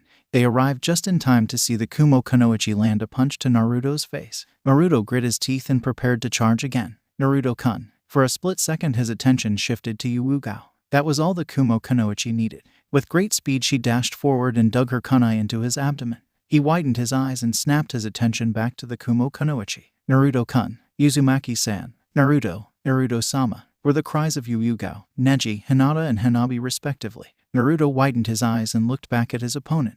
He saw sadness in her eyes. I'm sorry, Uzumaki-san, but I have no choice. Naruto coughed a bit of blood and smirked. Don't think so low of me, woman. A second later 6 fists slammed into her abdomen and sent her into the air. 3 tails lashed out and wrapped around her waist, then slammed her painfully into the ground. He then raised the 6 artificial arms and said, goodbye. She widened her eyes as the arms split open and released a massive wave of senbon needles. Time seemed to slow down at that moment. She watched as the wave of needles came at her with enough force to rip through 4 inches of wood. She gathered her thoughts and reached within herself. This guy, he was strong, but so was she. Yes, girl, show this boy who he's dealing with. And with a nod she did. Naruto watched as the wave of senbon headed for his target with a look of satisfaction. But that look of satisfaction was suddenly gone when a wave of purplish-black chakra suddenly exploded off of the Kumo Kunoichi and threw the projectiles off in different directions. Naruto was overcome with killing intent, and he could feel the tainted power rolling off of the young woman. What is this? He asked as the girl's eyes transformed into golden cat eyes and a flaming tail of chakra extended from her lower back. Instantly eyes all over Konoha snapped open. Naruto looked on in wonder as the chakra continued to swirl violently around her. Uzumaki-san, that armor of yours has become useless now. She vanished a second later. Bam. Ugh. She sunk her fist into Naruto's abdomen and sent him smashing through the home of several civilians. Debris was thrown all over the place, and the said civilians were running out of their house in fear a couple of seconds later. Naruto skidded for a few more yards, and just as he was recovering, another fist slammed into him and sent him into the air. Ugh. What is this? Such power. He looked down just in time to see the cat woman flying up at him with a karate kick. Her foot slammed into his cheek and he was sent spinning away and through the roof of another home. He landed on his back and so was spared by the shell protecting it. Damn, this is no ordinary ninja. He stood up and brushed the debris off of his shoulders. Fine then, he said as he began to concentrate. All over Konoha people were running about in confusion. Half of the ninja population was rushing toward the slums of Konoha while the other half was trying to calm the panicking civilians. What the hell is going on? Yelled Sarutobi. I don't know. It appears to have originated from Uzumaki's home. But that wasn't the Kyuubi's power. Let's just get there. The Kumo Kunoichi came smashing through the roof just in time to see waves glow with seals and drop from Naruto's person. Naruto looked up with cold eyes and positioned his tails. Time to take it up a notch, woman, he said. She hissed and vanished. Naruto positioned his tails at lightning-fast speeds and intercepted her kick. She widened her eyes a bit at his smirk. A second later she had to dodge 2 fists, but didn't see the third one as it extended and planted into her stomach and sent her through the wall and back outside. Naruto was on her before she had time to blink and delivered a fierce kick to her back that sent her up. She twisted in the air and met his uprising punches as they traded blows all the way back to the ground. As soon as the touched land they both vanished. Clang, smash, bam. As Sarutobi and numerous jounin and ANBU arrived on the scene they were met with these sounds, along with different parts of buildings and the street breaking apart. He could see the two as they traded blows at speeds that only high chunin and higher could follow clearly. He saw Naruto's armor and the Kumo Kunoichi's chakra and widened his eyes. Everyone, get the civilians out of this area, he commanded. He saw Naruto and the Kumo Kunoichi slam fists into each other's faces and in the process end up throwing each other off in different directions, resulting in more damaged property. He saw Yuugao, Hinata, Hanabi and Neji watching with anxiety. Shit, what hell is going on? EOOOM. Naruto slammed into a water tower and went through, resulting in water being thrown all over the place. Water release, water dragon. The water from the tower suddenly transformed into a large dragon and shot at the Kumo Kunoichi with great speeds. She avoided it and watched as the water slammed into the ground and transformed it into mud that went flying all over the place. She hissed when some of the water splashed onto her and dashed at the water tower with great speeds. You're good, Uzumaki-san, she commented as she slammed into his tails again. Naruto grunted and fell to the ground with the Nico girl on top of him trying to stab him with her kunai. Naruto wrapped one of his tails around her and spun around. This is getting old, woman. Half of Konoha is here and you're costing me sleep. I will end it now. He slammed her into the ground harshly and lashed out with 2 tails before she could react. Ack! The gathered crowd gasped as blood spurted up and splattered all over Naruto and his armor. He lifted the 2 tails and took the impaled form of his opponent with them. With one flick the young woman was thrown off of the tails and sent crashing in front of Sarutobi.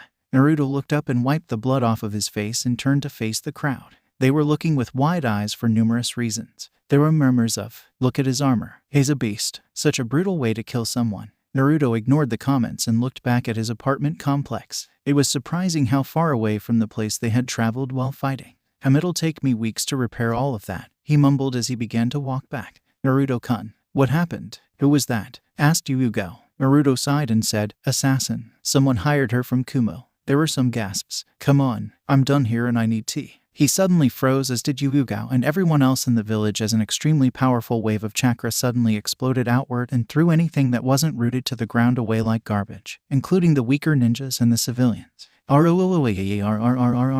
Shit. Boom. Naruto and Yuugo barely avoided the massive paw that came smashing down upon them, and Yuugo herself held back a gasp at what had thrown the paw. "Uzumaki-sen, you really thought that could kill me? I am Yujito Nai. I am the Jinchuriki for the Nibai no Nekomata. And after years of force testing and intense training, I have become immune to poisons. You'll have to do better than that to kill me." And as Naruto suppressed his own gasp, a huge purplish-black flaming two-tailed cat emerged from the dust and glared down at him with glowing yellow eyes. "And like I said before, I am here to carry out your assassination." And just like that, the battle was back on.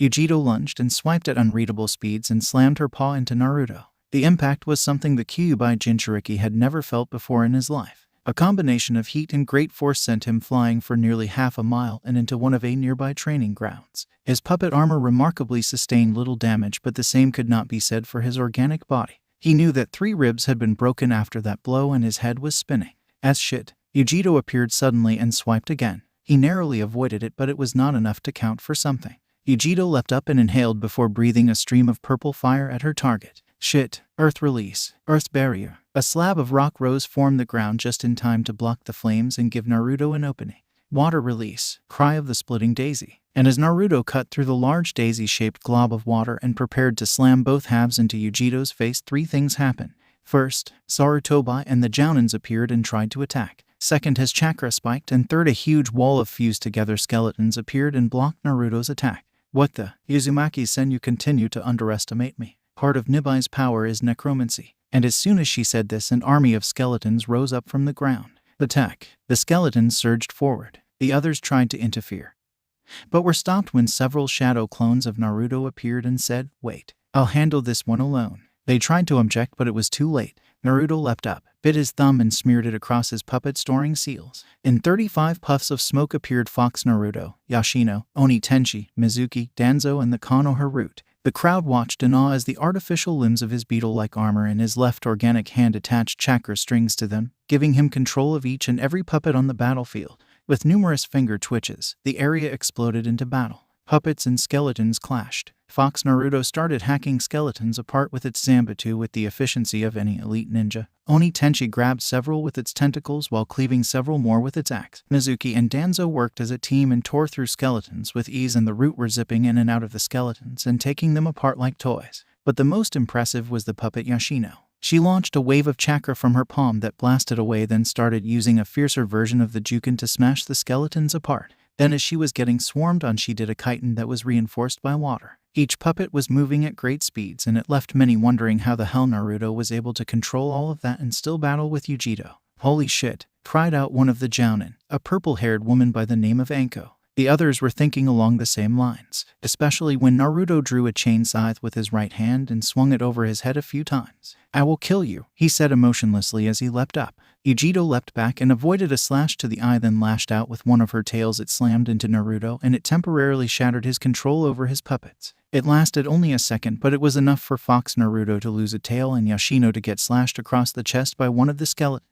Naruto grit his teeth. "Is this all you can do, Uzumaki-san?" asked Yujito as Naruto took a knee and fought to regain his breath. He growled. Naruto stood up and locked eyes with the demonic cat. "Fellow Jinchuriki, I have one more trick locked away in this armor of mine." "Oh, indeed. I do not know what it can do, but perhaps it will give me a slight advantage. You see, I have been studying the flight patterns of the beetle and the exact motions the wings use in order to keep it suspended in the air." Yujito's eyes widened a bit, and so did the gathered crowds. "There's no way," muttered Sarutobi.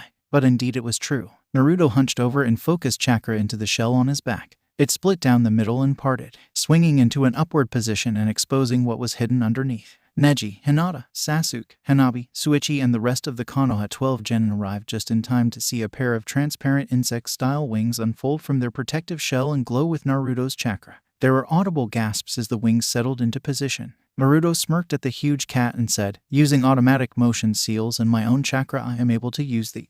The wings began to flap, gaining more speed with each flap until finally they were nearly invisible. "I haven't had much practice, but I'm good at improvising." The wings finally gained the required speed and began to let out a loud humming noise. They vanished, and the only thing visible was the faint glow of Naruto's chakra. "Fellow Jinchuriki, you will regret not striking me while I was doing this." And then it happened. Naruto Uzumaki, Jinchuriki for the Kyuubi no Kitsune, an aspiring puppet using Prodigy, took flight. He launched high into the air and his puppets continued to decimate Yujito's skeletons. "No fucking way," yelled the Inuzuka boy by the name of Kiba. Beside him, the Aburame boy was stunned as well. Hanabi smirked. Yujito hissed and said, "That won't save you," before crouching and leaping up after him. Naruto grit his teeth and swooped to the side just as Yujito shot past him. He then had to move to the other side as she came down at him. As she descended, he swung his chain scythe and slashed her across the back. It affected her little, but it did leave a slight injury. The cat wasted no time in leaping back up at him. He reacted by stabbing her with all 4 scorpion tails and slashing across her snout with his scythe.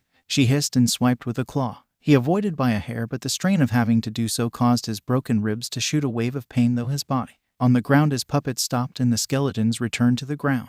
"Ugh," screeched Yujito as the scythe danced across one of her left eye. It healed in a matter of seconds, but it was enough of a distraction for Naruto to fly forward and jam his tails into her chest. "Og, damn you." She swiped with a paw as she fell back to the ground, and it connected. He was sent flying to the huge fenced-off area of the Forest of Death before he recovered. The cat wasted no time and dashed after him. The crowd watched as Naruto and Yujito battled it out. They saw the huge cat jump repeatedly and to try and take Naruto out of the sky, and they watched as Naruto struck every opening he could. It was an exact representation of a house cat trying to grab a June bug out of the air. Sarutobi would have chucked if the situation wasn't so serious. Yujito hissed loudly as the scythe slashed her side before she slapped Naruto with tail. Naruto fell into the Forest of Death. He weaved in and out of trees trying to regain his flight pattern, but with a giant cat coming at him it made it difficult. Finally he recovered and opted to try and fly back up above the trees. It was a failed attempt as Yujito had a huge dome of skeletal bone encase both of them. "Shit, what now?" Uzumaki said. Naruto paused and looked at the huge cat in front of him.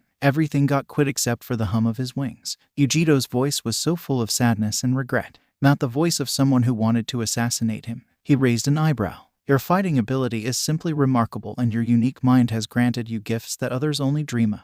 You are truly a worthy opponent. I am happy to have met you. I enjoyed our battle." Naruto narrowed his eyes as Yujito's chakra began to spike. He looked at her and saw a tear fall from her eye. "I'm sorry." And before he could say anything there was an intense flash of light and fire, then everything went blank. Sarutobi, Yuugao, Anko, Ibiki, Kakashi, and everyone else felt and saw the explosion of fire and bone coming from the hellish-looking dome and knew what was happening. Naruto-kun. Scene change. Naruto groaned and opened his eyes. He was on his back in 6-inch deep water. All signs of his puppet armor was gone, leaving him in only his boxer shorts. He sat up and cringed in pain as his ribs harshly reminded him of his injuries. "Ugh, where am I?" he said to no one as he looked around. He was in a sewer lit with a pale yellow glow. The place seemed familiar to him, but he couldn't place his finger on it. He got to his feet and clutched his ribs before beginning his trek to look around. As he moved throughout the maze of cement and iron pipes, he suddenly got a lock on a powerful energy. He followed the trail for what seemed like forever until he came upon the source. It was then that his memory came rushing back, and as he gazed upon the pair of huge red demonic eyes locked behind the massive gate with a piece of paper that said "Seal," a rumbling laughter could be heard. "Ah, Uzumaki Naruto. We meet again." "Kyuubi," said Naruto. "Indeed, mortal. I've been awake now since that girl tapped into the Nibai's power. I must say you've grown since our last meeting from that pathetic 10-year-old into something a bit more respectable. What is it you want, Kyuubi?" "Ah, you should already know what I want, but it matters not right now. Currently, the Nibai container is attempting to use the Hellfire Jutsu on you, and I'm doing everything I can to keep us alive by encasing your body in a barrier of my chakra. And I want you to defeat this girl, mortal. I am the Kyuubi no Kitsune, the strongest of the Biju. You are my container. Show this girl what power really is. Use my power, boy, and make her submit to you." Naruto narrowed his eyes and said, "What is it you want in return?" "Ha ha ha, straight to the point, I see. A good quality. Unfortunately, we don't have time to discuss that. We will elaborate more on what I want in return after you defeat this girl." Naruto looked up for a minute, then said, "Fine then. Yujito reverted to her human form and looked on as the jutsu finished hitting her opponent with the deep red, orange flames of the fire of hell itself and let a few more tears drop. She was holding a gash on her side and breathing heavily. I am deeply sorry, Uzumaki-san. I never wished to harm you. I could never willingly harm someone like you. She turned and began to walk away. She still had a Hyuga to kidnap, but she never got another step forward because there was a sudden pulse of energy more powerful than Nibai's and it froze her in place. And no, it can't be. She whirled around and saw something that would forever be implanted into her mind. Naruto was there, looking at her with blood-red demonic eyes, and a round sphere of demonic red chakra was just barely finishing fading away. He was unharmed, and the wings of his beetle puppet armor still hummed and glowed with chakra. He narrowed his eyes and vanished. She never saw the fist coming until it sank into her gut. She flew back and smashed through 2 trees before slamming into a thicker one. She felt several bones snap and she felt Naruto appear before her. Red chakra swirled violently around him. His canines were fangs and the whisker marks on his cheeks were jagged and thick and his hair looked more like rough fur. She could do nothing as he landed on the ground in front of him and approached with his scythe. The wings stopped humming and became motionless, and the 4 scorpion tails arched over and prepared to strike. Never in her life had anything like this ever came even close to happening to her. It was at this moment that she acknowledged one thing, and was that she was about to be killed by this guy. Naruto looked at Yujito and examined her neck. He didn't like what he saw. So you are someone's slave. Yujito, whose eyes had been closed in acceptance, snapped them back open in surprise, and Naruto touched the seal on around her neck. The tails and the scythe had been retracted and he was now just examining the seal. What are you doing? She asked. Naruto simply replied by lifting her up bridal style. I won't kill you, fellow Jinchuriki. She gasped as Naruto's wings began to flap again. I'd be a fool to kill someone who is like me. It would only destroy the only kin I have in this world.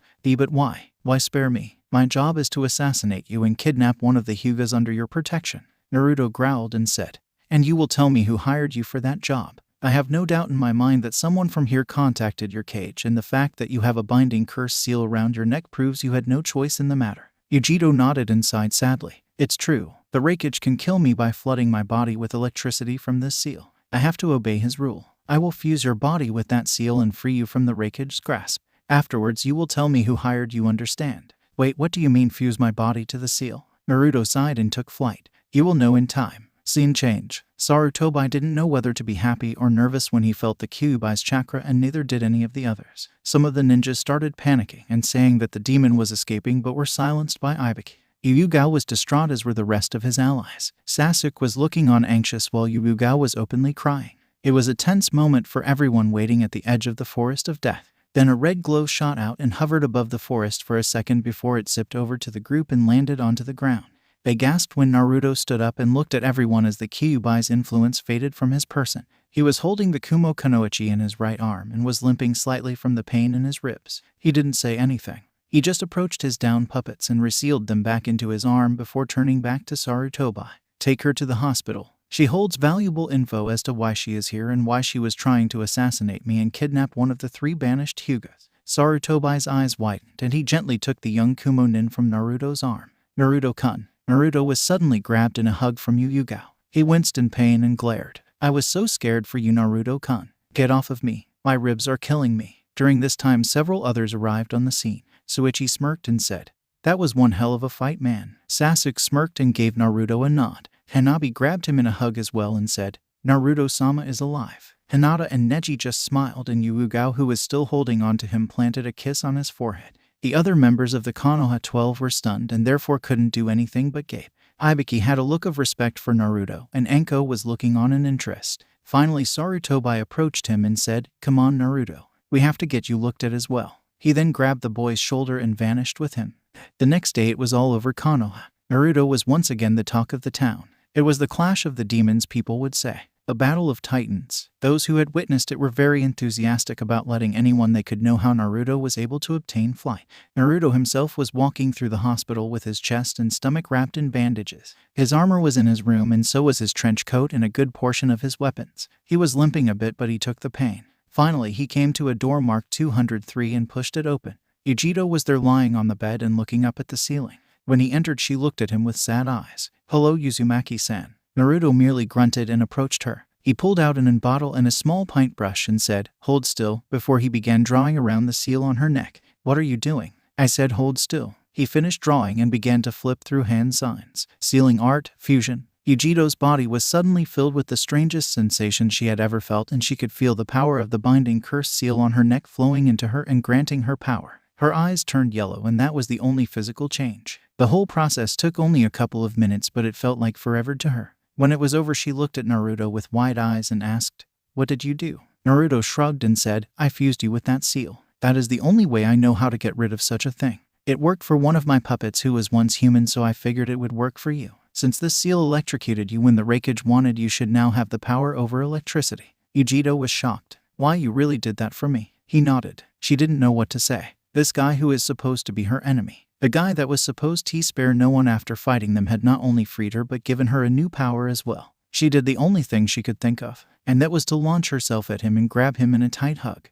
"Thank you, Uzumaki-kun." Naruto winced in pain but took it. "You can thank me by telling me who hired you." Yujito nodded and said, "I don't know the specific details of the Raikage's clients, but I do know this. The people that sent the message to the Raikage and hired me as your assassin were a few members of your village's council." At these words, Naruto froze, and as the reality of the situation began to take hold in his mind, his face twisted into a scowl. "I'm going ... to kill them." As Naruto left the room and continued to mumble about the brutal slow death of the council, Yujito could only stare. So that's the type of person he has become. A cold, mostly emotionless killer. She could relate to Naruto though. She herself, being a Jinchuriki, knew of what type of life her kind was exposed to, and it could yield numerous results. Mostly they were all bad. Though she couldn't believe Naruto had the balls to directly threaten the council of a ninja village. Either he was that powerful, that arrogant, or he had allies in high-up places. She did notice while she was fighting him the night before that the Hokage seemed worried about him. She was about to get up when said Hokage walked into the room flanked by 6 ANBU. "Young woman, I know you were under orders and that you were forced to do what you did, but I still have to take you to prison for a while.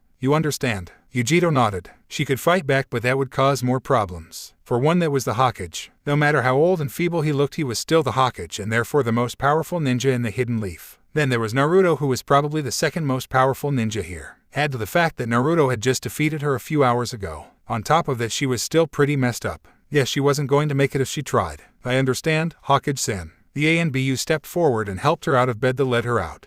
Naruto stepped back into his room and found Hyuga sitting on his bed. "Hi, Naruto," she said. Naruto raised an eyebrow at her sullen tone but shrugged. He made his way over to his bed and grabbed a few extra bandages. "I'm sorry." Naruto looked at her confused. Hyuga chuckled mirthlessly and said, "I'm sorry for last night. I'm supposed to be an ANBU captain, right? But when that Cloud Shinobi attacked you, I panicked. The thought of you dying scared me. I froze up. I must seem pretty pathetic to you, huh?" Naruto just shrugged. Hyuga frowned and said, "Well, fine, don't cheer me up any." "I'm fine." Naruto frowned as well. "Good, because I don't cheer people up. If you can't get over it, then sit there and wallow." Hyuga felt a bit hurt by his brutally direct statement. "Besides, I'm still alive, aren't I? So quit with all of the emotions. It's pointless." Hyuga leapt to her feet and grabbed Naruto. She planted a kiss on his forehead and kept her lips there for a few more seconds. When she was done, she let the boy go and smiled lovingly into his eyes. "It's never pointless to care for someone." She then vanished. Naruto looked at the ground with the faintest of blushes on his cheeks. "Damn woman," he mumbled. "Time skip. You idiots. You moronic assholes. Do you have any idea of the severity of the situation you have placed not only yourselves but the entirety of Konoha in?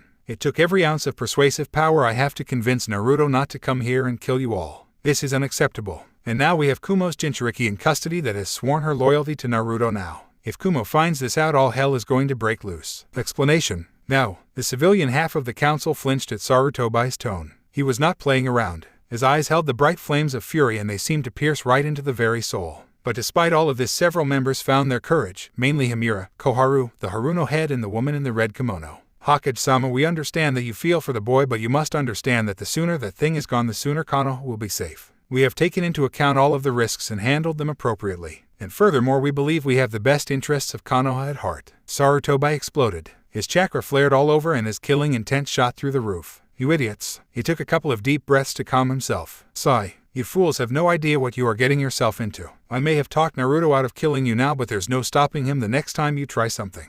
If you keep this up, you all will be killed by Naruto and his companions." The council glared. Sarutobai sighed and said, "And I will not stop him again," before he vanished. This left a stunned group of Konoha council members. Hokage-sama. No, he didn't mean that. He couldn't have. Scene change. Naruto made his way toward the front gates of Konoha deep in thought. Sarutobai had practically begged him not to burst into the council room and behead every single member of the civilian half and add them to his puppet collection. It took the Hokage an entire hour, but they had managed to dissuade Naruto from his goal. He found that odd. He normally didn't listen to anyone when he was angered. Perhaps it was because it was the Hokage himself and not someone else. If Naruto could truly say he had anyone he cared for, it would be the Hokage. The one person that had been there for him since the beginning. The only one in all of Konoha who gave a fuck back when he was little. I guess I owe it to Hokage Jiji to listen to him, he said to himself. Naruto-sama. Naruto looked up. He was at the gate already and there was Hanabi smiling happily up at him. Sasuke was behind her smirking at him while the pink-haired girl hid behind Sasuke and peered from behind his back. Naruto raised an eyebrow at her but didn't comment. He looked back at Hanabi and nodded. She smiled and said, "What are you doing here, Naruto-sama? Did you come to see us off on our first higher mission?" She looked a bit hopeful. Naruto examined the 3 genin before him. The pink-haired one was feeling a bit less nervous but was still half hidden behind the Uchiha who looked exasperated, and Hanabi was smiling at Naruto.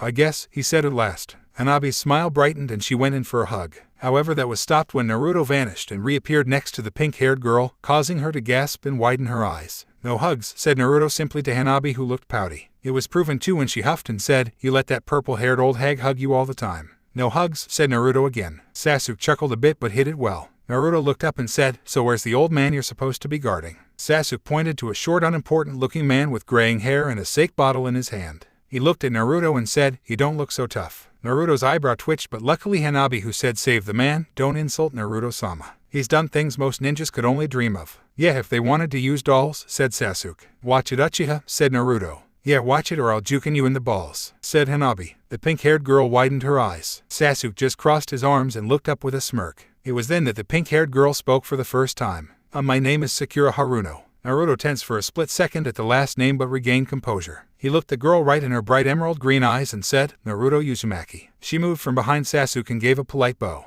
"It's nice to meet you, HN," was Naruto's response. Sakura didn't say anything, but her inner self had something to say. "See, I told you he wasn't all that bad. Mama's being an idiot." "Why yeah, maybe." She gave Naruto another quick bow and then hid back behind Sasuke. Hanabi scoffed, but before she could say anything, Kakashi appeared. "I'll Uzumaki come to see of your comrades, eh? I assure you they're perfectly safe with me. This is just a C-rank mission after all. I'm not worried for their safety. They should be able to look out for themselves." Kakashi's sweat dropped. "Well, anyway, it's time to go, team. We can get to Wave by tomorrow if we leave now." "Hi, Sensei," they all said. The team turned to leave. "Bye, Naruto-sama. I'll miss you," said Hanabi with a bright smile. Sasuke just nodded at Naruto. He nodded back, then turned away. But when he turned around, his vision suddenly blurred and went black. He opened his eyes a few seconds later and found that he was in his mind looking up at the huge glowing eyes of the Kyuubi. "Hello, Uzumaki Naruto." Scene change. Yujiro was taken underground to the dark and dank prisons of Konoha where Ibiki was waiting for her. She knew of this man. He was the specialist in interrogation and torture. She wondered why he was there, but it passed by quickly. He probably was there to make sure she was telling the truth when she told the Hokage what she knew.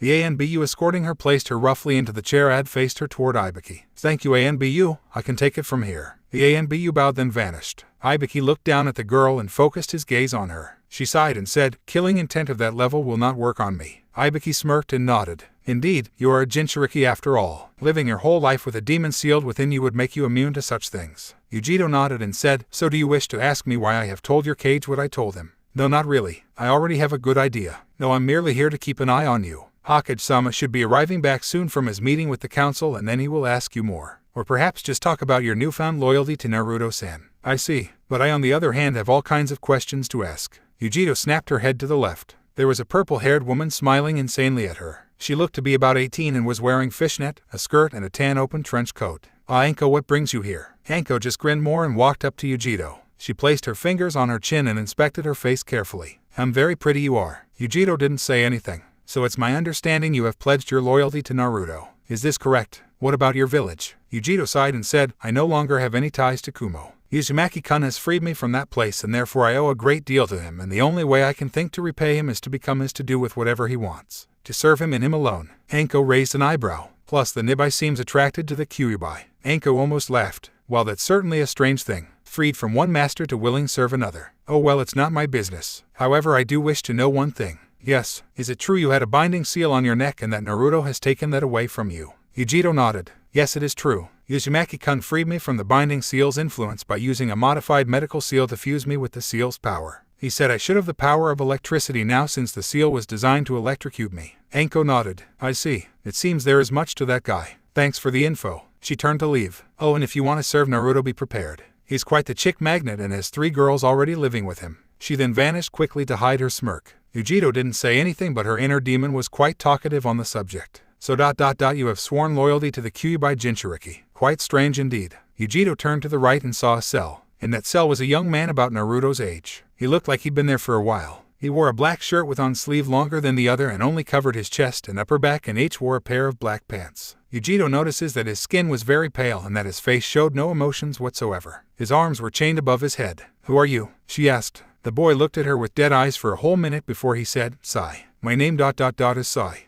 Neji and Hinata stared at the ruined remains of their home and sighed. 3/4 of the place was unrecognizable and none of the security puppets were functioning. "Now where are we going to live?" asked Neji with a loud sigh as a piece of the roof fell to the ground. Hinata didn't say anything. "You won't be living anywhere, demon lovers. Trash belongs on the streets." Neji and Hinata turned around and saw a few main house Hyugas smirking at them. "Hey Hake, I wouldn't get too close to them, they might taint you with their foul demon-loving presence. Hayashi-sama did the right thing in exiling you too and that little skank brat sister of yours." Neji narrowed his eyes.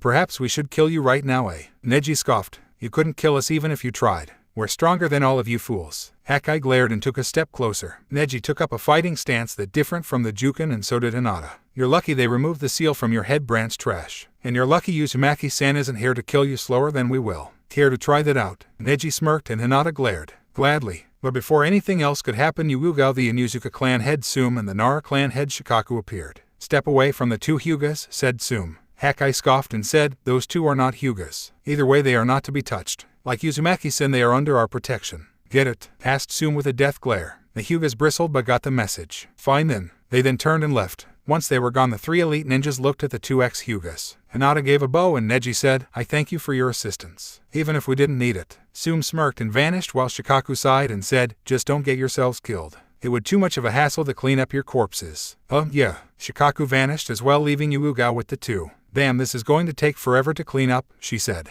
Hinata and Neji nodded in agreement. Henko was lost in thought. The information that Cloud Kunoichi had given her had her thinking. She didn't know that Naruto was capable of such a thing. To fuse a curse or a binding seal to the person it was meant to enslave and grant them whatever power the seal may have held. She briefly wondered what would happen to her if Naruto were to do something like that for her own cursed seal. She crushed the slight feeling of hope that had begun to rise up. There was no way she was going to crawl to Naruto. It was beneath her to do such a pathetic thing. Besides, Naruto would probably call her pathetic if she appeared and asked him to fuse her with the seal on her neck, sounding all desperate and shit. "I'll think more on this later," she said to herself as she made her way to her favorite dango place. "Perhaps I could become an ally of his, a comrade in arms that he would see as more efficient with complete control over the cursed seal." She placed her usual order and began to talk to herself again. It seems the popular thing is to either pledge loyalty to him alone or try and win his love. She frowned at this. Naruto was 7 years younger than her if she remembered correctly. Way too young to try and get involved with. Though she had to admit his strength, knowledge, and mindset were far beyond his years. He was mature enough, mentally that is. He could handle a night sex should any of the girls he's living with manage to succeed in getting him to participate in the action. But everything else about him was still just a 12-year-old boy, and the thought of pledging loyalty to him left a sour taste in her mouth. "Ugh, I'll think on this later." She ignored the sneers sent her way. Yujiro looked at Sai as he finished telling his story. "So you were defeated by a woman named Yuugao Yuzuki, an elite NBU who has affections for Uzumaki-kun." Sai nodded. "Yeah, it wasn't very long ago at all that Uzumaki and his little group of 6 completely wiped out the route. Such a task should be impossible, but it happened. You are lucky to be alive today. Uzumaki is a fearsome opponent. I hear the guards talk about him daily. Most of it is out of hatred for him, but there are a few that hold him in high regard." Yujiro nodded. "Indeed, never in my life have I had such a challenging battle and lost. I don't know how strong the Raikage was compared to me because he merely needed me as his slave, not a sparring partner, so I cannot compare Uzumaki-kun's strength to the Raikage." Sai nodded and looked up. "I would like to meet Uzumaki." "You've never met him?" asked Yujiro, surprised. Sai shook his head. "No. On the night Danzo-sama was to try and convince Uzumaki to join the route, I was to eliminate Yuugao. But I overestimated my strength and underestimated hers and Hei's as well. They were more than a match for me. So no, I have yet to meet Uzumaki." Yujiro stared at Sai. "Perhaps he'll come here. Maybe the Hokage will bring him here to talk with me and then I can direct his attention towards you." Sai looked down and said, "That might not be a good idea. Uzumaki thinks all of Root is dead. If he discovers I am still alive, he may lash out. Just don't tell him you're from the Root. I'll have to if I wish to speak with him." Yujiro sighed. "We'll just have to wait and see, I guess." Time skip. Sarutobi sighed and stamped a few more documents. It had been a few hours since his talk with the council and he still had yet to visit the Kumo Kunoichi in the prisons again. He had to make sure she was telling the truth. He knew she was, but it never hurt to verify it in front of a few other ninjas. "Damn, I'm getting too old for all of this shit," he said to no one. "And where's Naruto?" This was a question that had came to his mind repeatedly ever since he had managed to convince Naruto not to murder the civilian half of the council. Naruto had vanished after that. Deep down he still didn't know how he had done it. Naruto was dead set on killing the fools too. Please let go of me, Hokage. Those fuckers will pay with their blood, and nothing is going to stop me. Naruto, please think this out. You can't kill them. Listen to me. Hokage, those bastards sent an assassin after me. Another Jinchuriki. From an enemy village. I will kill them all. Sarutobi had Naruto in a bear hug, trying desperately to keep Naruto from busting into the council room. They were a block away from the council room, and many villagers were watching in fear and fascination as Sarutobi struggled to restrain Naruto. Naruto, please. I know they're all idiots, but I need them alive for now. They are vital to keep the village going. Naruto growled and bit his thumb before summoning Oni Tenshi. The puppet dashed toward the council room. No, Naruto, please listen to me. Listen to the Hokage. The puppet froze, and so did Naruto. Sarutobi capitalized on this. Naruto, I know what they have done was stupid and arrogant. I know that you have vowed to take no one's crap, but please spare them this one time. I will put them in their place, I promise you that, but if you go and kill off the council right now, Konoha will fall into disarray. And I simply cannot let that happen, especially with the Chunin exams only 3 months away. Naruto turned toward Sarutobi, and for a second the Hokage thought he was going to attack, but he was relieved when Naruto visibly calmed down and said, fine. I will spare them this one time and this one time only. They will not get a second chance to mock me. Be sure to let them know that. Sarutobi nodded and let go of the puppet user. I thank you, Naruto. Naruto merely grunted and vanished.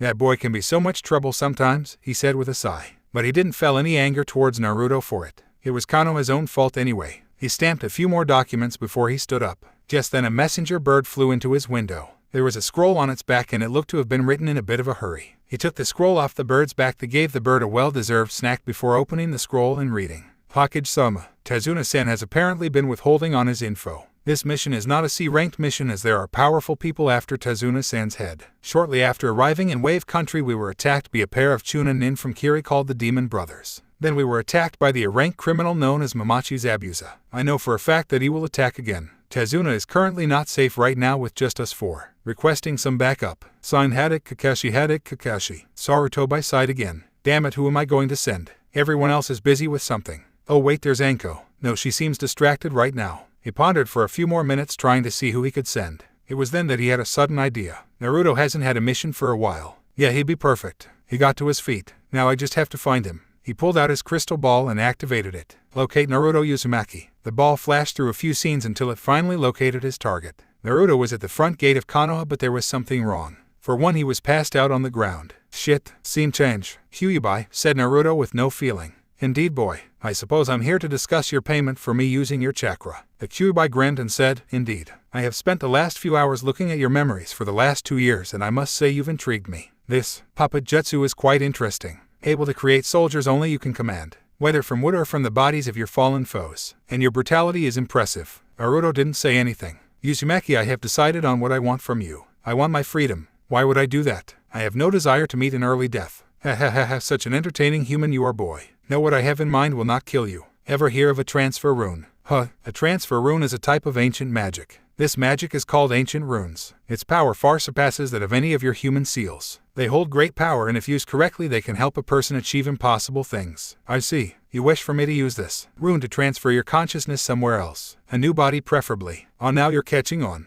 And I have the perfect body in mind. An image of Fox Naruto appeared. You want my puppet to become your new body? The fox chuckled. I will teach you how to draw runes, and you will give that doll to me for a new body. Once it is done, we will both be able to draw upon my chakra. The Shikifujin seal will not be broken, and I will still be bound to you. If you die, I die. There is no way around that, but I will not live out the rest of my existence trapped within a human boy. Naruto looked up and thought, Fox Naruto would come to life if he accepted this deal. The term seemed fair enough. Also, there will always be a chakra string attached to you and me connecting us. I won't be able to travel more than a mile away from you. Why the hell would you choose to live like that? Bound to me. Idiot, I'm already bound to you. This would just be a different form of that bind. Now do you accept the deal or not? He looked the fox in the eyes and said, fine then. Excellent. I will begin to instruct you in runes tomorrow. For now, wake up. Naruto's eyes snapped open and he sat up quickly. Damn fox, he mumbled. He had been out for a few hours, it looked like. He yawned and turned to head to his home, only to bump into Sarutobi. Hokage, he said. Sarutobi smiled and said, I thought something had happened to you. I saw you passed out there, so I got worried. No need to worry, Hokage. Now, is there anything you wish to talk to me about? Sarutobi nodded. Yes, actually. It seems Kakashi's team has met difficulties on their mission. It's not a C rank anymore, it's in a rank. I see. Naruto, you are to go and give them support. Naruto nodded. But first I need you to come with me. We are going down to the Konoha prisons. Why? Because a certain Jinchuriki who has pledged her loyalty to you is there and you need to pick her up. She will accompany you on this mission. Naruto nodded. I understand Hokage BGMI. Wait, did you just say, pledged loyalty to me? Sarutobi nodded with a grin. Yes indeed. Yujiro asked a lot of questions about you when I visited last. She seems quite taken with you already. Naruto didn't miss the grin. Damn it. Naruto said nothing as he and Sarutobi entered the dark hallways of the Konoha prison ward. He saw numerous criminals staring back at him from behind their cage bars. Some were pleading while others simply looked crazy. He ignored them all. Finally, after a couple more minutes, they arrived in a large open cell. Yujiro was there, sitting in a chair and looking into the cell to her right, and Ibiki was to the left, keeping an eye on her. Sarutobi widened his eyes when he saw just who was in the cell Yujiro was looking into, but decided to say nothing. Yujiro finally turned from the cell and bowed slightly when she saw them. Hokage-sama, Uzumaki-kun. Naruto sighed. On the Yujiro, I trust your stay in here was enjoyable. Yujiro smirked and said, yes, but one is not supposed to enjoy being imprisoned. The Hokage chuckled. Indeed. Anyway, I have come here to inform you that you are free to go. I was originally going to confirm in front of a few ninja that what you told me earlier was the truth, but I've decided that would merely be a waste of time since I used a truth serum on you that day and everything. Yujiro was going to state that she was immune to such things, but a subtle nod from Sarutobi shut her up. However, before you do anything, I have a request. Yujiro looked on with attention. I want you to accompany Naruto on an rank mission to Wave Country. It seems Kakashi and his team is having problems. I know you're still recovering from your fight, but I'm sure you can handle it right. She widened her eyes and gave a glance in Naruto's direction. The puppet user merely sighed and said, we must hurry as there is little time. She nodded and got to her feet. Ibiki, his job over with, vanished to get a drink while Sarutobi handed a scroll to Naruto. Here are the details of the mission. Naruto nodded and pocked the scroll. I'll make sure to succeed Hokage Jiji. Yujiro smiled. Okay then Naruto, I'll take my leave. Try and be gone within the next 10 minutes, okay? Naruto nodded and turned toward the exit. But before any of them could leave, a new voice rang out from one of the cells. So you're Uzumaki, huh? Strange for one of your caliber to be so young. Either way, I am honored to meet you. Naruto wordlessly approached the cell and remembered that this was the cell that Yujiro was staring into. He peered inside and raised an eyebrow at the kid inside. He had never seen this guy before. He sort of resembled the Uchiha but had flat black hair and emotionless eyes. He had pale skin and was chained to the wall. Behind Naruto, Sarutobi looked a bit surprised and worried. Who are you? He asked. The kid looked up at Naruto with a fake smile and said, my name is Sai, formerly of the group of ANBU with the title Root. Naruto narrowed his eyes and stepped closer to the cell. Root, that pathetic band of ninja I turned into my tools. At Sai's nod, Naruto grew a bit angry. How is it you are still among the living? Did you run and hide like a coward? Sai shook his head. No. I was merely on a different mission that day, Naruto-san, so I was spared a death by your hands. Naruto examined Sai for a bit longer and said, how long have you been in here? Sai shook his head. I have been in here since the day the root fell by your hands. You see, my task was to kill Yuzuki Urugao that day. Naruto narrowed his eyes. But as you can see, that was a failure. Naruto looked up and thought, you're quite young to have been in an ANBU squad. No doubt you have an unusual amount of skill. Sai said nothing. On the back, Sarutobi was looking on with Yujiro by his side. I'm surprised that Sai isn't dead yet, said Sarutobi. Yujiro didn't say anything. She just continued to observe Naruto as he continued to talk with Sai. So you work directly under that pompous fool Danzo, huh? Naruto then summoned his puppet and showed it to Sai. That fool works for me now, he said with a sadistic grin as he stared into Sai's eyes. When Sai didn't react, he raised an eyebrow. No hint of anger for your lost comrades, huh? Sai just gave that fake smile and said, in Root we are taught to have no emotions. Feelings such as anger will hinder our performance. Besides, you were merely doing what you had to in order to stay alive and to increase your own strength. Naruto examined the ex-Root member for a couple more minutes before he turned around to face Sarutobi. Hokage Jiji, I would like to talk more with this person when I get back from my mission. Sarutobi nodded and Naruto turned back to Sai. I shall return in the future. He then placed a hand on Yujiro's shoulder and vanished. He's different than a couple of months ago. Sarutobi nodded. Yes, he seems to be opening up more, if only to listen long enough for someone to speak before deciding on whether or not he should kill them. Sai said nothing and looked down at the floor. Sarutobi examined the boy for a good 3 minutes before he sighed as an idea came to him. He remembered that Sai's uses a type of jutsu, one similar to Naruto and Yujiro but so very different as well. He grinned unconsciously. He may have found a team for the puppet user. Sai looked up in confusion as Sarutobi approached the cell and released him from his chains. Boy, come with me. I have a proposition for you. Scene change. Naruto appeared at his damaged home and gave a slight glare in Yujiro's direction. The Nibai Jinchuriki had the grace to try and look sheepish. Naruto leapt into one of the holes and proceeded to fish out any salvageable supplies. He grabbed several tools and numerous weapons. He decided to go with a warhammer for his primary weapon since his katana was broken the previous night by Yujiro. On the outside, Yujiro waited for Naruto to return and was not disappointed when he returned with a storage scroll as long as his forearm strapped to his waist. "Now we leave," he said without much feeling as he turned toward the exit of Konoha. Yujiro nodded and followed, not really up for saying anything since she felt bad for destroying his home.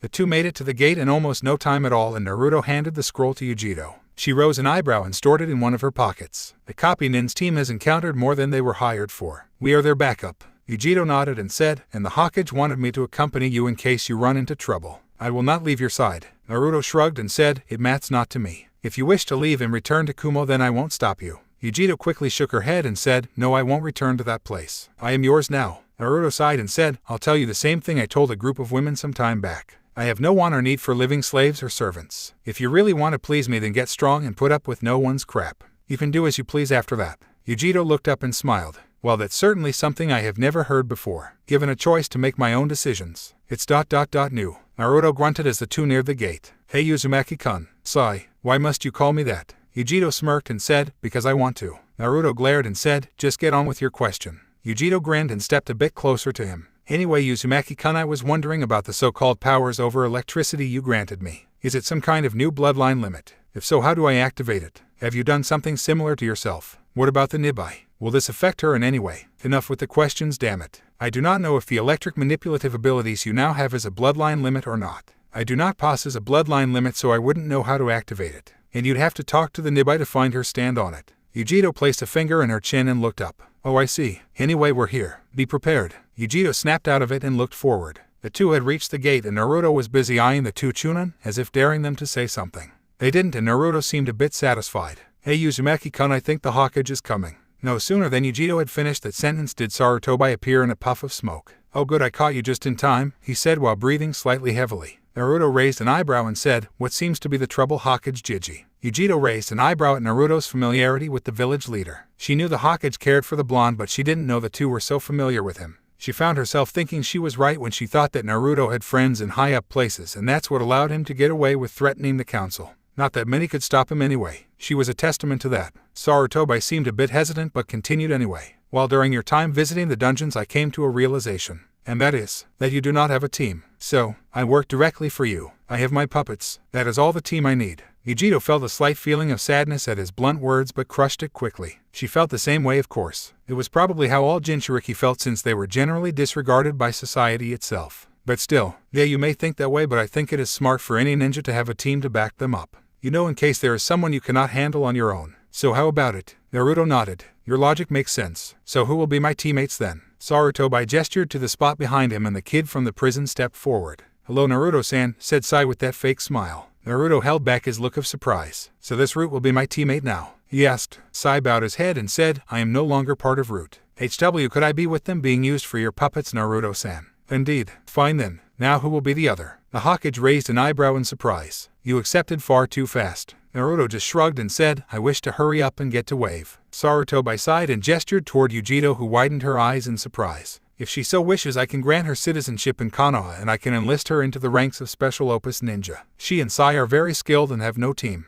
And she may even be able to help you with your tenant's chakra. Give you pointers here and there." Naruto looked at Yujiro, who was looking up with a clouded look in her eyes. Finally she snapped out of it and said, "That is acceptable. The Nibai seems happy as well to be around the Kyuubi." "What the hell, I'll try this out," she said with a smile. Sarutobi grinned and said, "Okay then." Sai, Yujiro and Naruto are now an official 3-person cell. Good luck. And with that, he vanished. Naruto looked at the two ninja in front of him and sighed. The idea of a team was not something he thought would suit any of them, but he decided not to complain. "Alright then, we'll spend the time heading to Wave to get a feel for each other's abilities. Let's go." Sai and Yujiro nodded and the 3 ninja vanished. The 2 Chunin let out breaths they didn't know they were holding. "Damn, I'm beginning to dislike this job," said Izumo. Kotsu just nodded.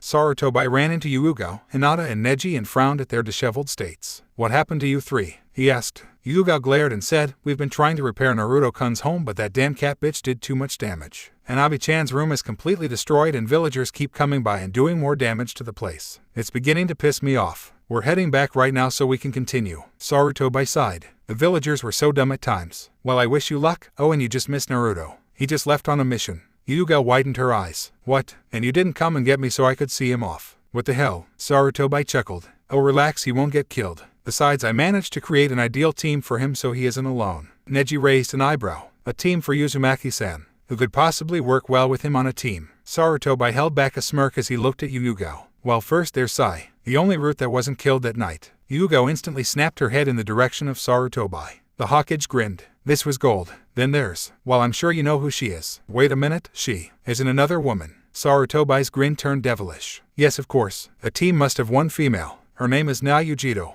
I believe you know her as the cat bitch, Yuzuki-chan. What? Scene change. Naruto-san, I believe I heard someone yelling, said Sai. Naruto shrugged and said, ignore it. We have a more important thing to worry about. Sai nodded and the three continued to wave in silence. The trip was rather uneventful in Naruto's opinion. They spent the entire 3 days of travel just monotonously asking each other about their fighting skills and ninja careers. Naruto found that Sai's style of ninjutsu was rather interesting, able to bring paintings to life and use them like summons. It was this thought that led him to draw the conclusion behind the formation of this team. It was a team that would specialize in fighting large groups of enemies at once. With Naruto's puppetry, Yujito's necromancy, and Sai's living paintings, they would easily be able to take on a small army alone before the main force even got there. He inwardly complimented Sarutobi's ingenuity. The boat ride didn't cost a whole lot either, but judging from the man's nervousness, that was probably because of Naruto's ever-cold gaze. That's Tezuna's bridge, explained the man. Once it's finished, Wave will come out of poverty and Gado's solid grip on this land will slip away. Tezuna will become a hero. Naruto gazed up at the bride. It was impressive. So this Gado does not want that to happen then,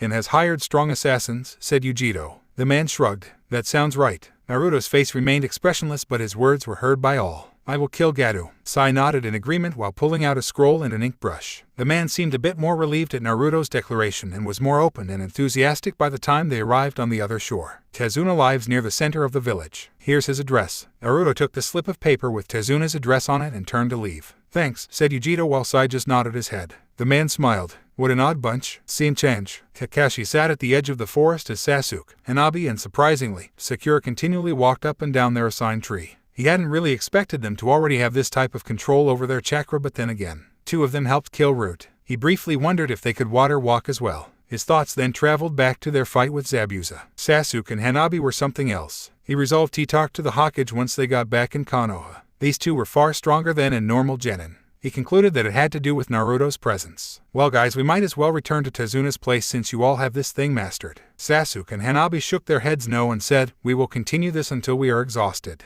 It helps to increase our reserves. I agree, sensei. I need to practice more, otherwise Sasuke-kun will never love me, said Sakura with starry eyes, causing Hanabi to scoff. Kakashi just shrugged and vanished, leaving the 3 genin to their devices. As soon as Kakashi was gone, Sasuke smirked at Hanabi. Hey Hyuga, how about we do some real training, eh? Hanabi smirked and said, a Hyuga training with an Uchiha. The idea is ludicrous. Sakura looked confused and a bit nervous. Oh guys, what do you mean? Real training? Hanabi looked at Sakura with an evil glint. You want to find out? Sakura gulped. She contemplated declining the offer, but one look at Sasuke gave her confidence. Okay then, show me what you can do, Sasuke-kun. Hanabi glared. The living conditions of this place are abysmal. How could someone even do this? Commented Yujito as her anger levels began to rise. 'Tis the way of the world. It's full of greedy bastards, said Naruto as he and his new team passed a group of ragged-looking children playing tag. The village of Wave was in such poor shape that it had even Naruto in thought. Children ran around orphaned and covered in dirt. The vendors barely had scraps of food for sale, and disease and starvation ran rampant all over. He saw the looks in the villagers' eyes and couldn't help but feel a bit of pity for them. They had the eyes of one whose spirit had been broken down, crushed to dust, and blown away in the wind.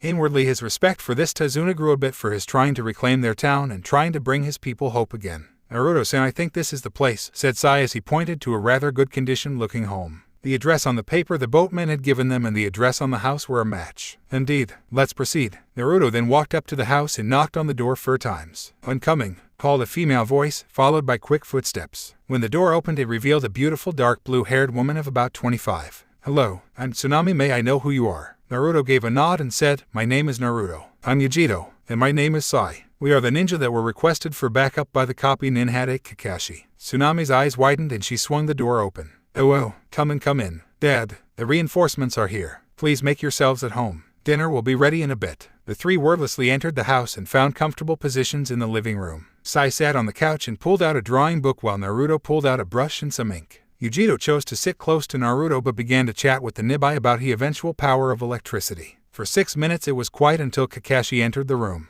Yo Evrio. He stopped mid-sentence when he saw who was in the room. Naruto, the Root Kid, and the Kumo assassin. What the hell is the old man thinking? Naruto, I can understand, but to send the other 2. Haddock, I do not like it when people stare at me like that. Please avert your eye, said Naruto, cutting Kakashi out of his thoughts. Huh, oh sorry, Naruto-sen just spaced out there for a second. So Hokage-sama sent you 3 as backup, huh? Naruto nodded. Yes, but we do not know much about the situation. Kakashi nodded. Well, it seems there are 2 powerful nin working for Gato. One is the infamous demon of the mist Momochi Zabuza. Then there's his partner, posed as a hunter nin, but we do not have a real reading of his skills. Zabuza was powerful and he quickly had us outclassed. Even I 2 of my students displayed an unusual amount of power and skill. I see. And you sent for backup in case there are more powerful nin working under Gato. Exactly. Though I wonder about his choice of people though. Naruto narrowed his eyes. It's just he sent someone the only recently tried to kill Naruto, and he sent a member of Naruto's first enemies. You have nothing to worry about, Hadake-san. We won't betray you, said Sai in a flat, emotionless tone.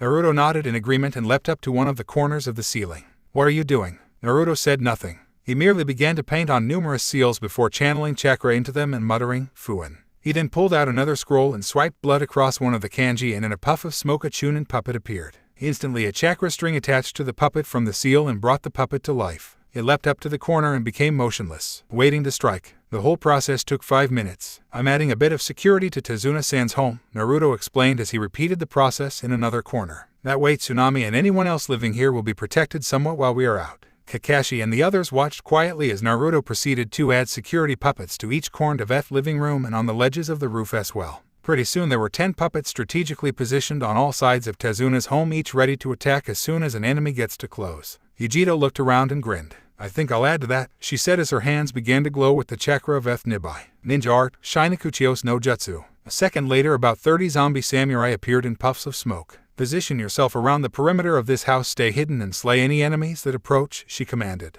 The zombies nodded and took off in different directions. Wow, I didn't know you could summon zombies, said Kakashi. It's part of the summoning contract given to me by the Nibai, she responded. Sai, not one to be outdone, quickly drew several paintings of tigers and a dragon before skillfully tossing them in different directions. The paintings attached to different positions on the walls and glowed with chakra for a brief second. Kakashi looked at the 3 in front of him and said, a bit of an overkill, don't you think? Nope, said Yujito with a grin. I agree, said Sai. If they are so stupid as to try and storm the house, then they deserve to die. Our mission is to protect Tazuna and his family. I could care less about the fools trying to get to him. Kakashi just shrugged and pulled out his perverted book, causing Yujito to gasp. Is that Ika Ika Paradise Volume 16? Kakashi paused and chanced to look at the member of the gender that despises the book and widened his eyes in surprise when he saw a set of starry eyes. Oh, you gotta let me read that when you're done. Kakashi's sweat dropped. Sure. At Yujito's excited squeal, he decided to ignore the questions bubbling up in his mind and get back to reading. Naruto, on the other hand, was cursing. Fuck, a perverted female that wants to be mine. Shit, that's all I need right now, he thought as Yujito appeared behind Kakashi and peered over his shoulder with a curious cat-like expression on her face. She even had the cat-like paws instead of hands. Sai just looked on in interest. Not really know what to think in this situation. Soon Tazuna and Tsunami appeared. Dinner is ready, said the woman with a warm smile while Tazuna just pointed at Naruto. It's you. Naruto just smirked. Yes, it's me, old man. Kakashi chuckled and said, why don't we catch up at the dinner table, eh? Good idea, I'm starved, said Sai. Dinner was a pretty enjoyable affair in Naruto's opinion. Tazuna explained to his daughter how he had a brief encounter with the blonde shrimp and how the young girl Hanabi seems to have a crush on him. Tsunami thought this was very cute but was a bit unnerved by Naruto's blank stare. Sai had said something about Tazuna being dickless, and that started whole 10 minutes of ranting, yelling, and attempted subduement of one bridge builder. Yujito kept trying to steal Kakashi's book, and a young boy named Inari kept glaring at everything around him. Dinner was already half over when Naruto's senses started going off. Someone is coming, he said as his fingers tapped on the handle of his hammer. The others tensed up as well for 3 minutes until the front door burst open and in came 3 people. I don't care how stunningly sexy Sasuke-kun is without a shirt on. I'm never, ever going to train with you 2 psychos again. You got that? Never. Oh, stop being such a pansy, Haruno, said Hanabi. Shut up, brat. You 2 are not human. I swear. What the hell was all that? Though even if you aren't human, I'd still be yours, Sasuke-kun. Just thought you should know. Sasuke groaned and said, can you give it a rest already? The 3 walked into the living room completely messed up. Sasuke's shirt had been burned completely off and Hanabi was covered in soot, bruises, and cuts. Sakura wasn't much better and neither was Sasuke. And what the hell is element fusion? Trying to combine fire and water. What the hell were you thinking? Hey, I almost had it. But then you had to get all lovesick fangirl when the Uchiha managed to create a blade made of fire. That banshee squeal needs to die or I'll kill it myself. What? You heard me. Both of you shut up, yelled Sasuke. The 3 looked up and saw Kakashi looking at them with a critical eye. What were you all doing? Training, was Sasuke's simple reply. More like trying to kill each other and me, yelled Sakura. Hanabi glared and began to say an insult, but something else caught her eye, something more important in her eyes. Naruto-sama. In an instant she was attached to puppet user, giving his midsection the strongest hug she could muster. Naruto's eyebrows started ticking and so did Yujito's. Get off of me, Hanabi. Hanabi just buried her face deeper into his stomach and said, You're here. Why are you here? Did you come to see how I was doing?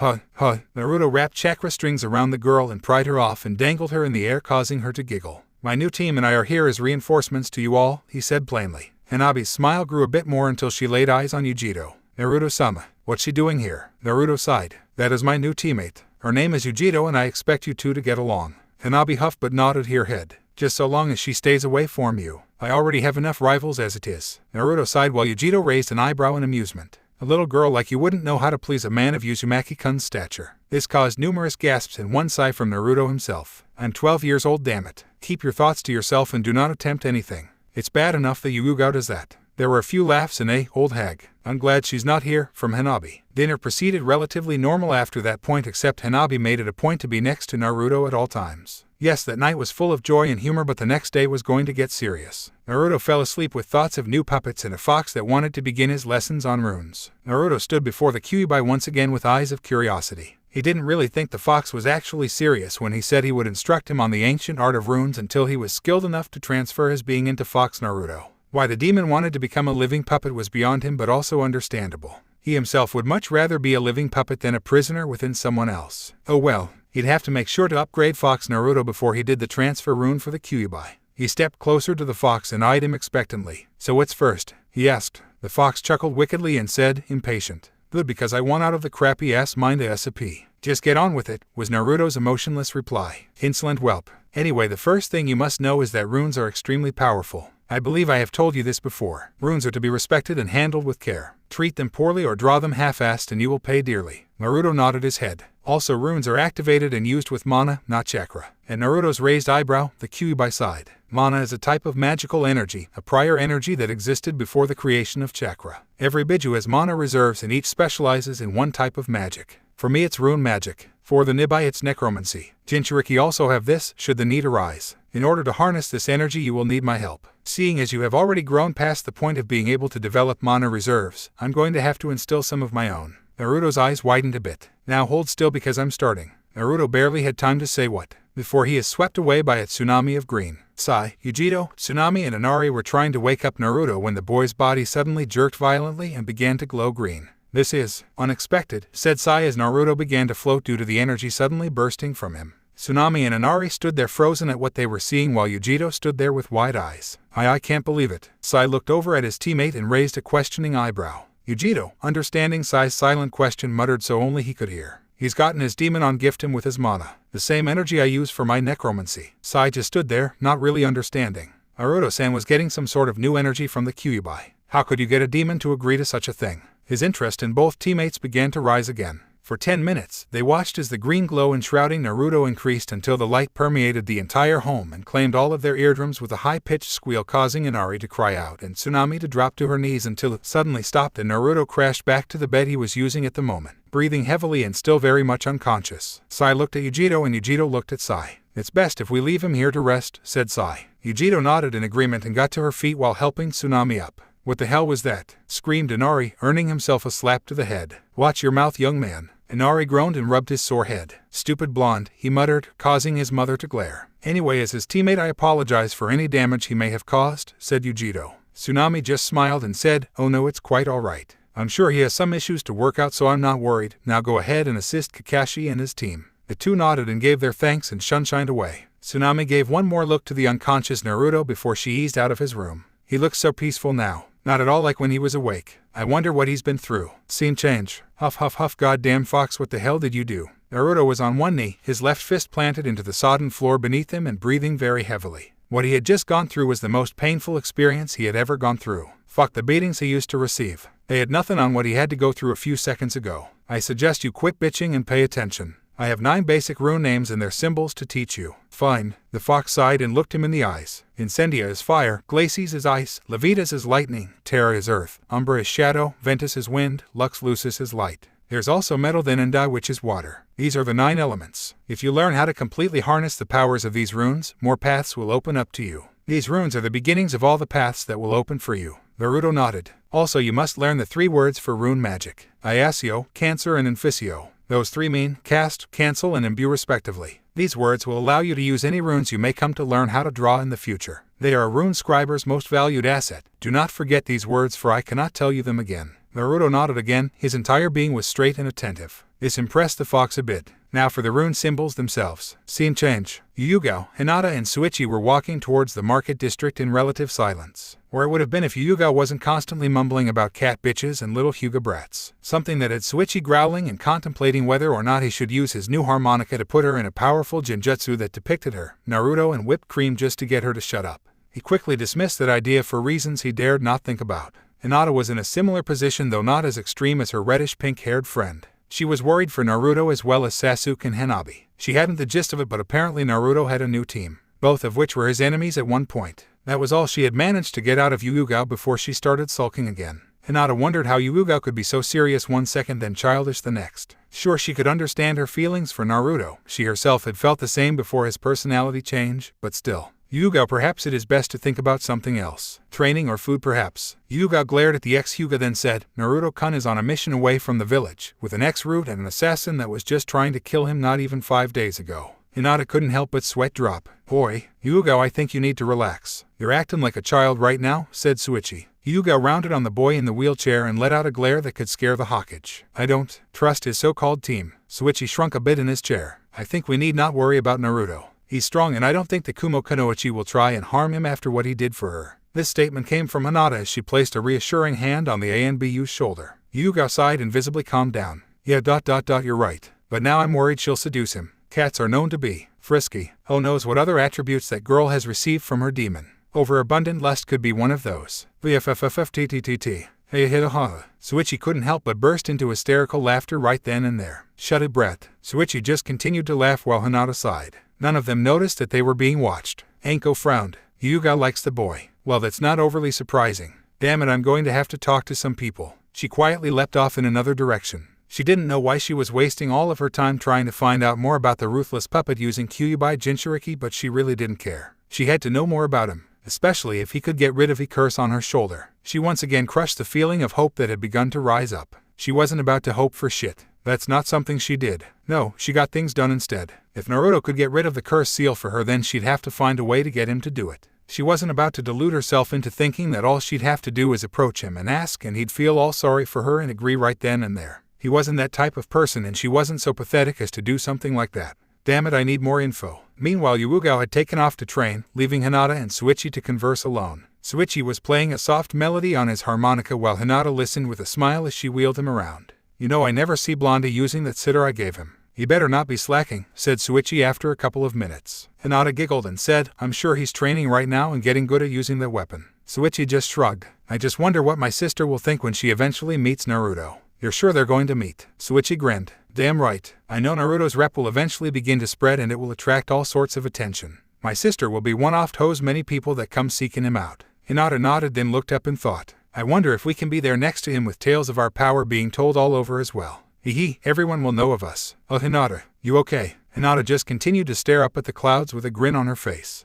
Naruto was in pain. It hit him like a wave as soon as he had woken up, and it flooded his body. It was going away, but it still. Damn fox, he muttered as the pain in his chest faded away. He looked around confused for a second until he remembered where he was. He quickly deduced that he was in a guest bedroom and that Sai and Yujito had proceeded to Tezuna's bridge while he rested. He slowly got out of bed and stretched his sore body. Today was the day to end this mission. I wonder how good a tool Zabuza would make. This thought echoed in his mind as he got dressed and armed. He had a bridge to get to after all. But when he stepped out of his room, he was met with the sight of 2 samurai holding blades to Tsunami's throat and one more holding Inari by the throat. How the hell did you get past the defenses my team and I set up? Was the question he waned to blurt out, but he didn't. The surprise of the 3 men still showed on their faces, so he had time to strike. Without a word, he launched several senbon needles at the 3 men and hit the right pressure points. They fell to the ground unconscious and paralyzed. Then without another word, he drew his hammer and brought it down 3 times, crushing the skulls of his victims and splattering Inari and Tsunami with blood. Holy shit, yelled Inari while Tsunami just gasped. Naruto looked over at the 2 and said, apologies for the blood.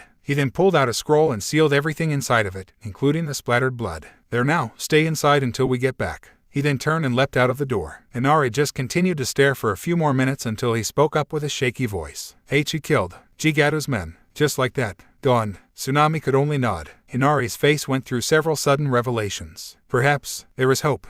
Naruto faced Izuna's home and sent a wave of chakra through the area and nodded in satisfaction when the security puppets activated. He figured that in their haste, Sai and him forgot to activate their respective security after installing them. He had no idea where Yujito's zombie samurai were. After that was done, he turned and dashed off towards the bridge, unsealing Danzo and Mizuki.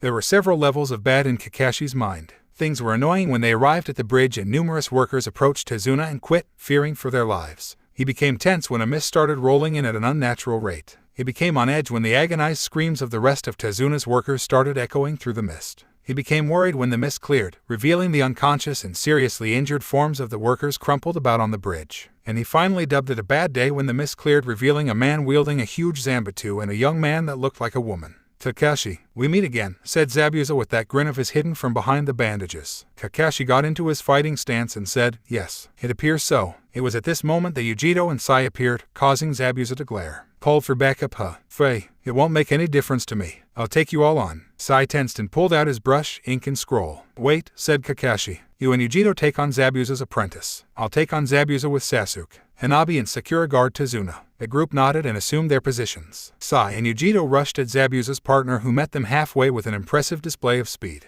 The nin clashed a senbon against Sai's knife while Yujito threw a few shuriken with deadly accuracy. The nin ducked under them but was met with a foot to the face curtsy of Yujito, then a fist from Sai. The nin was sent flying back to Zabuza. Impressive brats you have working for you, Kakashi. I didn't think mere genin could have that level of skill." Kakashi's sweat dropped as Hanabi screamed. "Did you not pay attention the last time we fought? Sasuke and I nearly killed you. And Yujito-san and I aren't genin, Sai." Zabuza frowned. Hanabi glared but was calmed down by Sakura placing a hand on her shoulder. Sasuke looked at Kakashi and Kakashi looked back. 2 seconds later both were clashed up against Zabuza's blade. Katen, Gakayoku no Jutsu. Zabuza was surprised by Sasuke's action and therefore was blasted back by the large fireball that erupted from the Uchiha's mouth. He had little time to recover as Kakashi appeared and slammed a foot into his abdomen, sending him into the water. Kakashi leapt after him but Sasuke stayed where he was, looking a bit sheepish. "I still don't know how to walk on water." Kakashi nodded and continued his assault on Zabuza, or he would have had it not been for the giant tornado of water that slammed into him and sent him back to the bridge. Kakashi sighed and pulled him his head bent up, reveling the Sharingan. This caused Zabuza to smirk and say, "Suten, Kirigakure no Jutsu." The area was quickly covered up in a thick white fog. "Shit," said Kakashi. Zabuza chuckled and said, "That damnable eye won't work on me twice. I've figured out its secret. You're dead, Kakashi." Kakashi began to feel a bit worried now. Meanwhile, Sai and Yujito were still going at it with Zabuza's partner. This ninja was strong, and his speed was superb. "You cannot win. I can tell already that both of you are not at your best. From looking at you I can tell that you women are injured and you with the black hair has not seen a fight for a while. Probably locked away in prison somewhere." Sai showed no visible reaction while Yujito seemed to get angry. She crouched over as purple, black chakra began to seep from her body. "You know not who you are facing, fool," she said as the chakra began to swirl around her and grant her great strength. The nin froze but then went into overdrive preparing a jutsu. Whatever this woman was, she was powerful. A killing intent alone was messing with his mind. He felt like he was staring the Shinigami itself in the face. Yujito stood back up and smirked with slitted cat eyes. Zabuza's apprentice finished his jutsu, causing a dome of mirrors made of ice to appear around the pair. "I see I should not take you lightly then. Not even with your enhancements will you be able to match my speed." The two then watched as he melted into one of his mirrors and brandished several senbon needles. Sai looked at Yujito and said, "I trust you can track him." Yujito smirked and nodded. That was a second before both of them were riddled with senbon needles. "Damn, I told you. My speed is unparalleled while I'm in these mirrors." Sai pulled a few needles from his arms then proceeded to gather chakra into his legs. "I have faced faster opponents than you. Hyuga-san would be an example." And with that he vanished, and so did Yujito. Sakura was a bit scared when Yujito released a bit of the Nibai's chakra. Like everyone else present, she was there the night she fought Naruto. But she didn't get much time to think because Hanabi suddenly shoved her out of the way with a yell of "Look out." A millisecond before several shuriken embedded into the spot where she just was. She looked at the projectile weapons for a few seconds before she looked up to see that Tezuna was hiding behind an earth wall. "Haruno, get up already," yelled Hanabi. "We're getting attacked." Sakura gasped and leapt to her feet. It was true. Hanabi was had her back against the earth wall trying not to get ran through by one of the demon brothers. His face was wrapped in bandages and his left arm was still covered in cuts and bruises. "You little bitch, you'll pay for killing my brother." The Chunin leapt at Hanabi, intent on running her through with his claws. Hanabi's surprising and very impressive skills had caught the man's brother off guard, and he ended up getting simultaneously dismembered by wind blades and incinerated by fire. It was an element fusion chitin. Sakura remembered that day vividly, and for a few hours after that, wondered how a 9-year-old girl could kill so ruthlessly. Sakura could only stare in open shock as Hanabi gave a yell of Katen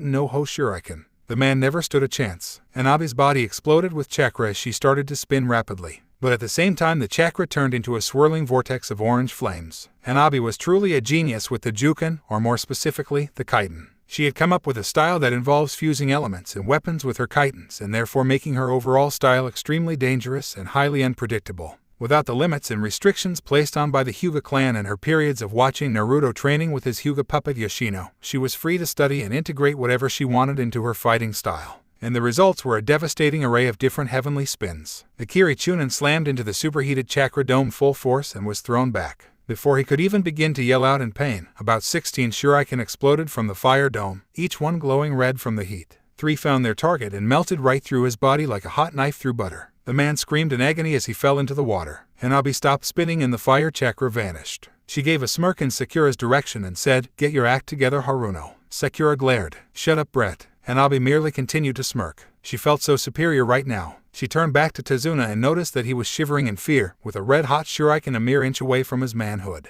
Hanabi's sweat dropped and said, "My apologies, Tazuna-san." Kazuna responded by yelling, "Watch where you throw those things." "Hey, I said my apologies. That doesn't excuse the fact that you nearly castrated me." Sakura sighed and turned her attention back to Yujiro and Sai, just in time to see Zabuza's apprentice rush from a mirror at Yujiro with an ice version of Zabuza's sword. Gasp! "Look out!" she yelled, but Yujiro could not react in time. The masked nin dashed at the Nibai Jinchuriki with the intention of running her through from behind. But something happened. Just as the sword was about to plunge into Yujiro's back, a large lion made of ink latched onto the blade. "Please do not forget that you have more than one opponent," said Sai a second before he vanished. The fake hunter nin had little time to react before a short sword danced across his chest. He leapt back with a hiss of pain before blending back into one of his mirrors. U2 or SDR, he was cut off by a black-purple chakra-covered fist slamming into his face and throwing him several yards away. The mirror he was hiding in shattered like common glass. As he skipped across the ground he couldn't help but feel worried. He was failing Zabuza. Sai and Yujiro stared down at him, their breaths shallow and ragged, a testimony to the inhibitions on their strength. "Give up or die," said Yujiro with a glare. The boy shakily got to his feet. "No, I am Zabuza-sama's tool. I will not fail him." Yujiro scoffed while Sai conjured up a large ink eagle. "Suit yourself." Scene change. Zabuza blocked a strike from Kakashi while simultaneously burying his heel into the solar plex of Sasuke. "Really now? Is that the best you two can do?" he taunted as he ducked under the jab from Kakashi. Sasuke jumped to his feet while panting. He couldn't see shit in this mist and it was making him angry. He was mentally cursing himself and all things related to water. Fucking damn it. Damn missing Kirin. He pulled out several kane and a length of ninja wire. If he listened carefully enough he might be able to locate him. Finally he caught the sound of footsteps heading to the left and smirked. There. Without a second though he hurled his shuriken attached to wires in that direction. Zabuza was about to cleave the unsuspecting Kakashi in half with his Zanbatsu when he felt the wires wrap around him and de-tighten to the point that they were drawing blood. "Shit. Hey, looks like I got you." Zabuza scowled as Sasuke emerged from the mist glaring with a spinning Sharingan and a smirk. "I was only half positive that I hadn't snagged Kakashi instead of you. I'm glad I got the right guy," he said, causing Kakashi to sweat drop. "Now," said Sasuke as he started flipping through hand signs, "prepare to die by my newest jutsu, Element Fusion Art, Electric Fire Dragon Jutsu." Where Sasuke had learned lightning abilities would forever be a question running through Kakashi's mind. But it wouldn't start running through his mind until later because at the moment everything within a 5-meter radius was about to get super obliterated by Sasuke's jutsu. "Damn it, Sasuke, restrain yourself," yelled Kakashi as a massive fire dragon coursing with electricity blasted from Sasuke's mouth with the force of a hurricane and raced down the wires and at the wide-eyed Zabuza. Both Kano and Shinobi had to leap back in order to avoid the intense heat and the random strikes of electricity. From a distance, Yujiro, Sai and Haku paused when the bridge rumbled because of Sasuke's jutsu while Hanabi smirked at the gaping Sakura and Tazuna. "What was that?" asked Haku. "That was impressive, Uchiha," muttered Yujiro. Meanwhile Kakashi was staring at Sasuke with a bit of scolding and shock. "Sasuke, just what the hell was that? And why the hell don't you warn a guy before you use something like that?" The Uchiha was about to respond with an arrogant smirk when Zabuza burst from the water with a few burns on his body and a slightly melted Kubikiri Haucho. "Brett, I'll kill you."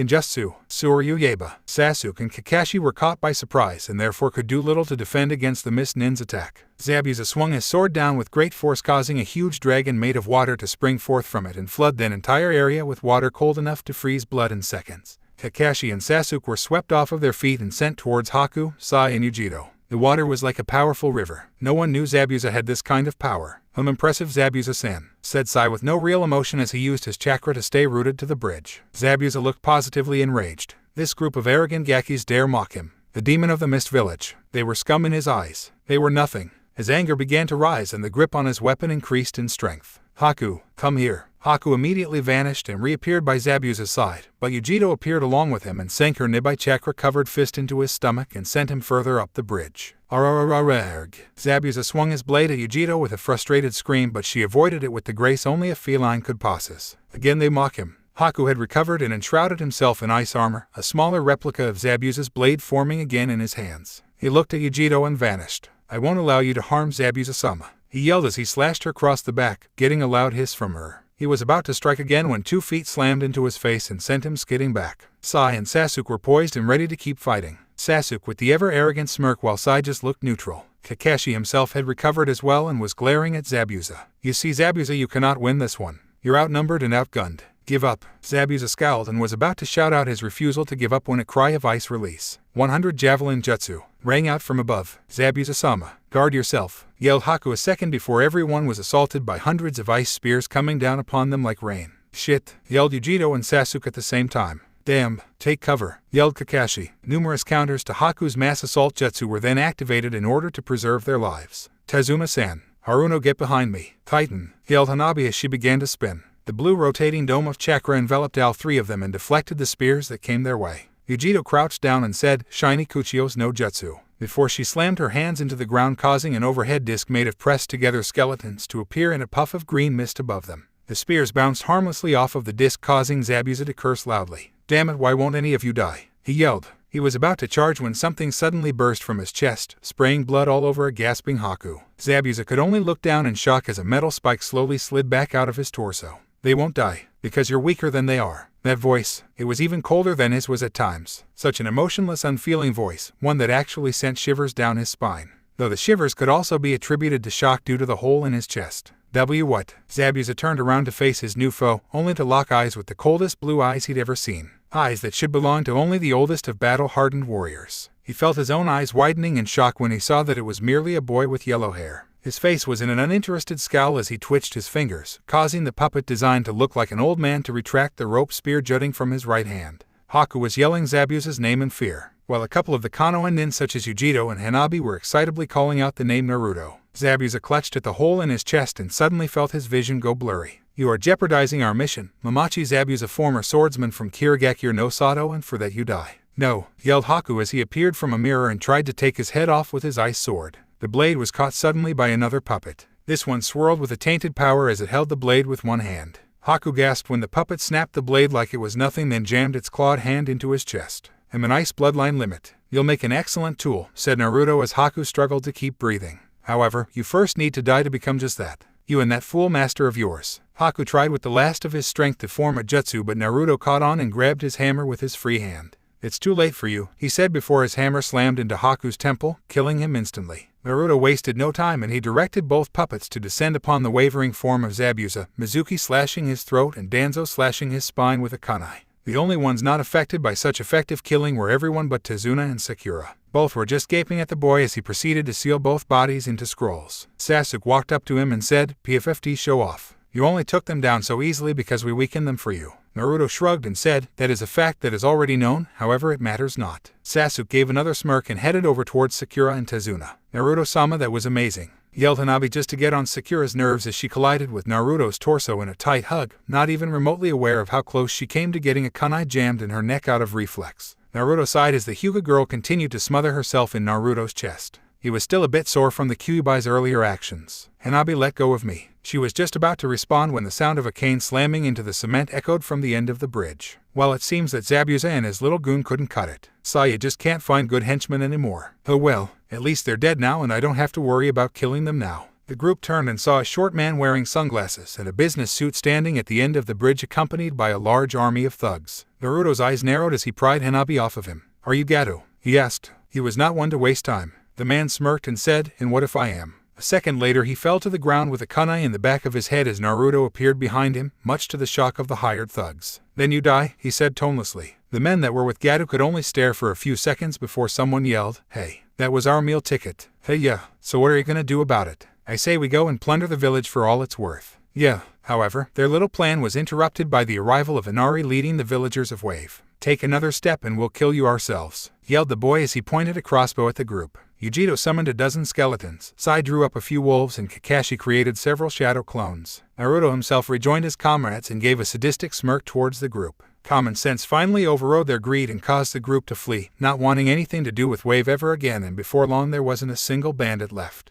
The group finally relaxed, Inari looking at Naruto with a look that clearly said, "I admire you." Hanabi grabbed his arm and grinned at Yujiro, who huffed and walked ahead. "Let's go get some rest," said Kakashi. Time skip. The villagers of Wave were gathered at the end of the completed bridge to see the group off. "Hey Naruto, make sure to visit again sometime," said Inari excitably while Tsunami nodded in agreement. Naruto gave Inari a slight nod and said, "I will consider it." Tezuna stepped forward and gave each one of them a handshake. "Thank you all for everything. We will always be in your department." Kakashi gave one of his eye smiles and said, "Just be sure to pay us when you can and we'll call it even." Tezuna grunted out a greedy ninja, but in a playful manner. Sai and Yujiro stood off to the side. Although they contributed, they still felt a bit out of place. Sasuke was of course basking in the attention while Hanabi was trying to get Naruto to be a bit more open. Sakura was over by Sasuke trying to get his affection. All in all, it was a pretty happy mood. "Well then, take care Tezuna-san," said Kakashi as he and the rest of the Konoha nin turned and began to head out. As they did, Tezuna eyed Naruto's back. "That boy is the one who killed Gato and therefore deserves to have this bridge named after him. The Great Naruto Bridge, named for a hero who knows not yet his greatness." Tsunami giggled. "That was very deep too, Sen." "Hey, I have my moments. So anyone disagree?" When no one said anything, Tezuna smiled. "The Great Naruto Bridge is complete." There were some cheers. As the group exited the bridge on the other side, Hanabi suddenly spotted something and dashed to the side and onto the shore. The group watched surprised as she approached the body of one of the demon brothers. He looked like he'd been in the water for a while. Hanabi grabbed the man's clawed gauntlet that still had the long chain dangling from it and placed it securely on her own arm. "I'm gonna create a very cool chitin using this weapon," she said with a smile in Naruto's direction. Said blonde just polished his hammer while thinking about his own new tools, a powerful swordsman, 2 lower-level swordsmen, and a bloodline user. He couldn't wait to finish them. His last thoughts before he exited the wave were, another bloodline puppet. "Yes, I think this one will do just fine." Haku. Naruto stood before the Kyuubi once again with eyes of curiosity. He didn't really think the fox was actually serious when he said he would instruct him on the ancient art of runes until he was skilled enough to transfer his being into Fox Naruto. Why the demon wanted to become a living puppet was beyond him, but also understandable. He himself would much rather be a living puppet than a prisoner within someone else. Oh well, he'd have to make sure to upgrade Fox Naruto before he did the transfer rune for the Kyuubi. He stepped closer to the fox and eyed him expectantly. "So what's first?" he asked. The fox chuckled wickedly and said, impatient. "Good, because I want out of the crappy-ass mind ASAP. Just get on with it," was Naruto's emotionless reply. "Insolent whelp. Anyway, the first thing you must know is that runes are extremely powerful. I believe I have told you this before. Runes are to be respected and handled with care. Treat them poorly or draw them half-assed and you will pay dearly." Naruto nodded his head. Also, runes are activated and used with mana, not chakra. At Naruto's raised eyebrow, the Kyuubi sighed. Mana is a type of magical energy, a prior energy that existed before the creation of chakra. Every Biju has mana reserves and each specializes in one type of magic. For me it's rune magic. For the Nibai it's necromancy. Jinchuriki also have this, should the need arise. In order to harness this energy you will need my help. Seeing as you have already grown past the point of being able to develop mana reserves, I'm going to have to instill some of my own. Naruto's eyes widened a bit. "Now hold still because I'm starting." Naruto barely had time to say what, before he is swept away by a tsunami of green. Sai, Yujiro, Tsunami and Inari were trying to wake up Naruto when the boy's body suddenly jerked violently and began to glow green. "This is unexpected," said Sai as Naruto began to float due to the energy suddenly bursting from him.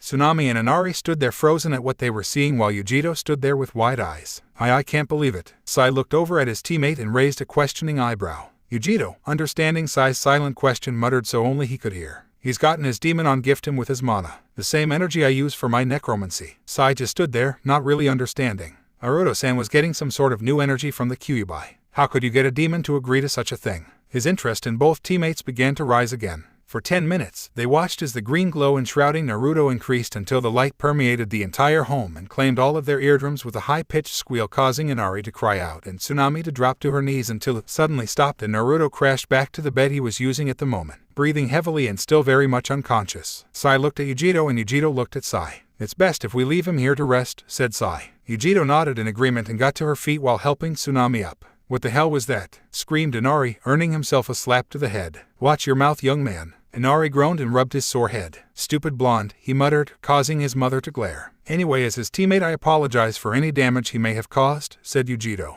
Tsunami just smiled and said, "Oh no, it's quite alright. I'm sure he has some issues to work out, so I'm not worried. Now go ahead and assist Kakashi and his team." The two nodded and gave their thanks and shunshined away. Tsunami gave one more look to the unconscious Naruto before she eased out of his room. He looked so peaceful now, not at all like when he was awake. "I wonder what he's been through." Scene change. Huff huff huff, goddamn Fox, what the hell did you do? Naruto was on one knee, his left fist planted into the sodden floor beneath him and breathing very heavily. What he had just gone through was the most painful experience he had ever gone through. Fuck the beatings he used to receive. They had nothing on what he had to go through a few seconds ago. "I suggest you quit bitching and pay attention. I have 9 basic rune names and their symbols to teach you." "Fine." The fox sighed and looked him in the eyes. "Incendia is fire, Glacies is ice, Levitas is lightning, Terra is earth, Umbra is shadow, Ventus is wind, Lux Lucis is light. There's also metal Thenendai, which is water. These are the 9 elements. If you learn how to completely harness the powers of these runes, more paths will open up to you. These runes are the beginnings of all the paths that will open for you."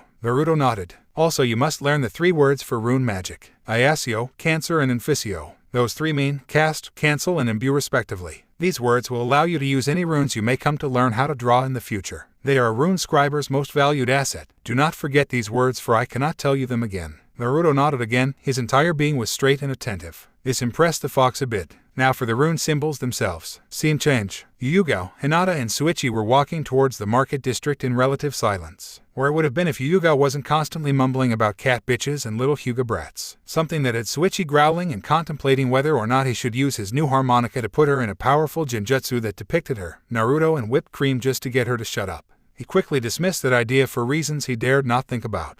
Hinata was in a similar position, though not as extreme as her reddish-pink-haired friend. She was worried for Naruto as well as Sasuke and Hanabi. She hadn't the gist of it, but apparently Naruto had a new team, both of which were his enemies at one point. That was all she had managed to get out of Yugao before she started sulking again. Hinata wondered how Yugao could be so serious one second then childish the next. Sure, she could understand her feelings for Naruto. She herself had felt the same before his personality change, but still. Yugao, perhaps it is best to think about something else. Training or food, perhaps. Yugao glared at the ex-Hyuga, then said, "Naruto-kun is on a mission away from the village, with an ex-root and an assassin that was just trying to kill him not even 5 days ago." Hinata couldn't help but sweat drop. "Boy, Yugao, I think you need to relax. You're acting like a child right now," said Suichi. Yugao rounded on the boy in the wheelchair and let out a glare that could scare the Hokage. "I don't trust his so-called team." Suichi shrunk a bit in his chair. "I think we need not worry about Naruto. He's strong, and I don't think the Kumo Kunoichi will try and harm him after what he did for her." This statement came from Hinata as she placed a reassuring hand on the ANBU's shoulder. Yugao sighed and visibly calmed down. "Yeah, you're right. But now I'm worried she'll seduce him. Cats are known to be frisky. Who knows what other attributes that girl has received from her demon. Overabundant lust could be one of those." VFFFTTTT. Hey hitaha. Suichi couldn't help but burst into hysterical laughter right then and there. "Shut it, brat." Suichi just continued to laugh while Hinata sighed. None of them noticed that they were being watched. Anko frowned. "Yugao likes the boy. Well, that's not overly surprising. Damn it, I'm going to have to talk to some people." She quietly leapt off in another direction. She didn't know why she was wasting all of her time trying to find out more about the ruthless puppet using Kyuubi Jinchuriki, but she really didn't care. She had to know more about him, especially if he could get rid of the curse on her shoulder. She once again crushed the feeling of hope that had begun to rise up. She wasn't about to hope for shit. That's not something she did. No, she got things done instead. If Naruto could get rid of the curse seal for her, then she'd have to find a way to get him to do it. She wasn't about to delude herself into thinking that all she'd have to do is approach him and ask, and he'd feel all sorry for her and agree right then and there. He wasn't that type of person, and she wasn't so pathetic as to do something like that. Damn it, I need more info. Meanwhile, Yugao had taken off to train, leaving Hinata and Suichi to converse alone. Suichi was playing a soft melody on his harmonica while Hinata listened with a smile as she wheeled him around. "You know, I never see Blondie using that sitar I gave him." "He better not be slacking," said Suichi after a couple of minutes. Hinata giggled and said, "I'm sure he's training right now and getting good at using the weapon." Suichi just shrugged. "I just wonder what my sister will think when she eventually meets Naruto." "You're sure they're going to meet?" Suichi grinned. Damn right. I know Naruto's rep will eventually begin to spread and it will attract all sorts of attention. My sister will be one off to hose many people that come seeking him out. Hinata nodded, then looked up and thought, I wonder if we can be there next to him with tales of our power being told all over as well. Hee, everyone will know of us. Oh, Hinata, you okay? Hinata just continued to stare up at the clouds with a grin on her face. Naruto was in pain. It hit him like a wave as soon as he had woken up and it flooded his body. It was going away but it still. Damn fox, he muttered as the pain in his chest faded away. He looked around confused for a second until he remembered where he was. He quickly deduced that he was in a guest bedroom and that Sai and Yujito had proceeded to Tezuna's bridge while he rested. He slowly got out of bed and stretched his sore body. Today was the day to end this mission. I wonder how good a tool Zabuza would make. This thought echoed in his mind as he got dressed and armed. He had a bridge to get to after all. But when he stepped out of his room he was met with the sight of two samurai holding blades to Tsunami's throat and one more holding Inari by the throat. How the hell did you get past the defenses my team and I set up? Was the question he waned to blurt out, but he didn't. The surprise of the three men still showed on their faces, so he had time to strike. Without a word he launched several senbon needles at the three men and hit the right pressure points. They fell to the ground unconscious and paralyzed. Then without another word he drew his hammer and brought it down 3 times, crushing the skulls of his victims and splattering Inari and Tsunami with blood. Holy shit, yelled Inari while Tsunami just gasped. Naruto looked over at the two and said, apologies for the blood. He then pulled out a scroll and sealed everything inside of it, including the splattered blood. There now, stay inside until we get back. He then turned and leapt out of the door. Inari just continued to stare for a few more minutes until he spoke up with a shaky voice. Heichi killed Jigato's men. Just like that. Gone. Tsunami could only nod. Inari's face went through several sudden revelations. Perhaps there is hope. Naruto faced Tezuna's home and sent a wave of chakra through the area and nodded in satisfaction when the security puppets activated. He figured that in their haste, Sai and him forgot to activate their respective security after installing them. He had no idea where Yujito's zombie samurai were. After that was done he turned and dashed off towards the bridge, unsealing Danzo and Mizuki. There were several levels of bad in Kakashi's mind. Things were annoying when they arrived at the bridge and numerous workers approached Tezuna and quit, fearing for their lives. He became tense when a mist started rolling in at an unnatural rate. He became on edge when the agonized screams of the rest of Tezuna's workers started echoing through the mist. He became worried when the mist cleared, revealing the unconscious and seriously injured forms of the workers crumpled about on the bridge. And he finally dubbed it a bad day when the mist cleared, revealing a man wielding a huge Zanbatsu and a young man that looked like a woman. Kakashi, we meet again, said Zabuza with that grin of his hidden from behind the bandages. Kakashi got into his fighting stance and said, yes, it appears so. It was at this moment that Yujito and Sai appeared, causing Zabuza to glare. Called for backup, huh? Faye, it won't make any difference to me. I'll take you all on. Sai tensed and pulled out his brush, ink and scroll. Wait, said Kakashi. You and Yujito take on Zabuza's apprentice. I'll take on Zabuza with Sasuke. Hanabi and Sakura guard Tezuna. The group nodded and assumed their positions. Sai and Yujito rushed at Zabuza's partner, who met them halfway with an impressive display of speed. The nin clashed a senbon against Sai's knife while Yujito threw a few shuriken with deadly accuracy. The nin ducked under them but was met with a foot to the face courtesy of Yujito, then a fist from Sai. The nin was sent flying back to Zabuza. Them impressive brats you have working for you, Kakashi. I didn't think mere genin could have that level of skill. Kakashi's sweat dropped as Hanabi screamed. Did you not pay attention the last time we fought? Sasuke and I nearly killed you. And Yujito-san and I aren't genin, Sai. Zabuza frowned. Hanabi glared but was calmed down by Sakura placing a hand on her shoulder. Sasuke looked at Kakashi and Kakashi looked back. 2 seconds later both were clashed up against Zabuza's blade. Katen, Gakayoku no Jutsu. Zabuza was surprised by Sasuke's action and therefore was blasted back by the large fireball that erupted from the Uchiha's mouth. He had little time to recover as Kakashi appeared and slammed a foot into his abdomen, sending him into the water. Kakashi leapt after him but Sasuke stayed where he was, looking a bit sheepish. I still don't know how to walk on water. Kakashi nodded and continued his assault on Zabuza, or he would have had it not been for the giant tornado of water that slammed into him and sent him back to the bridge. Kakashi sighed and pulled him his headband up, reveling the Sharingan. This caused Zabuza to smirk and say, Suten, Kirigakure no Jutsu. The area was quickly covered up in a thick white fog. Shit, said Kakashi. Zabuza chuckled and said, that damnable eye won't work on me twice. I've figured out its secret. You're dead, Kakashi. Kakashi began to feel a bit worried now. Meanwhile, Sai and Yujito were still going at it with Zabuza's partner. This ninja was strong, and his speed was superb. You cannot win. I can tell already that both of you are not at your best. From looking at you I can tell that you women are injured and you with the black hair has not seen a fight for a while. Probably locked away in prison somewhere. Sai showed no visible reaction while Yujito seemed to get angry. She crouched over as purple, black chakra began to seep from her body. You know not who you are facing, fool, she said as the chakra began to swirl around her and grant her great strength. The nin froze but then went into overdrive preparing a jutsu. Whatever this woman was, she was powerful. A killing intent alone was messing with his mind. He felt like he was staring the Shinigami itself in the face. Yujiro stood back up and smirked with slitted cat eyes. Zabuza's apprentice finished his jutsu, causing a dome of mirrors made of ice to appear around the pair. I see I should not take you lightly then.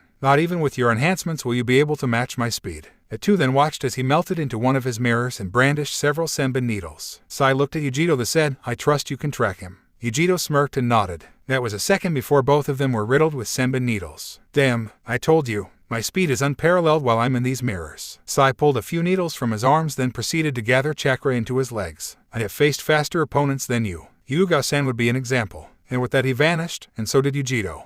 Sakura was a bit scared when Yujiro released a bit of the Nibai's chakra. Like everyone else present, she was there the night she fought Naruto. But she didn't get much time to think because Hanabi suddenly shoved her out of the way with a yell of look out. A millisecond before several shuriken embedded into the spot where she just was. She looked at the projectile weapons for a few seconds before she looked up to see that Tazuna was hiding behind an earth wall. Haruno, get up already, yelled Hanabi. We're getting attacked. Sakura gasped and leapt to her feet. It was true. Hanabi was had her back against the earth wall trying not to get ran through by one of the demon brothers. His face was wrapped in bandages and his left arm was still covered in cuts and bruises. You little bitch, you'll pay for killing my brother. The Chunin leapt at Hanabi, intent on running her through with his claws. Hanabi's surprising and very impressive skills had caught the man's brother off guard and he ended up getting simultaneously dismembered by wind blades and incinerated by fire. It was an element fusion chitin. Sakura remembered that day vividly and for a few hours after that, wondered how a 9-year-old girl could kill so ruthlessly. Sakura could only stare in open shock as Hanabi gave a yell of Katen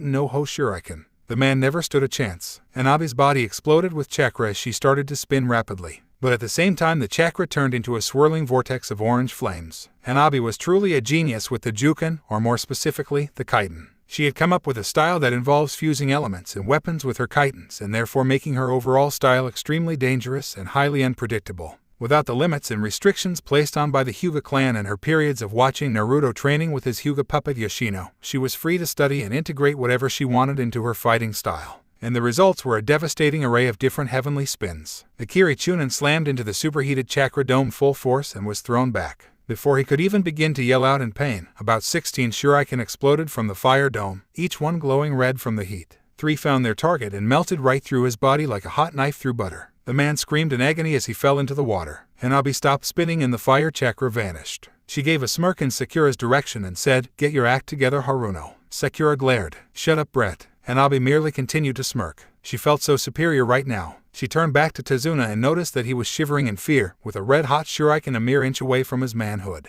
Hanabi's sweat dropped and said, "My apologies, Tazuna-san." Kazuna responded by yelling, "Watch where you throw those things." "Hey, I said my apologies. That doesn't excuse the fact that you nearly castrated me." Sakura sighed and turned her attention back to Yujiro and Sai, just in time to see Zabuza's apprentice rush from a mirror at Yujiro with an ice version of Zabuza's sword. Gasp! Look out! She yelled, but Yujiro could not react in time. The masked nin dashed at the Nibai Jinchuriki with the intention of running her through from behind. But something happened. Just as the sword was about to plunge into Yujiro's back, a large lion made of ink latched onto the blade. "Please do not forget that you have more than one opponent," said Sai a second before he vanished. The fake hunter nin had little time to react before a short sword danced across his chest. He leapt back with a hiss of pain before blending back into one of his mirrors. U2 or SDR, he was cut off by a black-purple chakra-covered fist slamming into his face and throwing him several yards away. The mirror he was hiding in shattered like common glass. As he skipped across the ground he couldn't help but feel worried. He was failing Zabuza. Sai and Yujiro stared down at him, their breaths shallow and ragged, a testimony to the inhibitions on their strength. "Give up or die," said Yujiro with a glare. The boy shakily got to his feet. "No, I am Zabuza-sama's tool. I will not fail him."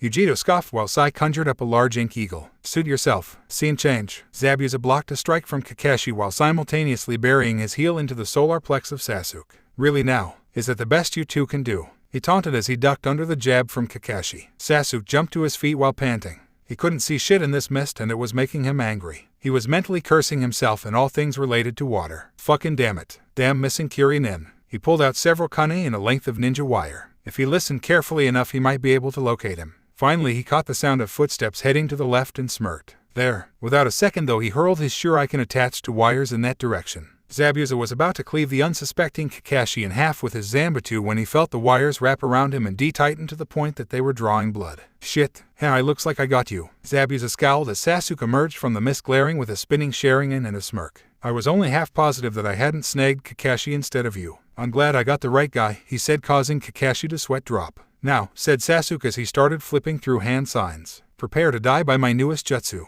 Element Fusion Art, Electric Fire Dragon Jutsu. Where Sasuke had learned lightning abilities would forever be a question running through Kakashi's mind. But it wouldn't start running through his mind until later, because at the moment everything within a 5-meter radius was about to get super obliterated by Sasuke's jutsu. Damn it, Sasuke, restrain yourself, yelled Kakashi as a massive fire dragon coursing with electricity blasted from Sasuke's mouth with the force of a hurricane and raced down the wires and at the wide-eyed Zabuza. Both Konoha shinobi had to leap back in order to avoid the intense heat and the random strikes of electricity. From a distance, Yujiro, Sai, and Haku paused when the bridge rumbled because of Sasuke's jutsu, while Hanabi smirked at the gaping Sakura and Tazuna. What was that? Asked Haku. That was impressive, Uchiha, muttered Yujiro. Meanwhile, Kakashi was staring at Sasuke with a bit of scolding and shock. Sasuke, just what the hell was that? And why the hell don't you warn a guy before you use something like that? The Uchiha was about to respond with an arrogant smirk when Zabuza burst from the water with a few burns on his body and a slightly melted Kubikiri Haucho. Brat, I'll kill you. Kinjutsu, Suryu Yeba. Sasuke and Kakashi were caught by surprise and therefore could do little to defend against the Mist Nin's attack. Zabuza swung his sword down with great force, causing a huge dragon made of water to spring forth from it and flood the entire area with water cold enough to freeze blood in seconds. Kakashi and Sasuke were swept off of their feet and sent towards Haku, Sai, and Yujiro.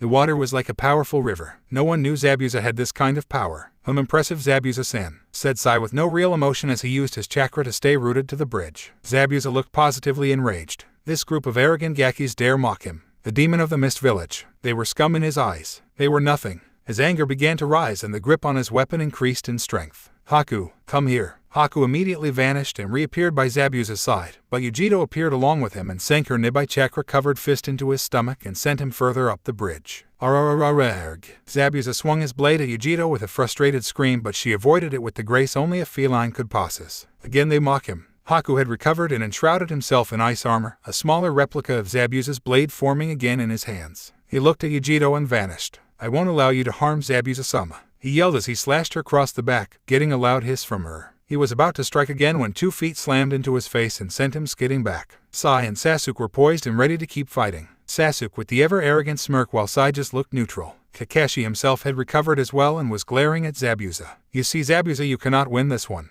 You're outnumbered and outgunned. Give up. Zabuza scowled and was about to shout out his refusal to give up when a cry of ice release. 100 Javelin Jutsu rang out from above. Zabuza-sama, guard yourself, yelled Haku a second before everyone was assaulted by hundreds of ice spears coming down upon them like rain. Shit, yelled Yujiro and Sasuke at the same time. Damn, take cover, yelled Kakashi. Numerous counters to Haku's mass assault jutsu were then activated in order to preserve their lives. Tazuna-san, Haruno, get behind me. Titan, yelled Hanabi as she began to spin. The blue rotating dome of chakra enveloped all 3 of them and deflected the spears that came their way. Yujiro crouched down and said, Shiny Kuchio's no jutsu, before she slammed her hands into the ground, causing an overhead disc made of pressed-together skeletons to appear in a puff of green mist above them. The spears bounced harmlessly off of the disc, causing Zabuza to curse loudly. Damn it, why won't any of you die? He yelled. He was about to charge when something suddenly burst from his chest, spraying blood all over a gasping Haku. Zabuza could only look down in shock as a metal spike slowly slid back out of his torso.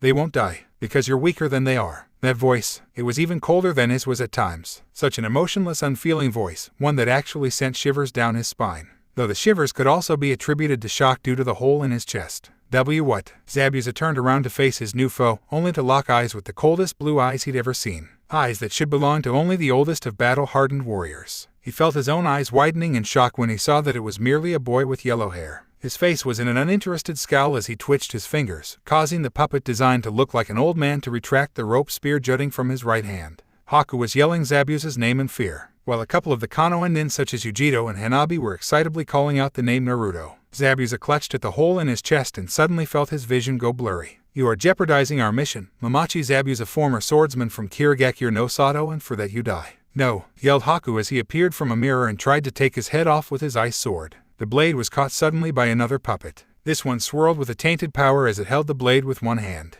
Haku gasped when the puppet snapped the blade like it was nothing, then jammed its clawed hand into his chest. I'm an ice bloodline limit. You'll make an excellent tool, said Naruto as Haku struggled to keep breathing. However, you first need to die to become just that. You and that fool master of yours. Haku tried with the last of his strength to form a jutsu, but Naruto caught on and grabbed his hammer with his free hand. It's too late for you, he said before his hammer slammed into Haku's temple, killing him instantly. Naruto wasted no time and he directed both puppets to descend upon the wavering form of Zabuza, Mizuki slashing his throat and Danzo slashing his spine with a kunai. The only ones not affected by such effective killing were everyone but Tazuna and Sakura. Both were just gaping at the boy as he proceeded to seal both bodies into scrolls. Sasuke walked up to him and said, "PFFT, show off. You only took them down so easily because we weakened them for you." Naruto shrugged and said, "That is a fact that is already known, however it matters not." Sasuke gave another smirk and headed over towards Sakura and Tazuna. "Naruto-sama, that was amazing," yelled Hanabi just to get on Sakura's nerves as she collided with Naruto's torso in a tight hug, not even remotely aware of how close she came to getting a kunai jammed in her neck out of reflex. Naruto sighed as the Hyuga girl continued to smother herself in Naruto's chest. He was still a bit sore from the Kyubai's earlier actions. "Hanabi, let go of me." She was just about to respond when the sound of a cane slamming into the cement echoed from the end of the bridge. "Well, it seems that Zabuza and his little goon couldn't cut it. Saya just can't find good henchmen anymore. Oh well,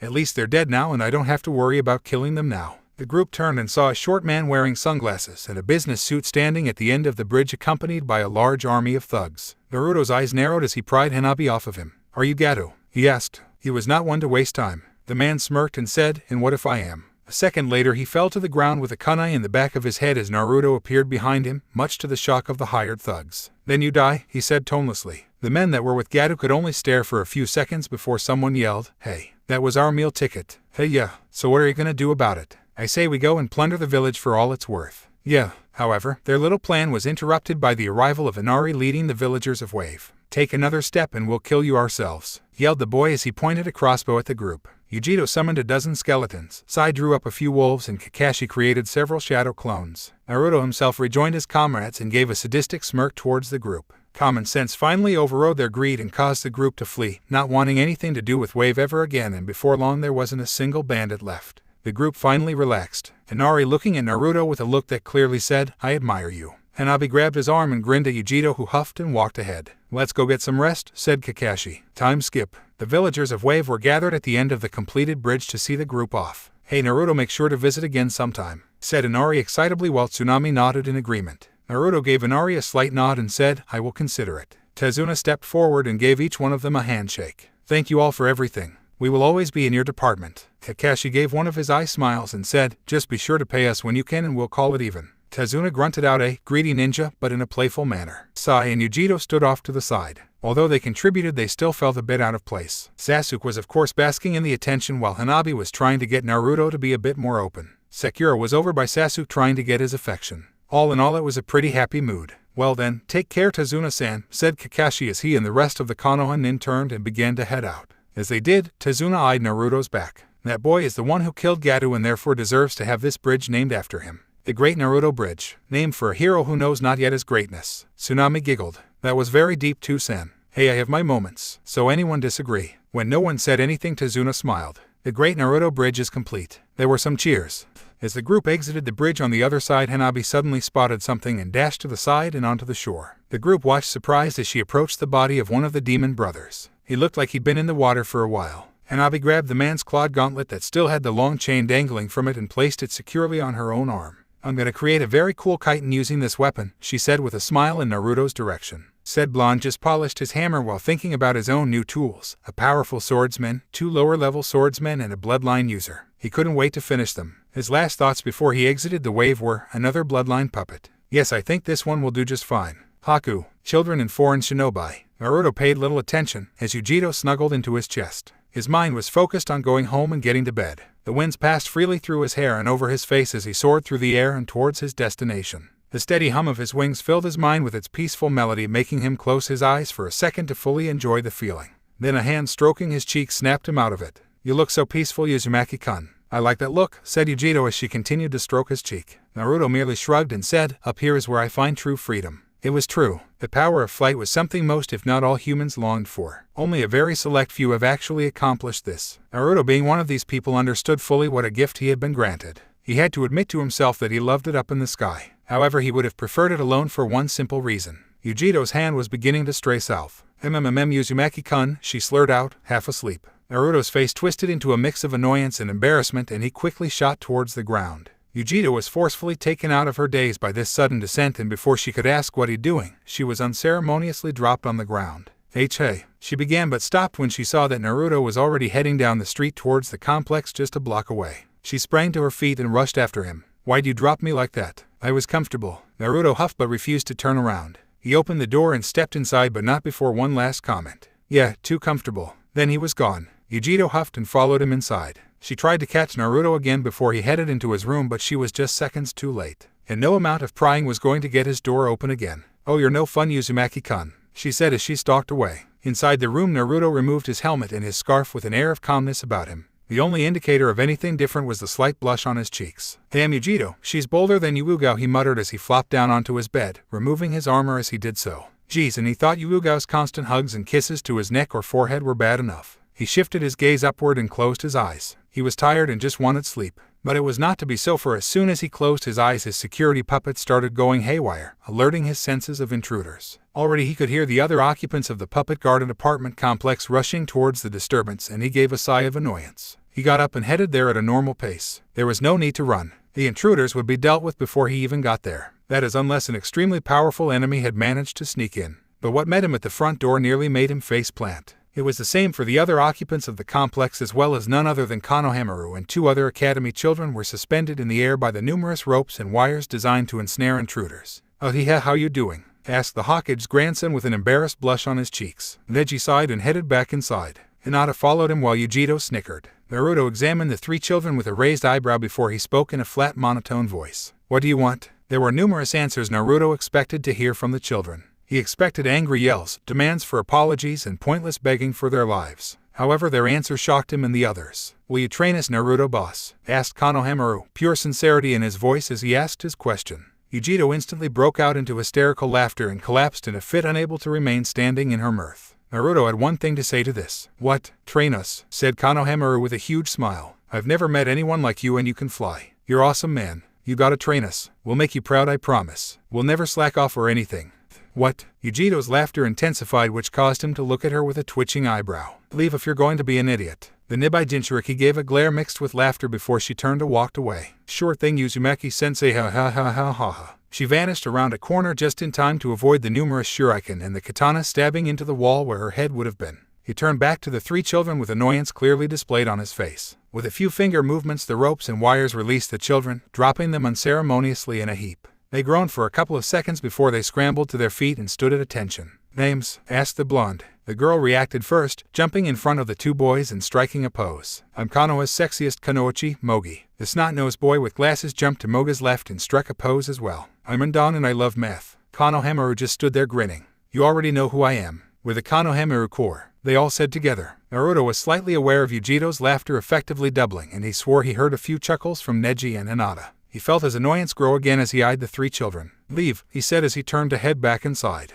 The three children felt a huge arrow pass through their souls as Naruto closed the door in their faces. Damn that one cold ninja, said Konohamaru. I think I actually felt ice on my shoulders from that one. Mogi nodded with a slight pout, but before she could say anything, Konohamaru's grin returned. That's all right though. You'll come around, Naruto. I won't rest until you train us. Then he took off, his two friends in tow. And all three children ignored the stares from the villagers. Inside, Naruto sighed and headed back to his room. My week ... just got worse. And it was true. Over the next week, Naruto was consumed with a feeling he hasn't felt since he was 10. Foreboding. The Kono Corps, as the three children had taken to calling themselves, seemed to be everywhere. It was like they had their own impressive spy network in the village. They appeared wherever he was, ambushed him at every corner. And they had such small chakra reserves he had trouble determining them from the rest of the civilian villagers around. Every minute of every day Naruto was outside his complex, they were there. Like a stink that never quite went away, with their voices high and childish constantly ringing in his ears. Train us. Come on, train us. You know you want to. Come on. Think of the possibilities. You'll never find greater students. Come on, boss. They attempted to tackle him once while he was heading to one of the only two weapon shops in the village that didn't scorn him, and they nearly got their heads taken off by his blade.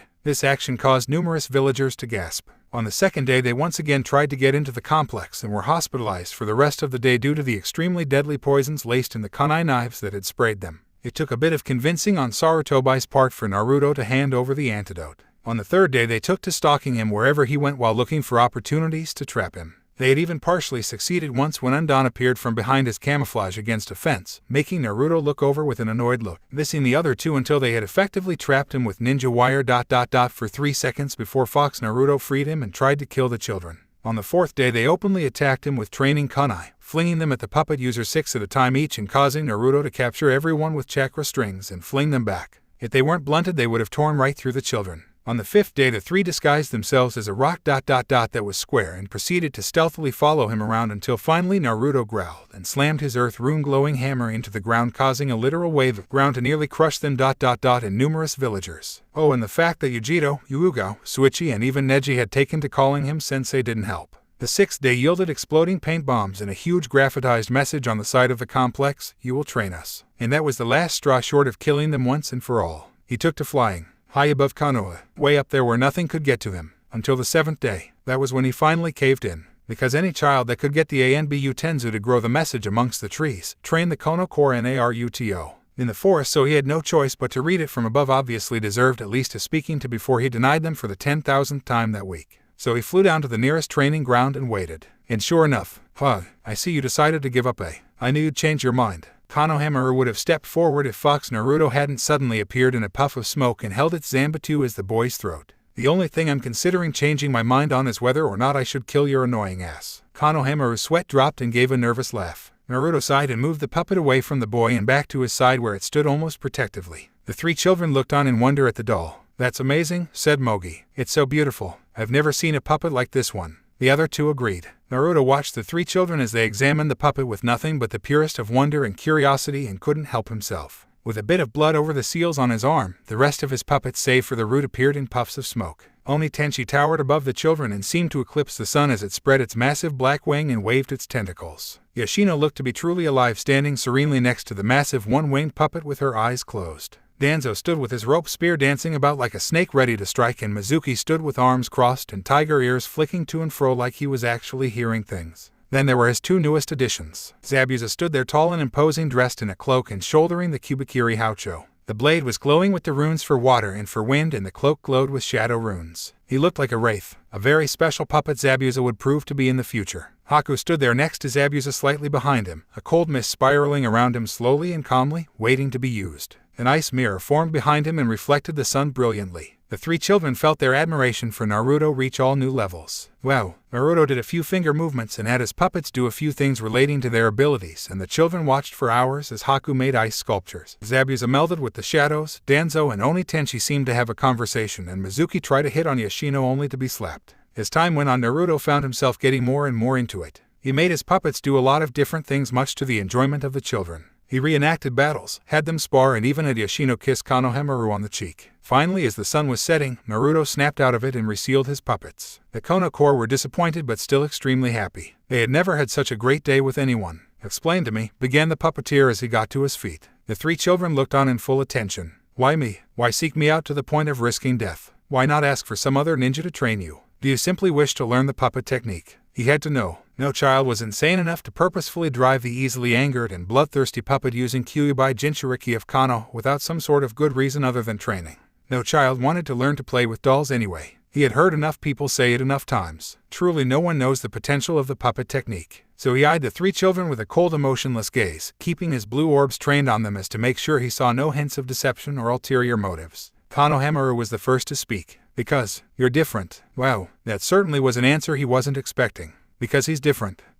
What irony. He would have laughed if it was in his nature to do so. Instead he frowned a bit. "Do you know who I am?" he asked, emotionless. Konohamaru didn't have an answer, and neither did Mogi or Undan. The blonde sighed. "I am Uzumaki Naruto. My rank is Special Opus Nin of Konohagakure no Sato. I am the soon-to-be most powerful puppeteer on the planet. I feel extreme dislike for over 3/4 of this village and have no qualms about killing people for even looking at me the wrong way. And that includes annoying children." They gulped. "My reputation is not a good one here. Surely your teacher has told you as much." Konohamaru glared. "That sap. All he talks about is shortcutting me to the position of Hokage. He's a total ass-kisser. They all are. But ... you ... Naruto raised an eyebrow. "You're different. You treated me like any other bratty kid would be treated. You're strong and you won't go easy on me. That's why I want you to train us." Naruto saw through the boy's mask instantly. The boy thirsts for acknowledgement, a new identity, a boy trying desperately to rid himself of his grandfather's shadow. Of course he'd latch on to perhaps the only person besides his grandfather to see him as an actual child and not some title. How unique for a boy with royalty such as his. He examined all three of them. They were so ... pure, so innocent. Their big eyes seemed to glow as they stared, hope shining just below the surface of their retinas. And yet he just knew they did not know what they were getting themselves into. Training with him would destroy their innocence in a matter of days. Naruto was never one to sugarcoat anything. They would learn all of the dark truths about the world through his training. Were they ready for that? Perhaps not. But then again, he wasn't entirely ready to find out about the Kyuubi while suffering from a mass beating either. But still he had, and he had survived, grew strong because of it. He looked at the children one more time and noted with the tiniest bit of amusement the signs of impatience beginning to surface on their faces. He sighed. He just knew he wasn't going to hear the end of this. Fine, that was all that needed to be said. YATTA, scene change. Sai stood before the complex with a duffel bag slung over one shoulder and a large sketch pad over another. His mind was contemplative. He wasn't used to living anywhere so open. The corridors of Route were practically all he knew, and he couldn't identify the emotion that sprung up when Yujito stepped out and said, "Hey, about time your pale ass got here. Come in and pick a room. I don't know where Uzumaki-kun went." She chuckled. He's probably running from those 3 kids. Sai didn't get the chance to say anything before he was pulled into the complex. He mentally noted that the security puppets didn't attack him. Naruto-san must shave programmed me in already. Come on, I'll introduce you to Neji and Hinata, said Yujito as she continued to drag the boy through the complex. Days went by. Naruto made do on his promise and proceeded to teach the children the basics of human anatomy, poisons, and chakra control. The 3 soaked it up like sponges in their constant attempts to impress their new teacher. Many had quite a few negative things to say when they saw the honorable grandson and 2 other young children following the blonde Jinchuriki around the village, openly calling him sensei and boss. But they were also smart enough to say it in the privacy of their own homes. To Konohamaru, Mogi, and Undan, Naruto proved to be a brutal teacher. Some of the things he told them honestly scared the hell out of them. The way he described how a ninja could kill another person had made Mogi go pale and Undan shudder. Konohamaru took all of this better than the other 2 as he is from a ninja-oriented family. Naruto was actually a bit impressed when the children continued to train under him. He hadn't expected them to last this long. Hell, he had thought that they'd run off screaming and calling him a sick freak after the first day, but it wasn't so. They kept coming back, and it made him actually put more effort into training them. "So what are we learning today, Naruto-sensei?" asked Mogi as she and the other 2 children followed him through the village towards the academy. Numerous villagers glared at Naruto's back as the small group passed them, but the blonde ignored them in favor of answering his unofficial student's question. "Your chakra control still needs improvement," he said. "So I will teach you to walk on water using your chakra." The 3 children beamed. He had already taught them the leaf floating and the tree walking exercise, and the 3 had learned it pretty damn fast, amazingly so for children their age. In fact, numerous ninja were gaping as Konohamaru calmly walked sideways on the buildings, still following Naruto. "Really awesome," yelled Konohamaru as he pumped his fist in the air. Undan merely gave a smile. Naruto nodded and picked up the pace a bit. "Hurry up. The hot springs are right up the street," he said. The 3 children chorused, "Hi," and began to jog in order to catch up to him. None of them saw the ninja hidden in the shadows, scowling. So that's where the honorable grandson has been, ensnared by the filthy demon's false persona. He followed after them, determined to save the 3 children. It took almost no time for Naruto to arrive at the hot springs with the children, and when he did, he turned and faced them. "Now then," he began as he focused chakra to his feet and walked right out to the center of the steaming water. In order to successfully do this, you must keep a steady flow of chakra in your feet. Use the chakra to create a platform on the water while at the same time fusing it with the water and forcing the water itself to become strong enough to support your weight. Too little chakra and you will sink. The 3 children nodded, full of attention and with eager smiles. Naruto stared at them for a minute before he glared a bit. "Well, get to it." "Oh, all right," said Mogi with an embarrassed blush. Naruto nodded as the 3 approached the water and leapt over to small bridge where he sat and observed. "Hot, hot, hot, hot." Naruto hid his amusement quite well as Konohamaru scrambled out of the water at a frantic pace. "Focus more chakra," he commanded as Konohamaru approached the water again. The day wore on. The Kono Court grew steadily better and at a quick pace. Naruto was not surprised in the least. These 3 children had a talent that was just waiting to be unleashed upon the world. He was actually a bit impressed with them. They had proven to be very dedicated. No matter what he told them to do, they did it with no complaints whatsoever. And finally, as the sun was beginning to set, he called them over. He found it odd that he was actually staring into the hopeful eyes of 3 children. This was actually far beyond what he'd actually experienced. Sure, there were the few women and girls that were suddenly attracted to him and the few male acquaintances he'd unwittingly acquired in the last few months, but it was still odd to know that there were actually children hoping for his approval, his praise. He gave a sigh and spoke. "Not bad," he said. "You're actually picking it up faster than I did." The 3 beamed up at him and he couldn't help the slight smirk that graced his lips. "But you still have a bit to go. Then after you master that, I will teach you how to make chakra strings." The 3 would have jumped for joy, but Naruto's hardened look forced them to reconsider. It didn't stop them from smiling though. "Now go on. Study at your own pace until tomorrow. I want you to be able to recite to me every bone in the body by then." "Hi," they said before they leapt to their feet. "See you tomorrow, Naruto-sensei." Then they were gone. Naruto smirked again. Ambitious brats, he said as he activated his wings and prepared to shoot into the sky. I hope you realize now, Abisu-san, that I will do them no harm. I am more than just your famous demon. But he shot into the sky at an impressive speed. A second later, Abisu appeared with a slight glare but also an intrigued look on his face, and for the first time, he found himself doubting his thoughts towards Naruto. 2 months later, Shuichi was knocking on Naruto's front door. "Hi man, open up in there. I know you can hear me, damn it." There was a brief sound of rustling clothing before the door swung open and revealed Yujiro. "Don't you know how early it is? People are trying to sleep in here." Shuichi ignored the girl and wheeled himself in. "Hey Naruto, you mind explaining to me why I found this on my porch?" And after that sentence, he pulled the sitter out from behind his back and shoved it forward. The problem was that it wasn't Naruto he had thrust the weapon at, it was Neji, and he looked just as annoyed as Yujiro. "Why must you be so damn loud, you obnoxious simpleton?" he growled out as he rubbed sleep from his eyes and gave a yawn. Shuichi glared. "Up yours, asswipe," he said. Neji just sighed and headed to the kitchen to get a cup of tea. Yujiro took one look at Shuichi's weapon and sighed. She knew what this was about. She had heard Naruto talking to himself about it. "Uzumaki-kun isn't here right now. He's out with those 3 kids. At 8 in the morning,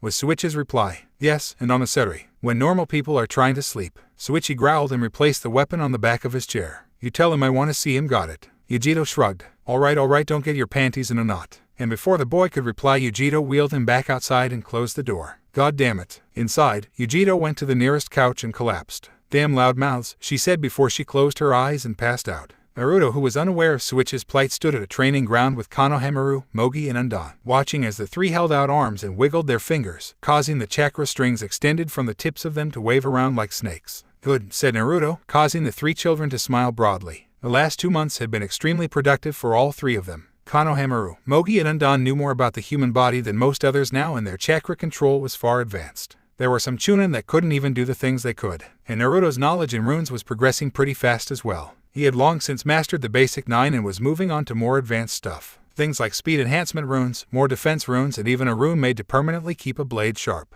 He had of course added these runes to the numerous weapons his puppets used. Word had also spread to every corner of the village that Naruto was training the honorable grandson and 2 others in his arts. And while it was generally a good thing to know that a powerful ninja was helping with the development of more powerful ninjas, in Naruto's case there were mixed reactions. Numerous people were generally happy to know that the boy was opening up. But then there were the numerous and very ridiculous rumors on how Naruto even came to be training the children. While some knew the truth, there were those that were still ignorant and had come up with some truly felonious and totally retarded theories. Then there was the fact that everyone knew that Naruto turned the poor saps he killed into his puppets and were fearful he would teach the children that as well. Naruto had contemplated that, but then reconsidered. Perhaps when they were older. He eyed the 3 children as they continued to play with their chakra strings and nodded in approval. The 3 had come a very long way. "Here," he began as he tossed a tattered scroll to them. "This will begin you on your path to the art of puppetry. Keep that scroll safe and study hard from it." Konohamaru examined the scroll and gave a huge smile when he read the title. "Thank you, sensei," he said. Mogi and Undan gave smiles as well. "We won't let you down."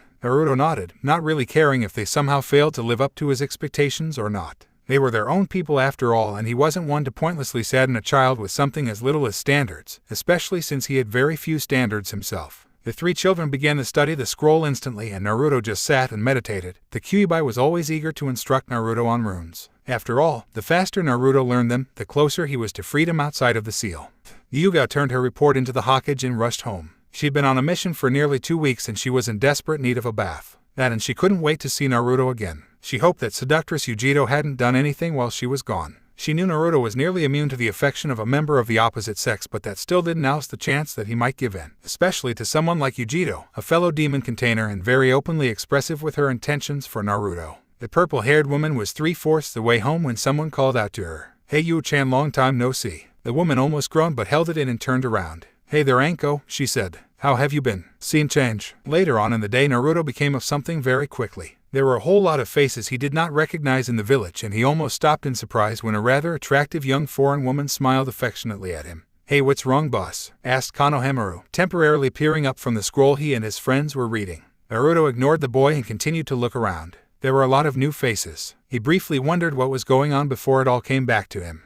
He began. "It's that time already." He looked up at the sky. It was around noon. The sun was at its highest point in the sky and beating down on the village. So the Chunin exams were about to begin. Perhaps he should report in to begin his duties to Hokage Jiji. He was taken out of his thoughts when 2 people came around the corner in front of him. The raven-haired Uchiha gave a teasing smirk as soon as he saw Naruto and his 3 apprentices, but held in his comments and just opted for a greeting. Uchiha style. Uzumaki, he said with a nod. Uchiha, was Naruto's response. Then he focused his attention on the girl partially hidden behind Sasuke shyly. Haruno. Hi, Naruto, she said. The last couple of months had proved a large test for Sakura. She was afraid of Naruto and her mother hated his guts. However, Sasuke was friends with Blonde and so were several others. She had been around and had heard mixed stories about him. She knew about his demon. Everyone did at this point, as Naruto expressed as much without a single care in the world, and Naruto himself, although a bit cold and emotionless, wasn't really all that bad. He seemed to enjoy being around his small group of allies, and he was extremely talented. She knew it was him that had motivated both her crush and Hanabi to train so hard, gaining power not natural for people their age and rank. She was also willing to say that Naruto was stronger than Sasuke,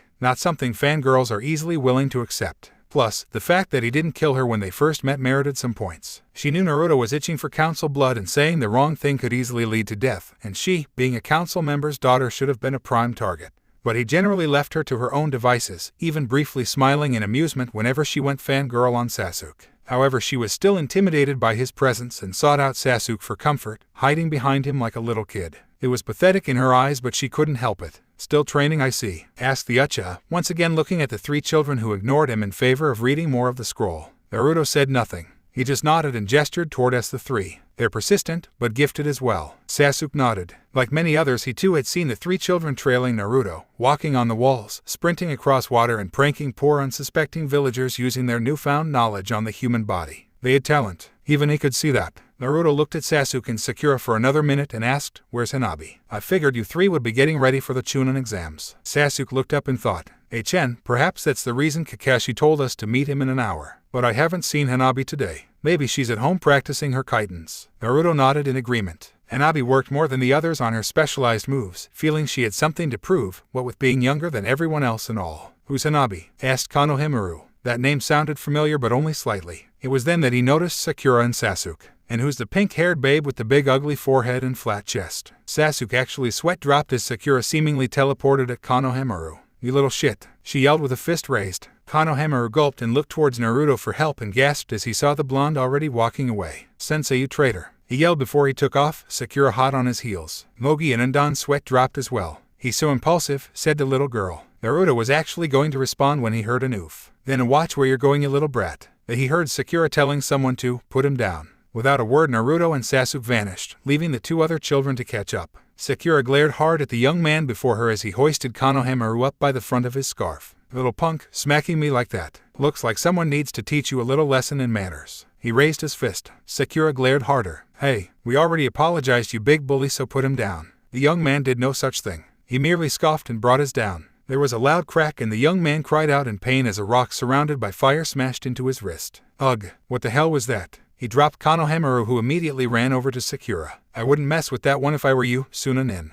Both he and the young woman he was with turned their heads to the left and saw Sasuke glaring down at them, utter hatred shining in his eyes. Whoa, local hottie, thought the girl. The young man scoffed again and massaged his fist. Oh, and why not, pretty boy? Sasuke smirked and leapt to the ground. Because you could end up dead. And before the Suna boy could react, the bundle on his back suddenly came to life. Four bladed arms burst from the bandages and grabbed the poor sap in a tight embrace, cutting deep gashes into his body and causing blood to fall to the ground. Sakura gasped, and so did the Suna girl.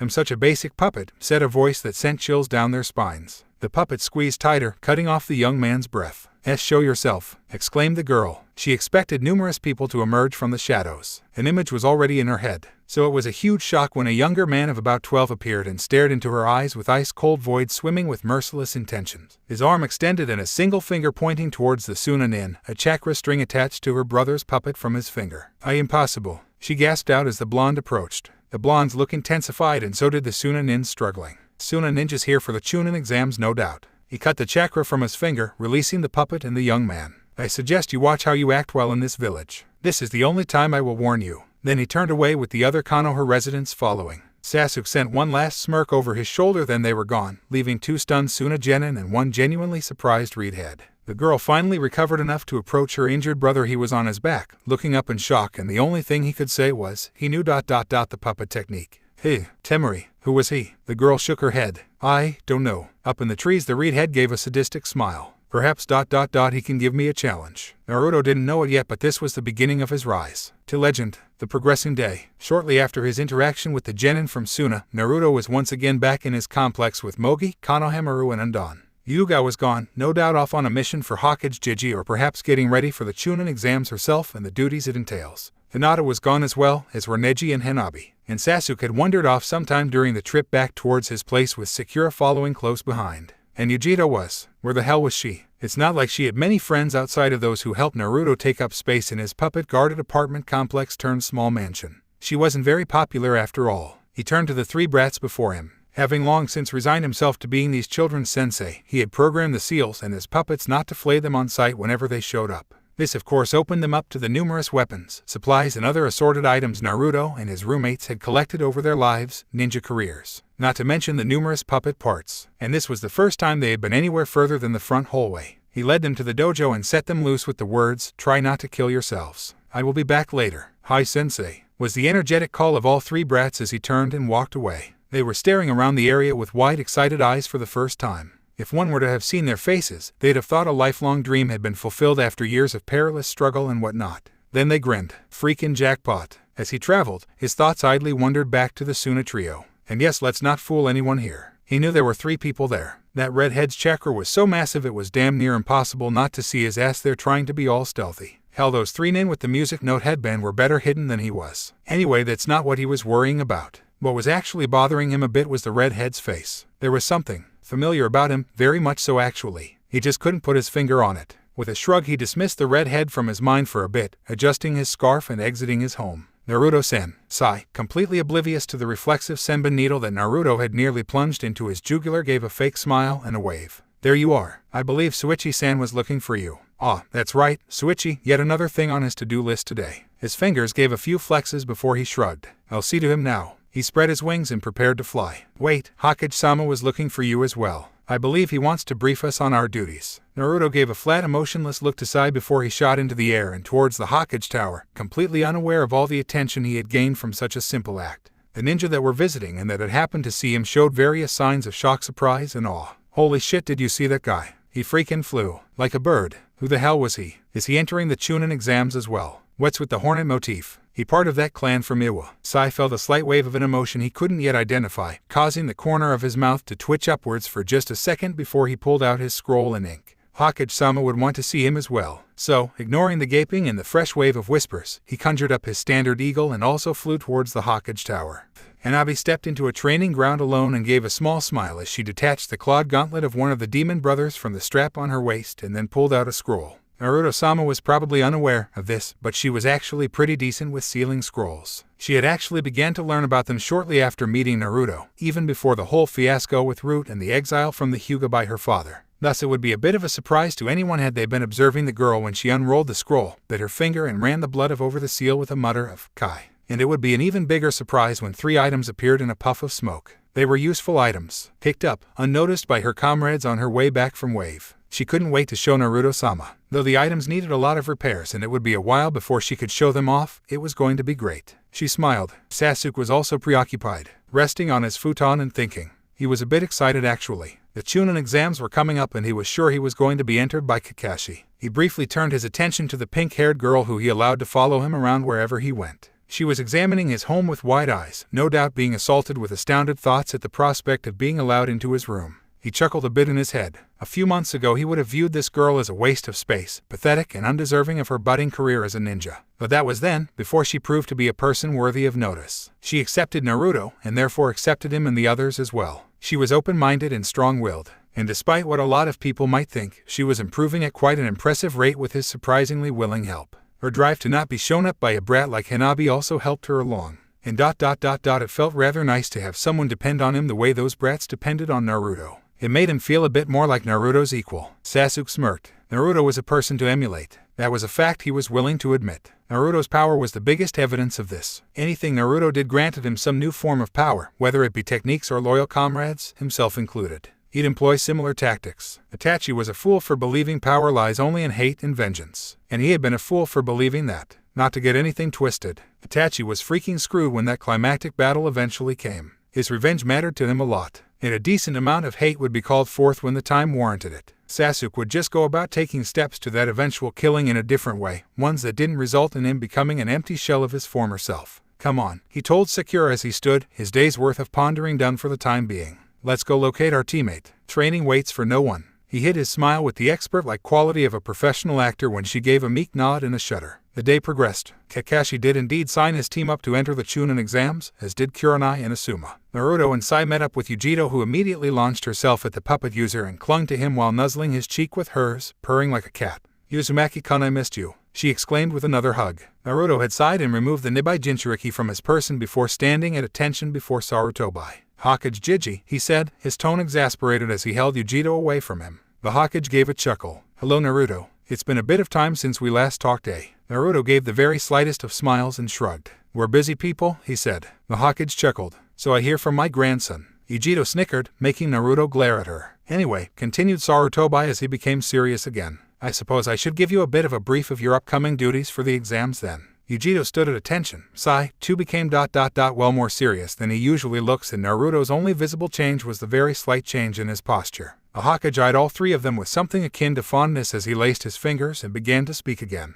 "Well, first know that your services won't even be absolutely needed until the third part of the Chunin exams, where you will act as my personal guard, though I do want you to keep an eye out for any trouble in the village. There will be several well-known people from other countries here, both allies and hostiles. Just be sure to keep them in line and be ready any time, as I may need your assistance." Yujito looked shocked, as did Naruto, while Sai's eyes widened just a bit. The Hokage chuckled. "Had no need to be so surprised. Surely the rank, special opus, meant more than you thought. Your rank signifies your status in my eyes as well as your power and prestige. I alone have the power to tell you what to do. Until then you are free to do as you wish, as long as you do not endanger the village." Yujito and Sai both looked even more shocked. They had accepted this rank from the Hokage with only a slight idea of the privileges it brought. They had no idea it brought this much. I don't understand," began Yujito. "I am ... or was a Kumonin, an assassin sent to kill one of your most powerful shinobi. I'm not even all that loyal to Konoha, just to Uzumaki-kun. How can you so easily throw out such trust?" The Hokage went to speak as well, but was cut off by Sai. "And I was a part of faction that was ... less than loyal to you personally. I cannot comprehend this." The Hokage chuckled. "It's quite simple," he began. "Naruto trusts you." That was all that needed to be said. The question was answered right then and there with that simple statement. It stunned both Sai and Yujito, who both opted to look at the blonde puppet user. Naruto himself was blindsided by those two words and the pure emotion that was laced within said words. He hadn't expected this, and he sure as hell didn't expect Yujito to lunge at him and try to slam her lips into his, though he should have. His reflexes did save him from a mouth rape, but not from being tackled to the floor by the beautiful young woman. It was at this time that Yuyuga decided to show herself, looking a bit drunk. "Hokage-sama, Yuzuki Yuyuga reporting. Fro, what the hell are you doing to Naru-kun? Get off of him." A catfight soon erupted that spilled out into the hallway, startling the secretary and making Naruto growl, Sarutobi laugh, and Sai chuckle unintentionally, a reaction that caused a million questions to explode into his mind. Looks like more studying about emotions and feelings was in the near future for the young man. His musings were cut short when Naruto unsealed Haku and froze the quarreling Kunoichi and Ice from the neck down. "Damn females," he muttered as he stalked out, leaving the two girls to glare, first at his back then at each other. Scene change. Hanabi opened the door to the dojo and froze at the sight that greeted her. "Hey," began Konohamaru as he peered up from the pile of weapons, wooden parts and poisons that had gathered up before him and his two friends. "Who are you?" He then noticed the clawed gauntlet that encased her right arm and gasped with wide eyes. "Oh wow, where'd you get that? It's awesome." The young Hyuga's eyes narrowed dangerously and her body tensed. "Who are you?" she began. "How did you get here? Intruders aren't usually this skilled in infiltration. Naruto-sama's traps should have killed 3 weaklings like you." All 3 other children were instantly on their feet, looking offended. "Oi, first of all, we didn't sneak in. Naruto-sensei let us in. Second of all, you don't even know us. Who are you calling weak?" Mogi glared as well. Hanabi scoffed. "What? Naruto-sama is your sensei. Do you think I'm stupid or something? You must be if you don't know that. We've been his students for like 2.5 months, stated Mogi. Konohamaru emphasized this point by creating a few chakra strings that lashed out and tripped the Hyuga, making her land on her ass. "Huh, who's weak now, Chibaibaka?" Hanabi saw red. With a cute little roar, she launched herself at Konohamaru. Her wicked-looking gauntlet seemed to gleam with otherworldly darkness. Die. Scene change. After being thawed out by a still amused Hokage, Yuyuga gave her report and then promptly headed home, this time making sure to avoid all distractions. Not even the look the girl with a name so annoyingly close to hers would falter her resolve to get home, take a shower, and hit the hay. "What the hell are you staring at, cat bitch?" "Okay, well, that earlier assessment was wrong."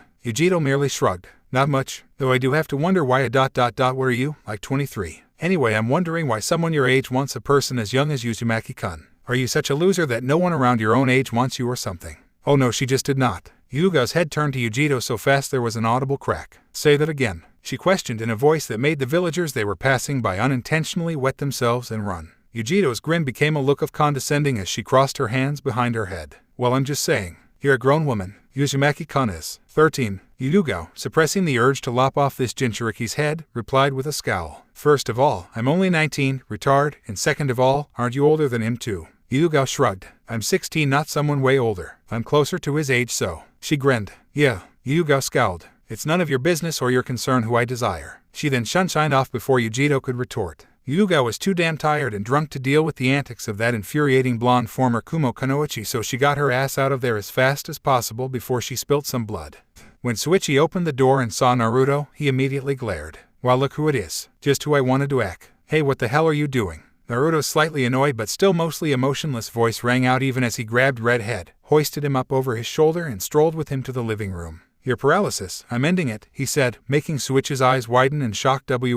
What the hell? Since when can you even do that? Hey, damn it Naruto, put me the hell down. The blonde puppeteer sighed. Shut up. Yes, I can fix your back. I've been working on a way to heal you since that day we fought Danzo and his minions. Now hold still. He tore Suichi's shirt from him and pulled out an array of tools, inks, brushes, and medical supplies. Suichi gasped. Hey, wait a minute, man. Hey, damn it Naruto, shit. Leg on me. I never even said I want to walk again. That's why I gave you the sitter. Naruto sighed. That weapon is suited for you and you alone, and you're going to use it. Now shut up. This discussion is over. Naruto, it seemed, was still a bit annoyed from his earlier interaction with Yujito and Yuugo. Damn it Naruto. Mogi and Undan stared, transfixed at the chaos that was erupting before them with their backs pressed firmly against the wall. The sheer intensity of the battle between Konohamaru and Hanabi had quite honestly scared the two children. First of all, they had no idea that anyone could be as strong as this Hanabi girl was at her age. The girl was obviously no older than they were, but her abilities were on a whole other level. Mogi herself had seen Chunin weaker than this girl. And elemental abilities. What the hell? Who even has the chakra needed for such high-level abilities at this age? Then Konohamaru had decided to shock her with his own skills. Missed me, Chibai Baka, exclaimed Konohamaru as he leapt up and attached himself to the corner of the ceiling, dodging the hail of shuriken, and grinned down as the scowling white-eyed girl. His arms were crossed and his fingers facing outwards. On each finger was a chakra string, and on the end of each string, a kunai. The 10 weapons were positioned around him as if waiting to strike. Cretin, she growled before he flexed the claws to her gauntlet and shot up the wall at him. Konohamaru responded by lunging at her. She dodged to the right and rammed her shoulder into his chest, launching him harshly to the ground. He rolled to the side a second later, barely dodging Hanabi as she crashed into the ground, claws first. She snarled and went to attack but had to roll to the right to avoid his chakra-controlled projectile weapons. The dojo had become a mess of destruction. Craters and scorch marks as well as slashes in the wall and distorted earth littered the area. The two children clashed again and again, lost in their battle. Titan, screamed the girl as Konohamaru launched all 10 of his kunai at her. The weapons bounced off of the chakra dome, forcing Konohamaru to jump up, tossing around several explosive tags. Hanabi was thrown off of her feet mid-spin as the tags exploded, but her Byakugan allowed for her to block the trio of kunai thrown her way. But these were followed closely by a hailstorm of shuriken.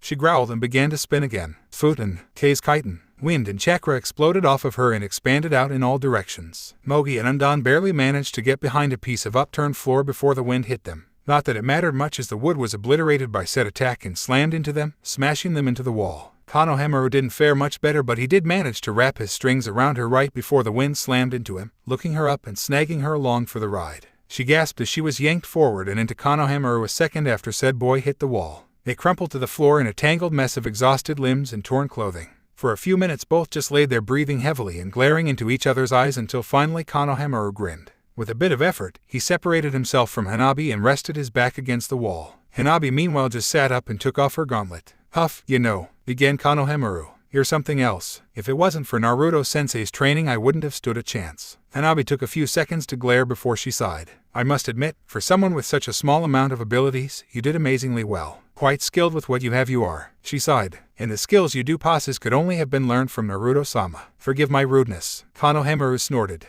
Don't sweat it. I actually had fun fighting you. Undan and Mogi never want to spar, and the other kids in the academy are too weak now, haha. What did you say your name was again? It's Hanabi, she said. Konohamaru smiled and stood. Cool. And Konohamaru Sarutobi. Konoha's next Hawkage. Despite herself, Hanabi smiled a bit. Nice to meet you. Undan and Mogi approached a second later, both looking like they'd been through hell and back. Konohamaru-kun, I think we should leave, said the orange-haired girl. Hanabi glared. You're not going anywhere until you help me clean this mess. She grabbed Konohamaru's arm for emphasis, causing Mogi to glare at her. Undan just sighed. Later that night when everyone got home, they would be surprised to find Hanabi, Konohamaru, Mogi and Undan asleep against each other in the dojo, a scroll on elemental manipulation abandoned and unrolled in front of them. They all dismissed it though in favor of more desirable goals such as sleep or a shower, or in Naruto's case when he arrived home at the crack of dawn, something to cure his pounding headache. Damn, Switchy was a bigger baby than he thought. Oh well, the asshole would be walking again by the time the Chunin exams were over, so no skin off his teeth. Yeah, what a clever use for runes though I must say, said the Kyuubi. Naruto nodded. If he manages to break that spine I'm killing him. I put a lot of work into that damn thing. The Kyuubi laughed. Ugh, shut up. My head. He missed Yuugao giving him a loving and amused look. What a day. The Chunin exams begin. At last the day was finally here, the day that had been on everyone's minds for a while now, especially those of the genin of Konoha. The Chunin exams were here and it was time to get started. Naruto, Yujiro and Sai stood at attention, from their positions in the tree overlooking the academy, watching the genin as they filed into the academy, keeping their eyes peeled for any trouble. And what a strange village symbol, said Sai as he gestured to the three genin with the musical note for a symbol. Hidden music, hidden choir, hidden symphony. Yujiro giggled at Sai's antics and said, hidden sound. I heard a couple of people talking about it. They're here to make their debut. Naruto eyed the three critically. So they were newbies from a newbie village, eh? Interesting. The one with the wrapped face suddenly looked up at them but he said nothing, just grunted and continued in with his teammates. Naruto raised an eyebrow. That little act was impressive nonetheless. He looked to Sai and Yujiro. They too seemed a bit impressed. He has excellent awareness, commented the Nibai Jinchuriki. Sai nodded while Naruto just shrugged. They watched as a few familiar faces entered the academy. Naruto took his time to observe them. Hinata and her team were obviously trackers. The Inuzuka and the Aburame definitely proved this. Hinata looked up at them and gave a smile and a wave, prompting her teammates to look up as well. Naruto merely gave a slight nod. Yujiro grinned and Sai waved back, rather comically too. The Aburame raised an eyebrow upon seeing Naruto's armor while the Inuzuka shuddered a bit. They entered the academy a second later. "Ha, lively bunch," muttered Yujiro. "Wonder why she never brought her team over." "That should be obvious," said Sai. "Naruto-san is a scary person." Yujiro pouted at the pale ink user. "Uzumaki-kun is amazing. Anyone who can't see that is an idiot." Naruto just sighed and continued his observations. That is when a wave of raw demonic killing intent washed over him and made him stiffen instantly. Yujiro too stiffened and her eyes grew wide. As when they turned and looked down, it was the Sand team. They strode towards the academy confidently and with a purpose. But the red head that was leading them.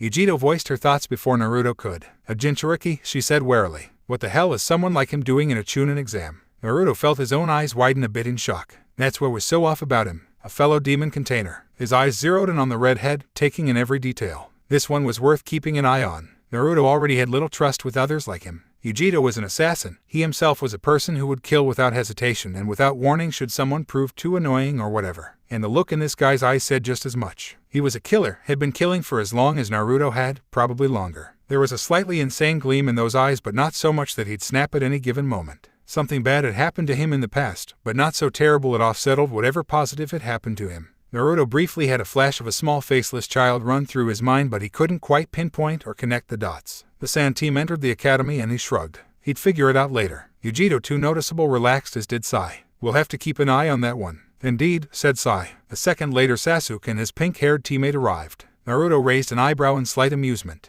The pink-haired girl was attached to his arm looking nervous and was Sasuke, comforting her. "Heh, you learn something new about someone every day. Ooh, they're so cute together. I wonder where the brat is though. She might already be inside. We got here a bit late." Yujiro shrugged. True. Sasuke and Sakura arrived at the academy where they met Hanabi and Kakashi. "Ugh, so you did decide to show up, Sakura-chan?" asked the Jounin with a smile. The pink-haired girl growled while springing away from Sasuke. "The hell is that supposed to mean, jackass?" Kakashi merely held his hands up in mock surrender. Sasuke chuckled. "Mama, no need to be so defensive, sheesh. Anyway, you're all here, so the only thing left now is to wish you luck and guide you forward and whatnot." At the smirks of his three students, Kakashi smiled. "Good luck, brats. Now get in there." Sasuke's smirk grew. Of course. He strode forward and opened the doors, and was promptly met with the scene of a pair of boys harassing a girl with buns in her hair and a guy in green. Sasuke went to speak, but Hanabi jabbed him in the ribs. "Don't say anything," she muttered. "Those two harassing the people are here for a reason. And in case you hadn't noticed, my cousin is on that team.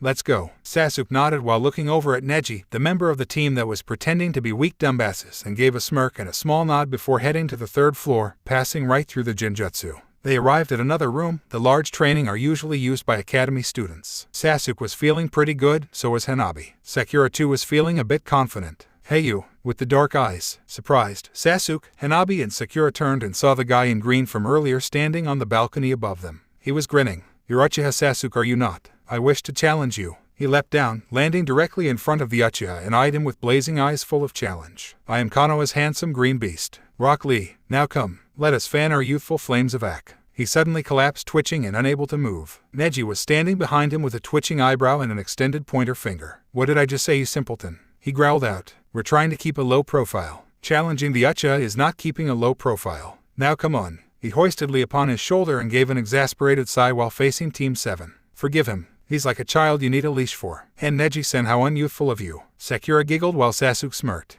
Hanabi eyed her cousin for a few seconds before she gave a dismissive wave, opting to try out a saying she'd heard a day earlier. No sweat, she said. This is an exciting day, right? Her voice, both cute and little girlish and a bit emotionless, ruined the effect she was going for. Sakura laughed this time and patted Hanabi's head. Who are you trying to emulate now, Hanabi-chan? Shut up. She slapped Sakura's hand away and turned away with a huff, heading towards the door. Let's just go. Sasuke chuckled and gave a shrug to Neji, Lee and a newly arrived Tenten. I'll spar with you after this is all over and done with, he said, getting an excited whoop from Lee as he was carried away like a sack of potatoes. Hanabi gave a small laugh of her own and as one the team headed to the door and pushed it open. Complete silence met them, along with the glares of everyone present. Sasuke and Hanabi instantly began a staring contest while Sakura began to look around nervously. Things seemed to be escalating quickly as Sasuke scoffed and killing intent began to radiate. Sasu-kun. Whoosh, bam, until a purple and yellow blur came out of nowhere and slammed into the Uchiha, materializing into an attractive blonde girl. She was grinning widely with her arms wrapped around him securely. You're here, I'm so glad, she exclaimed as she nuzzled her cheek into his hair. Sakura was less than pleased. Get the hell off of him, Ino pig. Ino smirked. Sakura growled while Hanabi sighed and looked away, muttering something about annoying fangirls. So you guys are here too, huh? How troublesome. A lazy-looking pineapple-headed boy and a chubby boy eating chips arrived. Sasuke, after wresting himself from Ino's persistent grasp, eyed the boys. Nara, Akamichi, he said in greeting, to which Shikamaru gave a bored half-wave while Chaoji smiled while still consuming his chips. Then a trio of other presences made themselves known.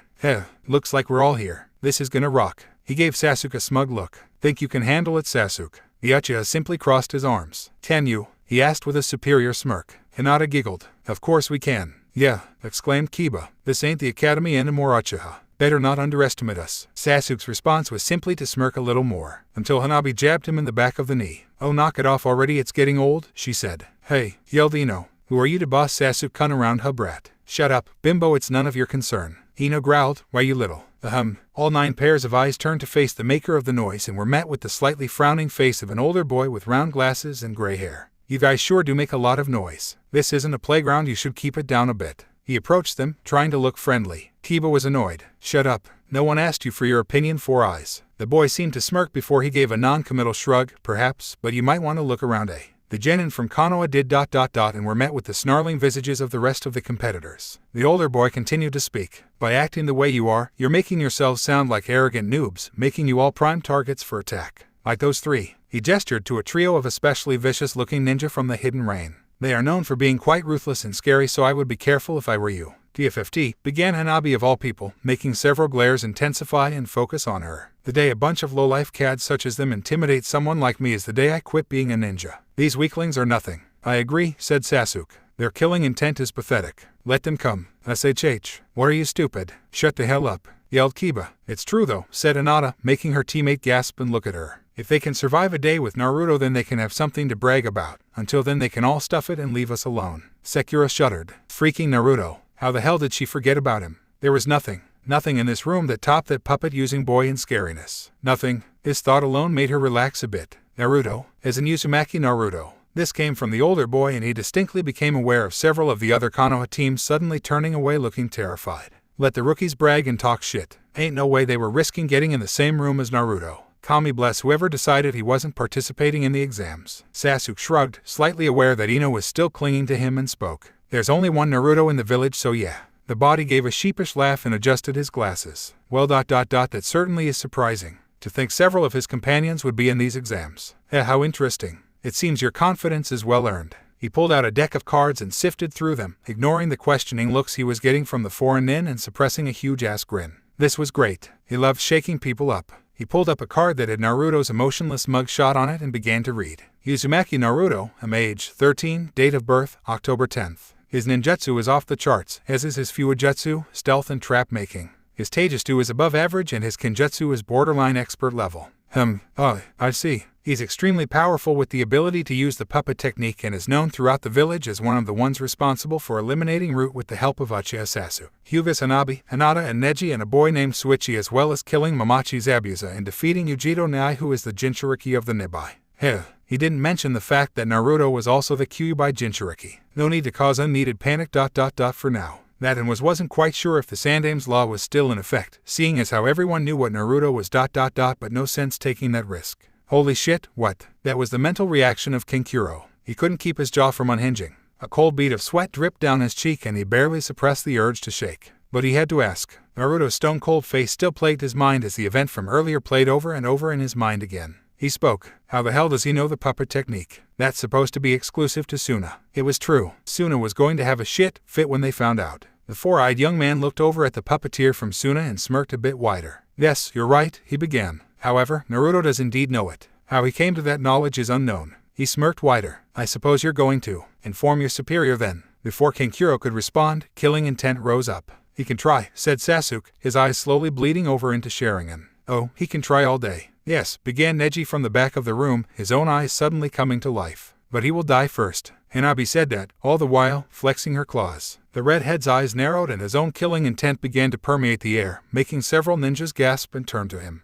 Naruto's companions instantly zeroed in on him, bodies tensed and ready to act. Settle down, you bunch of maggots. The tension was shattered in an instant by the arrival of the proctor and several other Chunin-level shinobi. The man was a big, intimidating figure with a scarred face and penchant for black clothing. The name's Ibiki, he began. Now sit your asses down or leave. Naruto, my boy, began Sarutobi with a fond smile. How goes it so far? Uneventful, said the blonde boy with a shrug. Yujiro nodding in agreement with her teammate while Sai simply stared in that annoyingly creepy fashion that almost guaranteed him no chance with a girl of any kind for the foreseeable future, or so Yujiro said to him once. A new village entered though, said Naruto with a raised eyebrow. Called themselves the Hidden Sound. Interesting bunch they were, said Sai. They have extremely excellent awareness or hearing. Well, the leader did, far more perceptive than the average genin. He has potential. I see. Anything else? No, said the blonde puppet master, making the third Hokage smile. Thank you there. You are dismissed, sir. The three saluted and exited the room. You really should do something about that boy. Koharu melted out of the shadows next to Sarutobi, scowling, her face staring at the spot Naruto and his team were at previously. And you are making a mistake by keeping that girl from Kumo here too. Sarutobi looked sideways at his one-time teammate. Something you want, Koharu?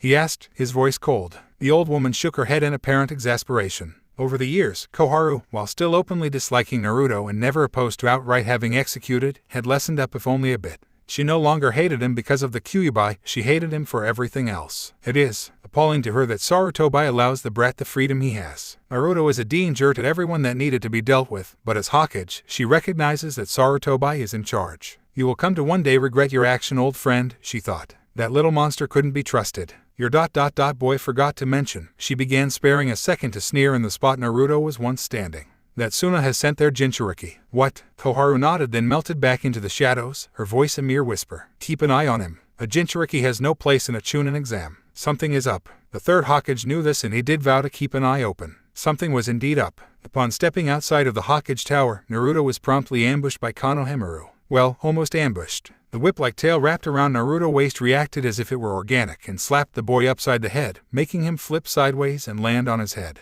Oh, jerk. What the heck was that for, geez? Massaging the sizable lump on his head, Konohamaru glared at his sensei in indignation. Naruto merely crossed his arms. Did you clean up that mess? He asked. It took a second for Konohamaru to get it, but then images of his little fight with Hanabi came rushing back. He blushed in anger or something else. Naruto couldn't tell, nor did he care to tell. Oh yeah, I got it cleaned up. Was way easy too. Chakra strings are amazing. Humph. Without any more than that, Naruto began to stroll off. Yujiro clinging possessively to his left arm while Sai was either taking notes or drawing a picture. Whatever it was making Naruto look annoyed and Yujiro giggle like a little girl. Tommy, they are weird, muttered Konohamaru. He meant Naruto's teammates, of course. Naruto-sensei himself was friggin' awesome. No one could deny that. Hey wait, he yelled, suddenly taking off after the blonde. I need more training, damn it. None of them noticed, either because they were too distracted with distracting each other or just merely didn't care too much. The dark-skinned man with white, almost afro-style hair. Why, Yujiro, Darui-san. Turning toward the woman who spoke, the man gave her an astonished look. Mabui, I think I saw Yujiro Dono. What? Yeah. But wasn't she sent on a suicide mission never to return? That's what the old geezer said. Nabui grabbed Darui's wrist and began to drag him to the Hawkage Tower. Come on, she muttered. We have an appointment to keep. Darui couldn't stop thinking about her. About Yujito and the unjust way she was treated. How most people in the village were treated. Hey, B, you're not going to believe this, he muttered. Hopefully the Hawkage would listen to them long enough to accomplish what they came here for. Okay, sadly the chapter is over. And if you enjoyed, just leave a like and subscribe with post notification, so when the next chapter is ready, you will be notified. Okay, see you in the next video. Bye.